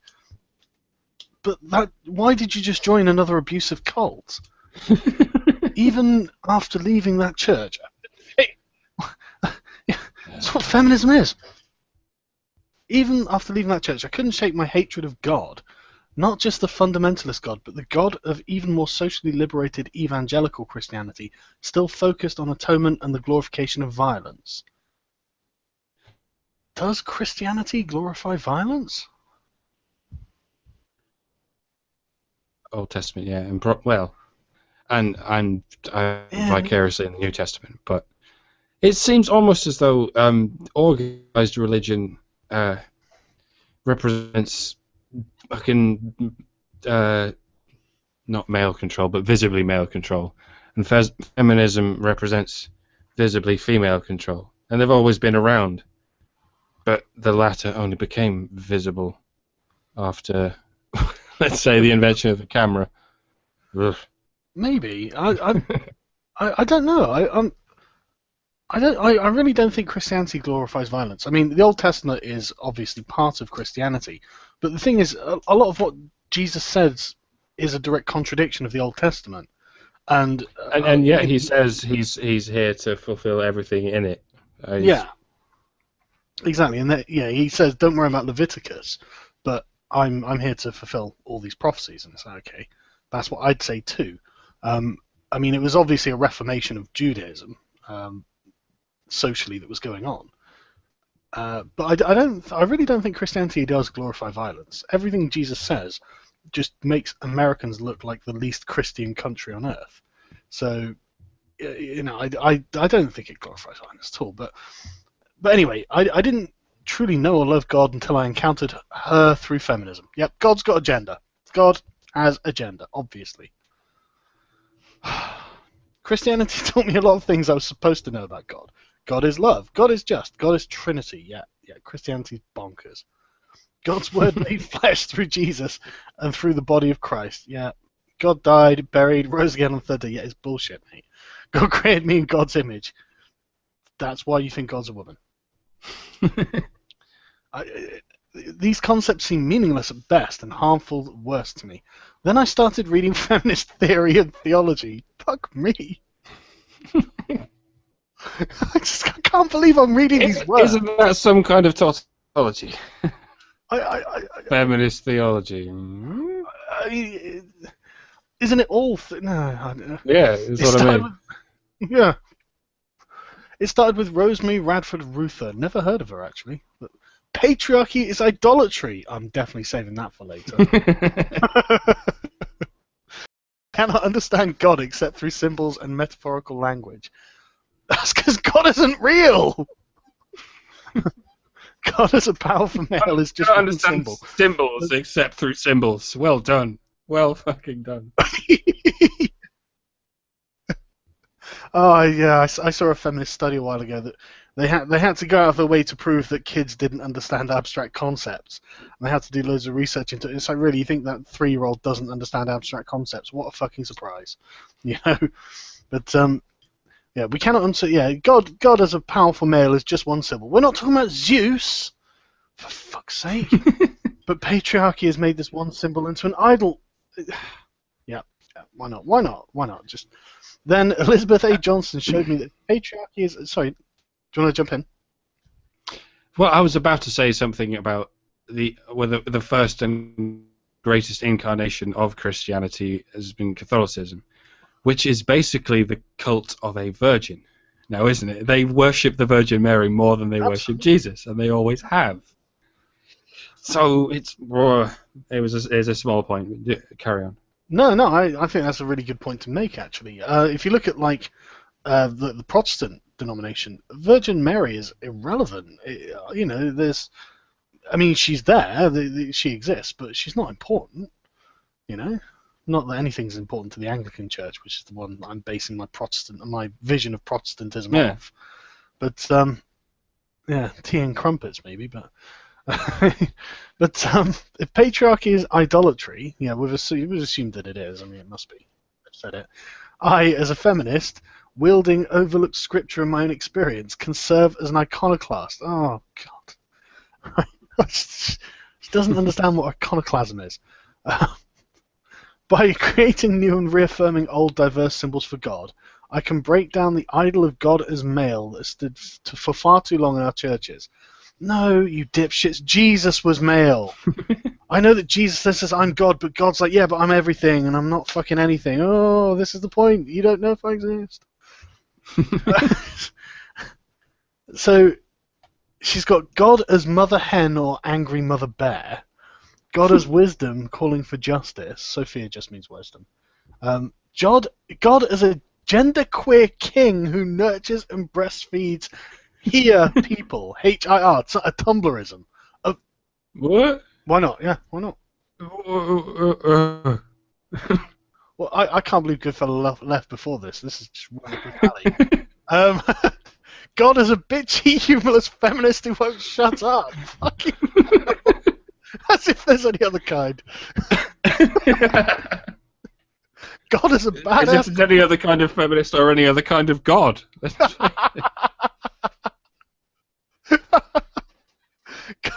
God's a bitch and humorless feminist. I love the way that's the stereotypical feminist that's in her head. You know? God is a badass queer woman survivor. Like me. Oh, I wonder what her definition of... She's a survivor, I think. Resurrection and surviving the God, but it's not coming up, so that's probably a good thing. Okay, right. So then there was Bell Hooks. What? Then there was Bell. Is that a name? It's not capitalized, so I can't tell if that's a name. who convinced me to revisit the idea that God is love. It must be a person. As Hook says, but it's lowercase. Why? I don't know. Right. If we do not define love and set boundaries for what love is, any abuse or injustice can be defined as loving. Oh God. Yes. Okay, so that's fine. I'm happy to confirm that we do in fact need definitions and boundaries for what love is. And yes, they don't get to define it abstractly for themselves, subjectively. Because otherwise it starts getting absurd and paedophiles go around saying, oh, we just love children. So yes, but that is also the problem. You know? So, yeah, okay. Without justice, not the pointless racist patriarchal justice found in our legal systems and prison industrial complex, but the justice that restores and demands rightness and fairness for the oppressed, there can be no love. Oh my God, that is such an enormous caveat that I just... Pointless? Pointless. Why pointless? Why are you suggesting the court system is pointless? I assume that that's what they mean when they say patriarchal. You know, the system we have now. Racist? Well, theoretically not. Trying to figure out what to do with other men. It's all just a ridiculous problem that we should do away with. We should just trust women's intuition on these things. God will tell and women's intuition is let's try living without men for a few centuries. It might work. Bonkers. Totally pretend that's not what we're doing, but we'll try and do that. So but I think what they're saying is, they don't want to go to prison. So the justice that heals, restores, and demands rightness and fairness for the oppressed. So the only justice is possible. Justice is only possible if you're oppressed, I think, in this paradigm. If you're not oppressed, then you can never really experience justice, because otherwise you wouldn't need to specifically determine that it's fairness for the oppressed. I mean, oppression doesn't really come into justice. Getting into fucking standpoint theory now, and this is where my head really hurts so bad. Yeah, about standpoint theory. Okay, I'll skip on to the next. I recently found. No, I have no idea what you're talking about. I recently found myself trying to discuss standpoint theory about how the oppressed see the world more epistemologically privileged than the non-oppressed. So it's necessary to have the oppressed so as to see the world from a more epistemologically privileged point of view. It's bollocks. No. Okay, I'm fine. Bollocks start to finish, but it's a head fuck to even think about. They're suggesting that the oppressed have got greater understanding of the world around them because of their oppression. Which, to some degree, is arguable, but they then came along and said that women are the more oppressed people, therefore they have the more epistemologically privileged standpoint. Therefore, we should stay oppressed so as to stay goddess-like, intelligent about everything. Yeah, absolutely. I mean, wouldn't it unravel itself if they were to gain the equal rights that they say they don't have? That's what it does. Feminist standpoint theory is incompatible with feminist patriarchy theory, and yet they tried to marry it, and they did successfully in academic scripture. Of course they did. I like the use of the word scripture though. That is very apt. Academic scripture. Yeah, absolutely. Yeah, academic scripture. But yeah, okay. So yeah, without that kind of specific justice for the oppressed, there can be no love. Thanks to bell hooks, I can now look at abuse and injustice happening in the church, and even if people are trying to call it loving, I can firmly state that this is not of God. Is she talking about paedophile priests? What is she talking about? The abuse and injustice happening in the church? I learned to see the Trinity as a diverse community, that sameness is not necessarily in the body of Christ, for it is not our differences that divide us, it's our inability to recognize, accept, and celebrate those differences. Okay. When you try to rationalize a belief system, it necessarily involves turning it into an incoherent liquid blob, right? Absolutely. So that's going to involve turning two different liquid blobs into one big fucking sponge thing, and that can easily include feminism and religion. You know why not? If you're able to melt your fucking brain to that degree, then you can melt any amount of ideologies together. And if the more of them who have victim culture as the center of it, the more likely it is to take off on the large scale, because victim culture sells exceptionally well. It's bizarre, that, isn't it? I would be offended if someone thought I was the victim of something. You know, that is the last thing I would want to be. So why are these people just so brazenly like, oh no, I'm the victim here, I'm the victim? It's like, okay, that's the bad thing. Yeah, there's this big gap between recognizing that you are objectively a victim of something, and then there's thinking like a victim of something, which is very starkly portrayed in men who have been circumcised, for instance. Yeah. They literally have been victimized. Literally, you could not get more victimized than that. But they still go through life thinking, I don't feel victimized, and that's the fucking difference, you know, between being victimized and feeling victimized. No, I absolutely think that's true. Viewing yourself as a victim and then thinking as a victim seem to be very different things that they don't enjoy doing. That's might be one of the most important distinctions we have to clamp down on here, Sargon, because I think that's what this is all fucking about. You know, it's a victim economy out there. Yeah, that needs to be dismantled completely. Yeah, it's not. I mean, it wouldn't be a problem if it wasn't this kind of aggressive victimhood that then preys on other people using the position of being the victim to like Melanie Hensley saying, "Oh, Twitter gave me PTSD," and then people are, soldiers were like, "Shut up," and then she emails their commanding officers saying, "This person said I wasn't a victim of PTSD. I'm so offended." As if that's a weapon, and it's so. What are you doing? Why would you think someone else in the military is like, what? I'm not disciplining my soldier because you're a giant pussy. Fuck yourself. I mean, that's the thing. Though, why use it as a weapon? I mean, it's obviously a method of control, but it's pathetic. I despair. I do. Yeah. So, okay. So we need to. It's our inability to recognize, accept, and celebrate those differences. Well, yeah, I suppose that feminism isn't big on celebrating differences. It's actually disgusted by differences and wants to eradicate them completely. So I don't really see how those two concepts gel. But she learned to believe in and trust the experiences she has in her daily life and in her body as a queer woman, and see them as texts from which I can read if I want to discover the nature of God. Look, she's saying that her feelings are a window into the mind of God. That's essentially, I think, what she's saying. That is, I mean, that is, I suppose, the logical conclusion of where this is all going. You know, the divine feeling that women have and can never be wrong about, and that really would describe God, wouldn't it?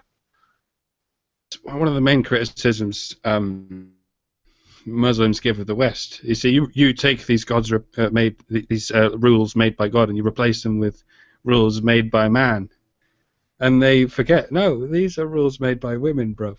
We don't replace God rules with man rules. We replace God rules with women rules, and nobody knows the fucking difference. Yeah, believe it or not, God rules were actually man rules written a long time ago. Yeah, well, they were people rules, but because, as I say, men do the building and women do the decorating, men do the visible things. History recognizes it as man things. Yeah. Whereas, it's a bit more complicated than that. Yeah, no, I agree. I think you're absolutely right there. I love the way they use survivor. I love the use of the word survivor, as if being Christian was somehow a mortal danger that she somehow overcame. I mean, I've got a lot of criticism towards Christianity and maybe when you think about hell, Christians, but very few of them are actually a danger to the unless you've actually had a genuine fear of hell, which a lot of people have. That is something that you have every right to feel a bit weird about escaping, because it's something that's not fucking natural. It's something that didn't happen until we developed language, the ability to instill a fear of hell into children. That's fucking mental. Yeah, You know what I mean? interestingly, hell's a very sort of concept as well. It wasn't in Judaism at all. When people They had died, in the Old Sheol. It was a Testament, different kind of hell. Yeah. It just meant the grave. Yeah. It just means the grave.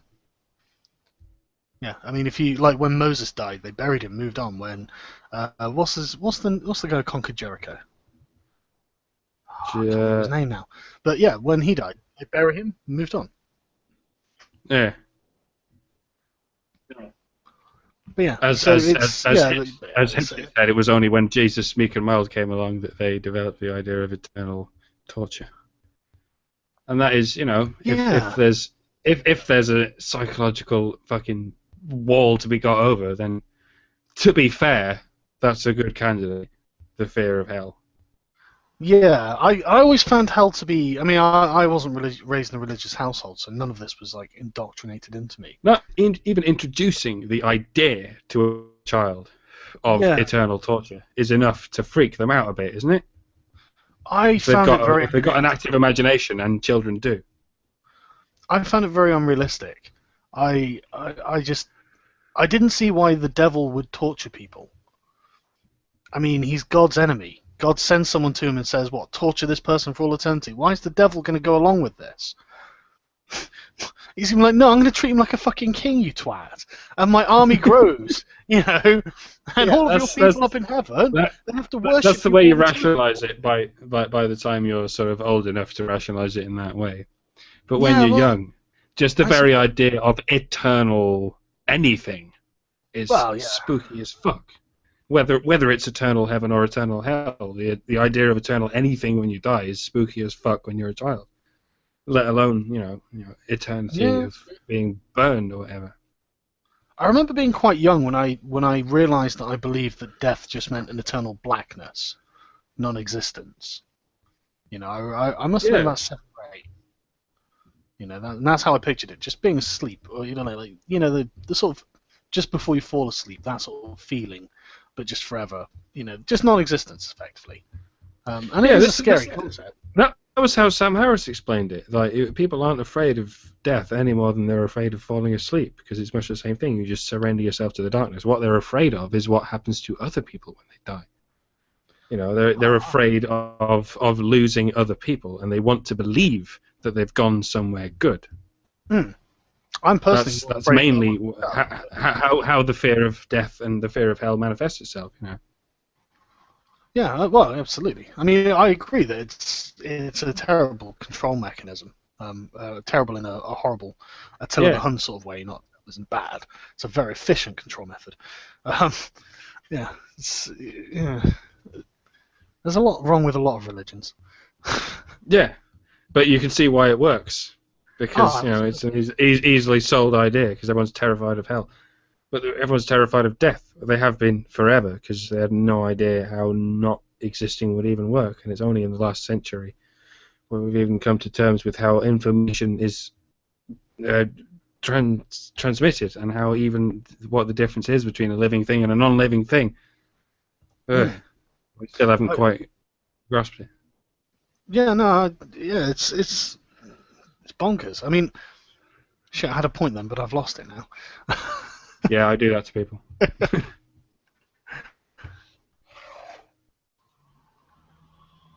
Oi. So, okay, Hannah, I just want to get to the end of this one, right? Yeah. So, Rita Nakashima Brock and whoever in Proverbs of Ashes to revisit the idea that suffering is redemptive and ask, what if this is not true? Shit, that's a deep question. Is suffering redemptive? If it's not, why do we imprison people?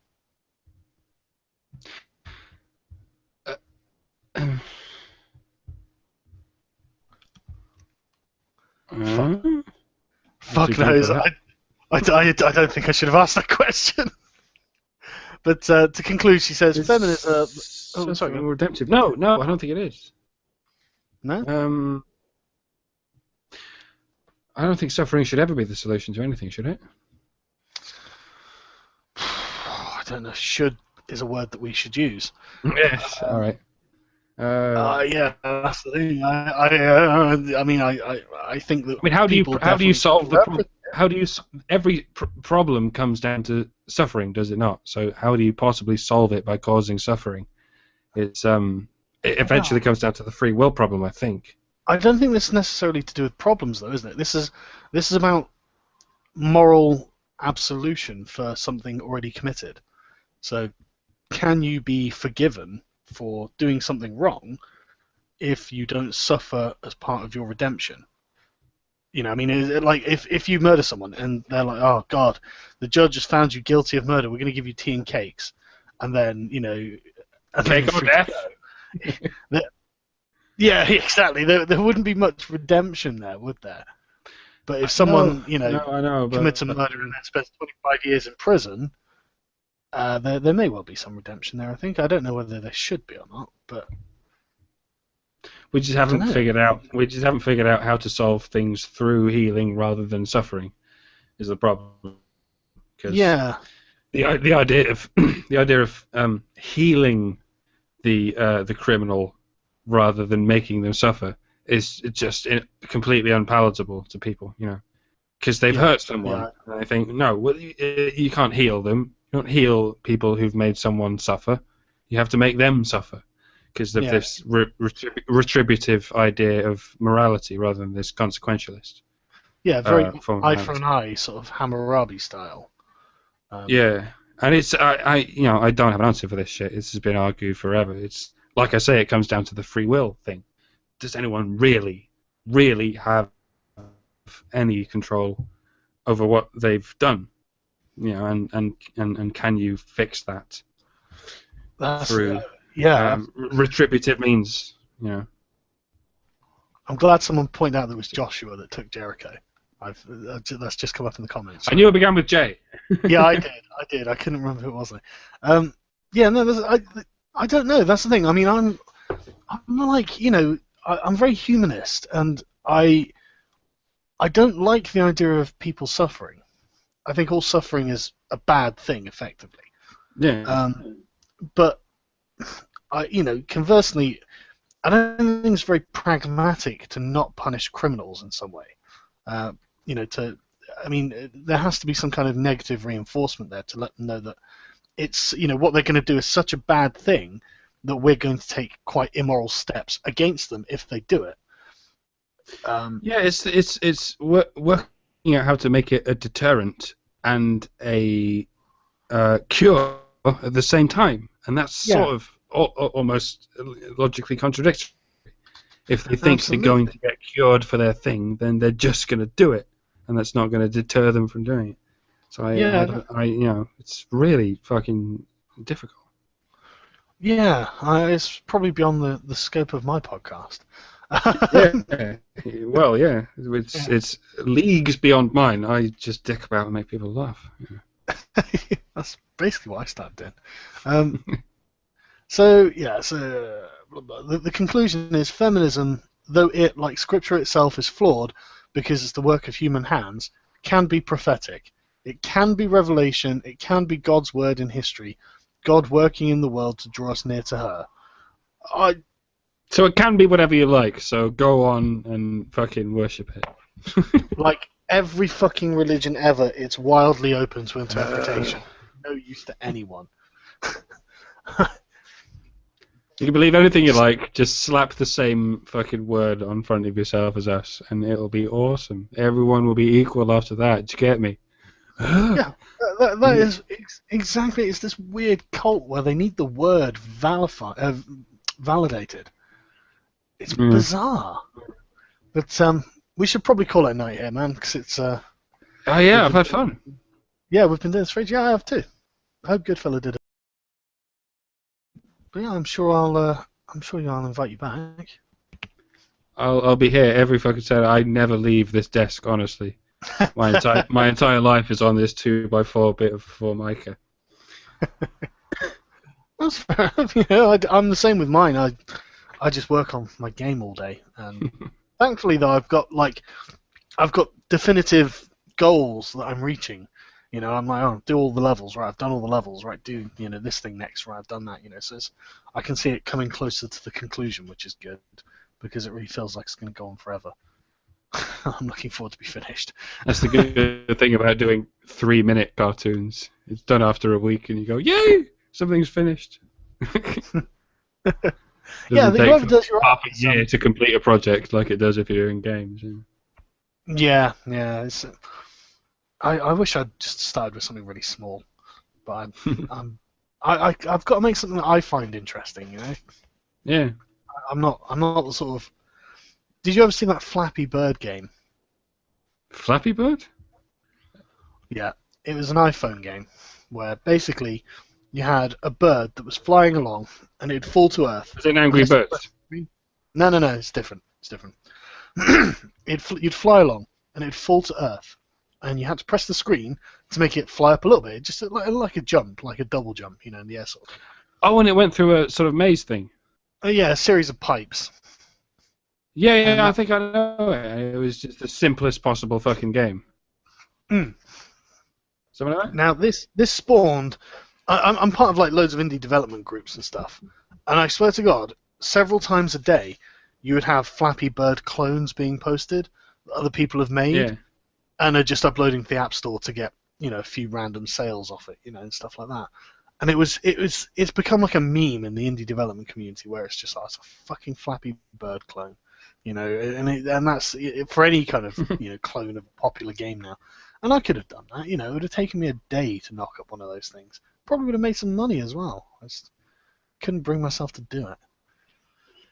So yeah, anyway. You're just learning to write songs and you write. Yeah, you do music. Yeah. What sort of stuff do you do? I'm picturing prog rock. Well, at first I did. When I had the patience to do prog rock, I did long songs. But then I started doing cartoons because I thought I'd rather entertain people than world. So what sort of cartoons do you do? I don't think I've seen any of them. The channel. That's where I put all my cartoons. Sorry, man, you cut out there. Oh shit, sorry. Duck Cheese TV is the name of my other YouTube channel, my other partnered YouTube channel, where I do all my cartoons. And some of them are musical. Yeah, some of them are based on a musical idea I had. Let's have a look. Not bad. Okay, I'll have a look at that. So, is there any like overarching point behind the cartoons, or do you just do them for fun? They're just rants I had that I eventually sort of sculpted down to a character conflict. I'm desperate for a piss, Sargon. How long can you hold on? Well, however long, man. I'm not going anywhere. Well, right. Give me 2 minutes. Talk to these people. Hang on. All right, everyone. Right. What do I want to talk about? I could show you something on Necromancer if you guys want, and that's what you're getting. So, deal with it. Hang on. Do I have an app? I do have an app. Welcome to game development. Oh, what? That's terrible sizing. Yeah, there we go. That's more like it. Right, this is my game. So you are this dude. And we'll just go for this one. One of the new ones. So the premise is that you're an evil necromancer. There are going to be plenty of bugs and whatnot. See this line here? It's because I resized the prefab and I haven't moved it. Yeah, so basically you move yourself around.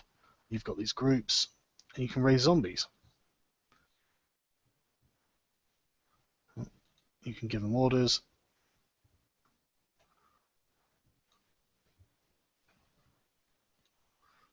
So you can see misaligned tiles. I'm terrible. Over in this group, I'm going to put some ranged guys.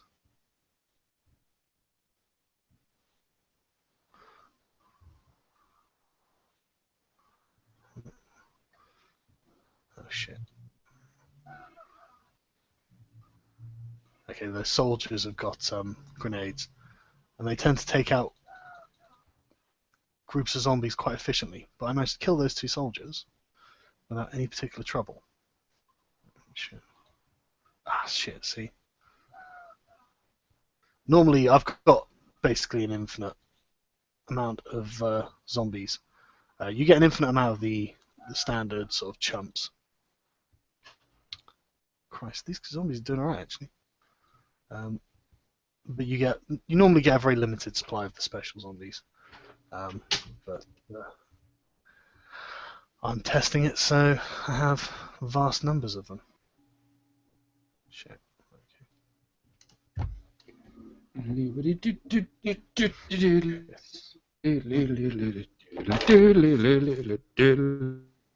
Hey, what are we looking at?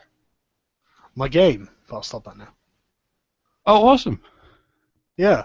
Oh. I've got to the point where it doesn't look too bad now, so I don't mind showing people. But, Sweet. But yeah, I just something to do the thing. I didn't see any of the comments actually. I was too busy playing it. Yeah, it's Unity. Yeah. Yeah, this must be one of the frustrating things about doing things that take a year or more to complete. You know, because I often take it for granted that when I finish, it's already immediately there for everyone to enjoy. You know? Yeah, I mean it's only taken about 7-8 months so far. So. Still, you have this. Yeah, well, this is actually paying my rent at the moment. Really? Yeah, absolutely. If I from Patreon, and the adverts on YouTube and the advertising. Wow, really?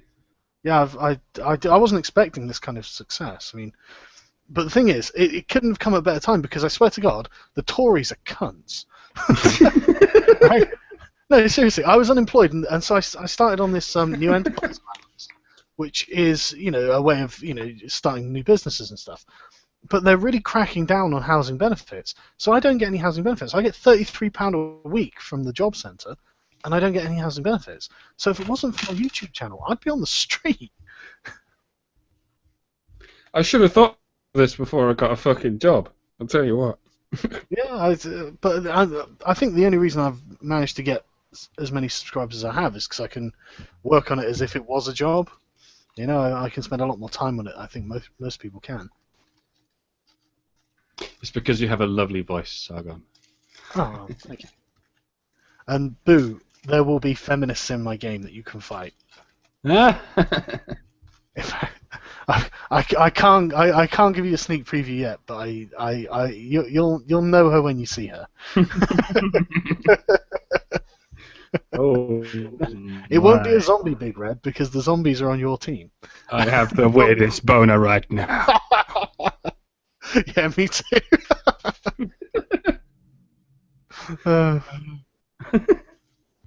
But yeah, it's I'm quite pleased with how it's going, and it was originally designed to be a fairly small tablet game. I mean, it is for tablets as well as PC.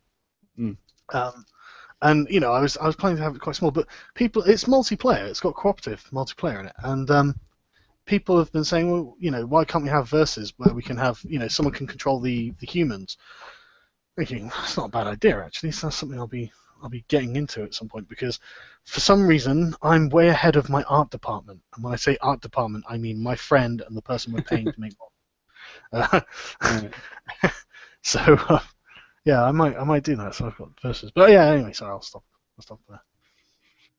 No, it's good to have a little snapshot into your life.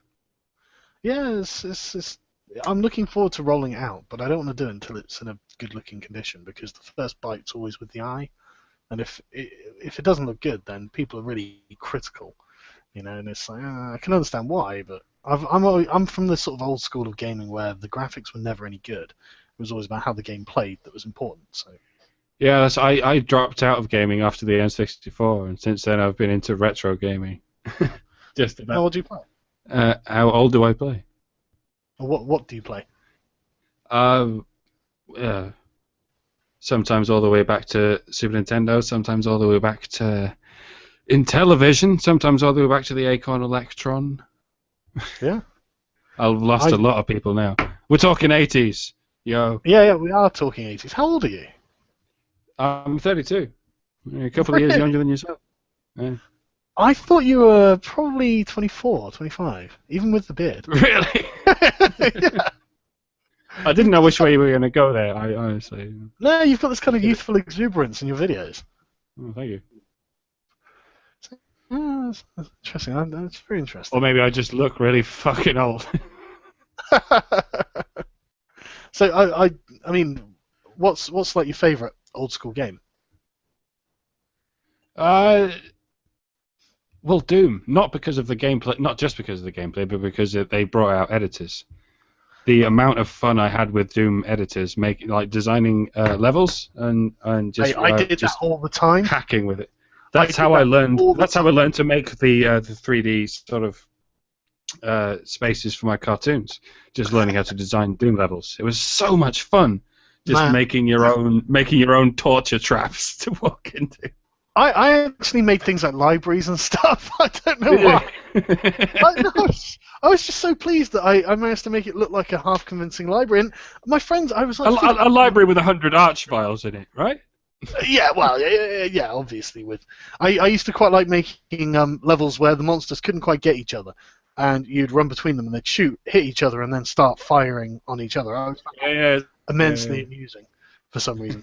But it was to the point where I remember when I was a kid, and your friends come around a call, you come out, sort of thing. And apparently I used to say quite often, "No, I'm making Doom levels," and they'd be like, "Man, you're fucking sad." I'm like, "Well, yeah, but I'm enjoying it." I made a bunch of them like in the late 90s, and then they got lost to an old hard drive for like a decade, and I found them again like a decade later and started playing them, and playing through them, thinking, I can't find my way through this puzzle. Fuck you, Mike, 10 years ago. There isn't even a fucking walkthrough on the internet for this shit, because no one knows how it works except you and me, Mike, from 10 years ago. Oh, you betrayed me again past me. I then moved on to like making Half-Life levels. Yeah? Yeah, and that was the good thing about Doom, because Doom got only as far as that whole illusionary 2.5D. It wasn't really 3D. It was just this stacked 2D thing. So it was easy to design levels, just easy enough for a 14-year-old, Did you have Doomhead by any chance? The DOS version? I had Wadmaster, and there was an EXE editor as well. I can't remember what it's called. There was a different editor for the WADs and a different editor for the EXE files. Yeah, I had both. I remember using Doomhead at first, but it was exceptionally complicated, if I remember correctly. Well, yeah, everything was back in the DOS days. Well, it was, yeah, and that was the thing. As soon as I went to Half-Life, they had this thing called Worldcraft or something, and it was magical. It was like just exactly sort of like 3D interface, sort of, where it was like you were in a Half-Life level, but you were just moving things around and placing them where you want. You could create like cubes and texture them, so you could create walls and stuff like that, and place enemies, and you could do this thing called carve, which is a function I've never seen anywhere else, and I swear to God, I would love to see in every editor ever. Where you take an object, place it in amongst other objects, press the carve button, and it just literally carves that shape out of the objects. So it's really easy to create seamless sort of corridors, and you could hollow out objects. So you could create a room by creating a big cube, click hollow. It's a bit like what Minecraft is in a way, isn't it? It's just a make your own game thing. Isn't it? Yeah, it effectively was, but you could make some really beautiful levels in it. It was really impressive stuff for literally like 1999 or something. It was really, really good. I miss those days now. I think, oh Christ. Yeah, we had our learning curve at the same time as the industry did, in a way. Yeah, it's very interesting, isn't it? Yeah. So one thing I'm really bothered with these days is video game like institutions and courses at school and universities. It's not so much that I think they're a bad idea, because I think the skills they're teaching are a good idea, but they've got specific thoughts on how to make games, and I appreciate that is a discipline that does need to be studied, but one of the things I have a significant problem with is institutional sort of calcification. There always tends to be a best way to do things, and then it's much the same with comedy, Well, there's people out there who think they can give you courses on how to do stand-up comedy properly, Yeah, and there's a good reason for thinking they're all full of shit, because there is no rule. At the deepest level of it, it's just if you got to learn how to make your own rules until it works properly. You see what I mean? Oh no, absolutely. I'm a big fan of comedy, and I totally agree. And that's the same with gaming. It's very similar. It's like, you know, it's not always predictable what's going to be fun. It's almost never predictable. Yeah, absolutely. And well, sometimes it is. But once you've gone beyond a certain technical ability. Yeah, exactly. I mean, you get to. I mean, now that the first-person shooter exists, everyone's like, "Oh yeah, first-person shooters. That's a very standard, definite archetype. That's very easy to create a first-person shooter that anyone who's played a first-person shooter will instantly slip into, and they'll have fun playing it because it's fundamentally interactive and there's a good feeling of agency playing the game." Yeah. But then these things, I think calcify is just the only word I can think of, where over time, like, the institution grows, so it becomes incredibly codified and uniform, and so I think that it's the method of thought that institutions breed. When you've got people who have had success in this way say, this is how this is done, then people tend not to question it so much and try not to think outside of the box. So I forget who it was who said it. It was probably Confucius or something. The superior man knows what works. The inferior man knows what will sell. Well, it's something like that. And in the age of mass media, the ability to sell has rapidly outgrown the ability to actually compete. You see what I mean? Yeah, absolutely. And whatever you can put on the front of your thing has become rapidly more important than the actual substance of the thing. In this age, in which you can sell your head very efficiently. That makes no sense. You know what I mean, though. There's broadcast media now where it didn't exist 100 years ago. I think the rules have completely changed as to how you advertise your product. Yeah, absolutely. I mean, just brand names are so much more important these days. A brand is. I mean, in everything as well. I mean, if you look at, like, movies, you get people talking about. A movie comes out and then suddenly it's a universe. You know, everyone treats it like a separate universe, which is fine, and artistically that's very useful. But everything has to have it, if it's an assumption, then people. Escapism to some degree, isn't it? Yeah, but what I mean is it kind of begs the question. It forces people to say, well, if we have an entire universe, which by default we have, now we must fill it with sequels and endless minutiae because people enjoyed the universe when they were first introduced to it, and now we have to exploit that for every penny it's worth. And, now we've got to a generation where there's enough existing universes that it's just easier to sell an existing universe than create a new one, which is why most high-grossing movies now are in remakes and sequels and adaptations. Yeah, I swear to God, reboots are the most unnecessary thing in the world. I can't imagine I can't imagine anything less necessary than a reboot of a fictional story. Unless you're looking from a marketing perspective. Yeah, of course. Then that's what's going to sell, because that's what people like already. Yeah, I feel kind of bad for the kids today because I got new and innovative stuff. I got Teenage Mutant Ninja Turtles. That was brand new for me. It was brand new for anyone. I at least got to feel like I was on the cutting edge of something. But, redoing films that, I liked for new kids, they're not getting anything new. I'm just looking at that now. It was good having something that your parents didn't get, something that the generation above didn't get. Yeah. That's being, slowly erased by this just remanufacturing the same shit that your parents had. Yeah, the cultural sort of homogenization bothers me. I don't know. There's something about it that just it's weird. I don't like it. But then I see what like independent people produce, and I think, I don't like that either. So, yeah, Lady Ghostbusters, exactly, Nicholas. Lady Ghostbusters. Oh, do not get me started again. No, go on. I want to hear your take on it. No, there's a Honey Badger Nerdcast in which I go into this in great detail. Well, what was your conclusion? I had a great deal of theories as to why the Ghostbusters are male, and I don't want to go into it again because I don't have it written down here. And you've got your own. We probably feel the same way. Probably. It's fuck's sake. Why? Just why? Because everyone's bored. Everyone's bored and trying to change things because they can't think of new things. Well, yeah, that's the thing, isn't it? It's co-opting a franchise for an ideological purpose. You know, I saw articles about.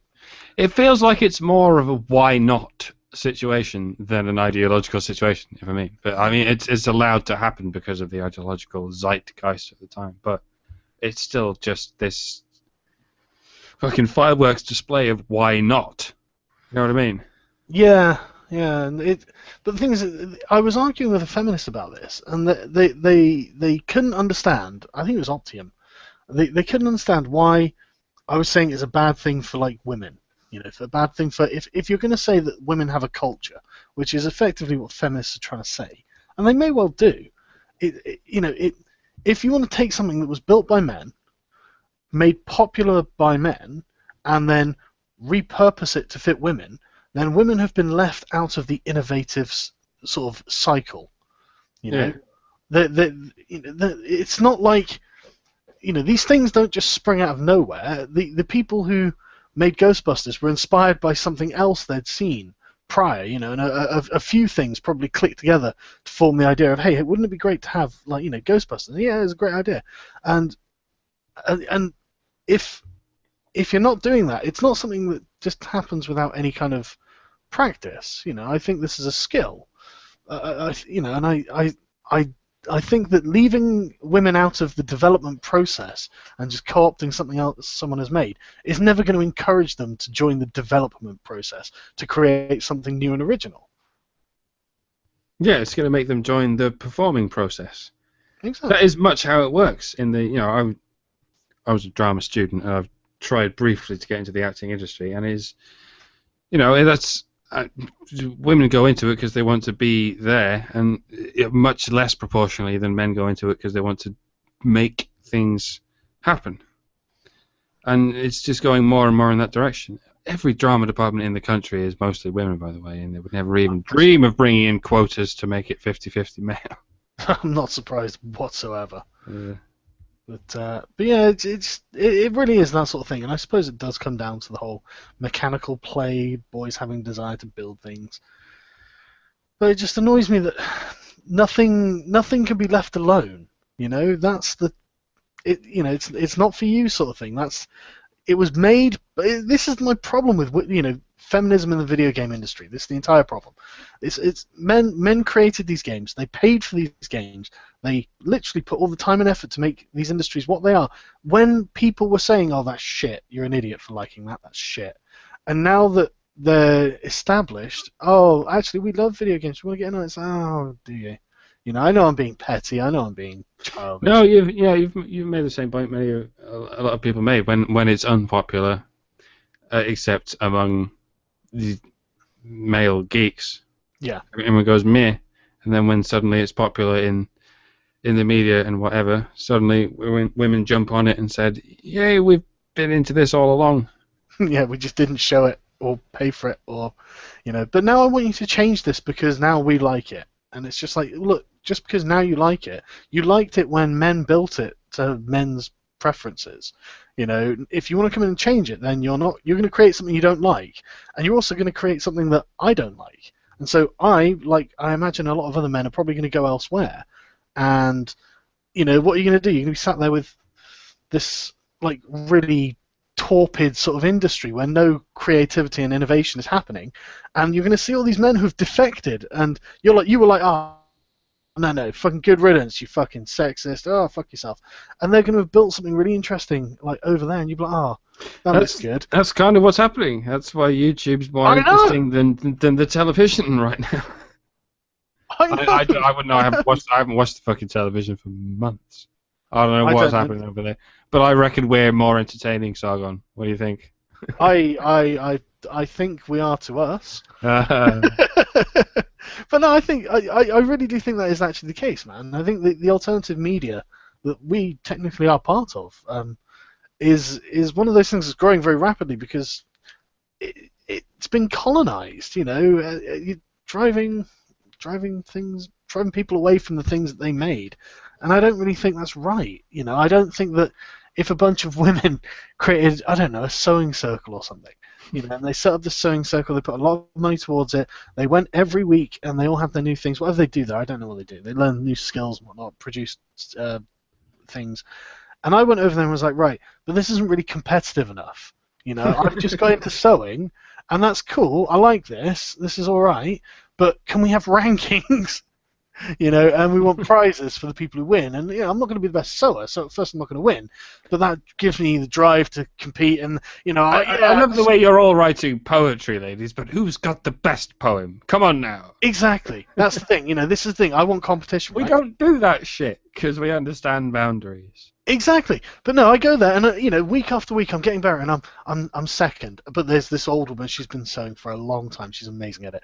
But I literally spend like a month doing this thing. I practice, you know, and it's amazing. I demolish them. There's no getting around it. I'm absolutely the king. Oh shit! Did I lose you? Make a new one without this guy. It's exactly the sort of thing that's happening with the gaming industry. I swear to God. I swear to God. There's some people in the comments asking, yeah, I'm the programmer for my game, and level designer, and various other things. I guess I think Marco de Silva's right. There'll be an alternative games industry. I don't think it'll be necessarily a separate industry. I think the platforms to sell games will still be Steam, Google Play, App Store, and all that. But I think there'll be an alternative press. And I think, like I said in the last This Week in Stupid video, I think that Cheshire Cat Studios and people like that are going to be very much behind that sort of thing. You know, very much. I think it's definitely going that way. I think there's definitely a schism because people like Kotaku and The Escapist and all these other very pro-feminist social justice warrior-y things. I mean, you guys know who Bob Chipman is, right? No. No, he's a video. It might take a while for the comment section to answer, but let's give him a... Yeah, they'll know who he is. He's a video game journalist who absolutely hates white males and masculinity because he was bullied a lot at school. And okay. He's quoted from saying something like, "If high school wasn't hell for you, then you were the reason that it was hell." And I'm thinking, Christ, me in the war games room was making it hell for everyone. You know, we were there painting our Space Marines and playing Dungeons and Dragons. I didn't realize how bad I made Bob. Fucking Bob, do you think there might have been a few of the jackasses on the fucking football team who did this to you, you twat? You know, they don't represent all men. But anyway, you've got like that side of the gaming press, and then you've got the more realistic anti-social justice warrior side that is just like, yeah, okay, women in games is fine, but let's focus on the games rather than the women. You know. Mm. Yeah, Alessandro says he prefers Yahtzee. I do as well. You can tell that he doesn't buy into all this social justice bollocks, but he can't say anything about it, so he just kind of subtly mocks it. It's quite good, actually. Did you see my send-up of Yahtzee? No, I didn't, actually. I did an animation, sort of taking the piss and sort of roasting him appreciatively at the same time. It's in there somewhere. The best kind. No, I think he's a fantastically entertaining journalist. Well, very much. He's the only reason I've ever gone to Escapist. 95% of their patrons. Yeah. Yeah, I don't mind Jim Cosician. I don't mind Jim Sterling. He's a mangina, but when you're talking about anything else than gender, he's all right. He knows what he's talking about. He seems, you know, on it. I like Angry Joe a lot on YouTube though. He's exactly what I want out of a game journalist. He's excited about the games, and I saw his like Rome Total War 2 review, and I love the first bit. He says, "You fucked it up," you know, and that's exactly how I felt. He knows what he wants out of a Rome game because he's a fucking gamer. You know, that's fundamentally what it's about for him. You know, he's in there for the game, and the game's fucked up, and you know, he made perfectly reasonable points, and they're all correct, really. But the other ones, you know, they talk about like Assassin's Creed. Oh, Assassin's Creed's terrible because had 4 playable characters and not one of them was a female. It's like, oh yeah, that must be an awful game. Tell me how bad that game is. Well, they haven't got a female character, blah blah blah. It's like, yeah, but how's the game? You know, that's my major problem. That's why Super Mario 2 was the only playable Super Mario. You see, because it had a princess in it. Right? Yeah. Exactly. So yeah, exactly. That's literally what they would say. But yeah, it's 1 o'clock in the morning, so I should probably wrap this up, really. Yeah, whenever you're ready, dude. Like I say, I appear to be drunk enough to carry on forever and a day.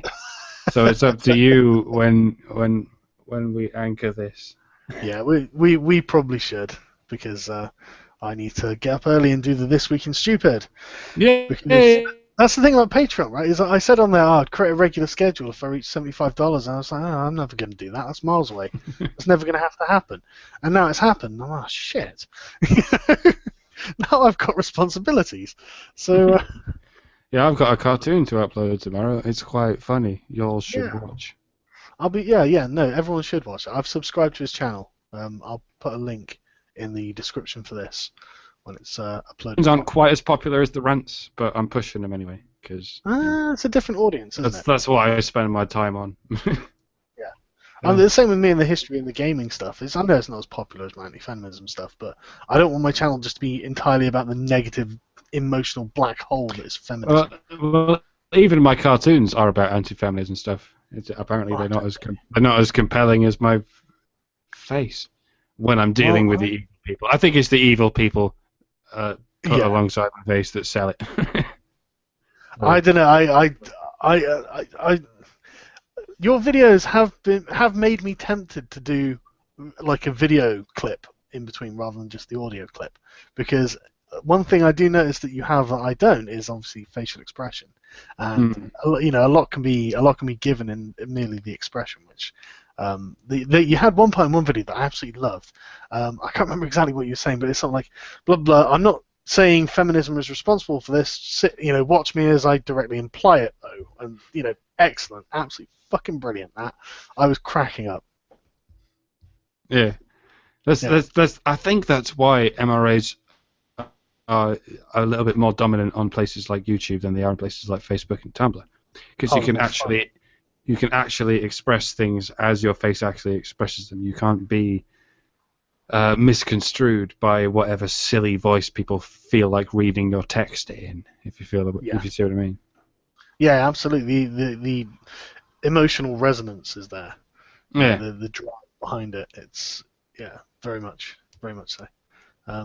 Yeah, I totally agree. It humanizes people as well. Just a human voice. You can't hide behind anything as you know ambiguous as text in YouTube, and that's why feminists don't do very well there. It is actually, isn't it? Because they can't hide what complete cunts they are. You know, in actual real life. That woman who did the male feminist ally thing. Her name's Melissa something. Yeah. Yeah, and the can't believe that chick is real. I know, the judgy, condescending tone. It's like I just want to. There is no self-awareness. You know, how did you think? I mean, I saw the downvotes on that video. You know, even with a feminist audience, it was mostly downvotes, and it's just like, how can you feel that was ever going to just get anything but disdain from other people? You pillock, you know, fucking hell. She's helpful though. She's pushing people from not just a feminist all the way to anti-feminist. Yeah. No, people sit here and think, oh my fucking god, I did not realize feminists were like that. Yeah, I don't want to be anything like. Okay, this is unfixable now. Let's just end badness. Yeah, absolutely. But yeah, right. Thanks very much for joining us. And thank no problem. Bella for being here, even though he isn't here to hear this. But I do appreciate him coming on. And I know he's always in high demand. Everyone always asks me, "Where's Goodfella?" So yeah, I can't not bring him on now. I can try and do my best impression of him if you like. Well, I can try and be the truth gospel if you like. Well, I'll leave you to do a Goodfella impression to talk us out then. What do you call a dog with wings? Today. Linda McCartney.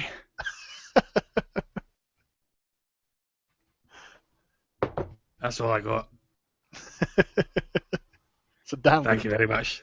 Thanks for listening.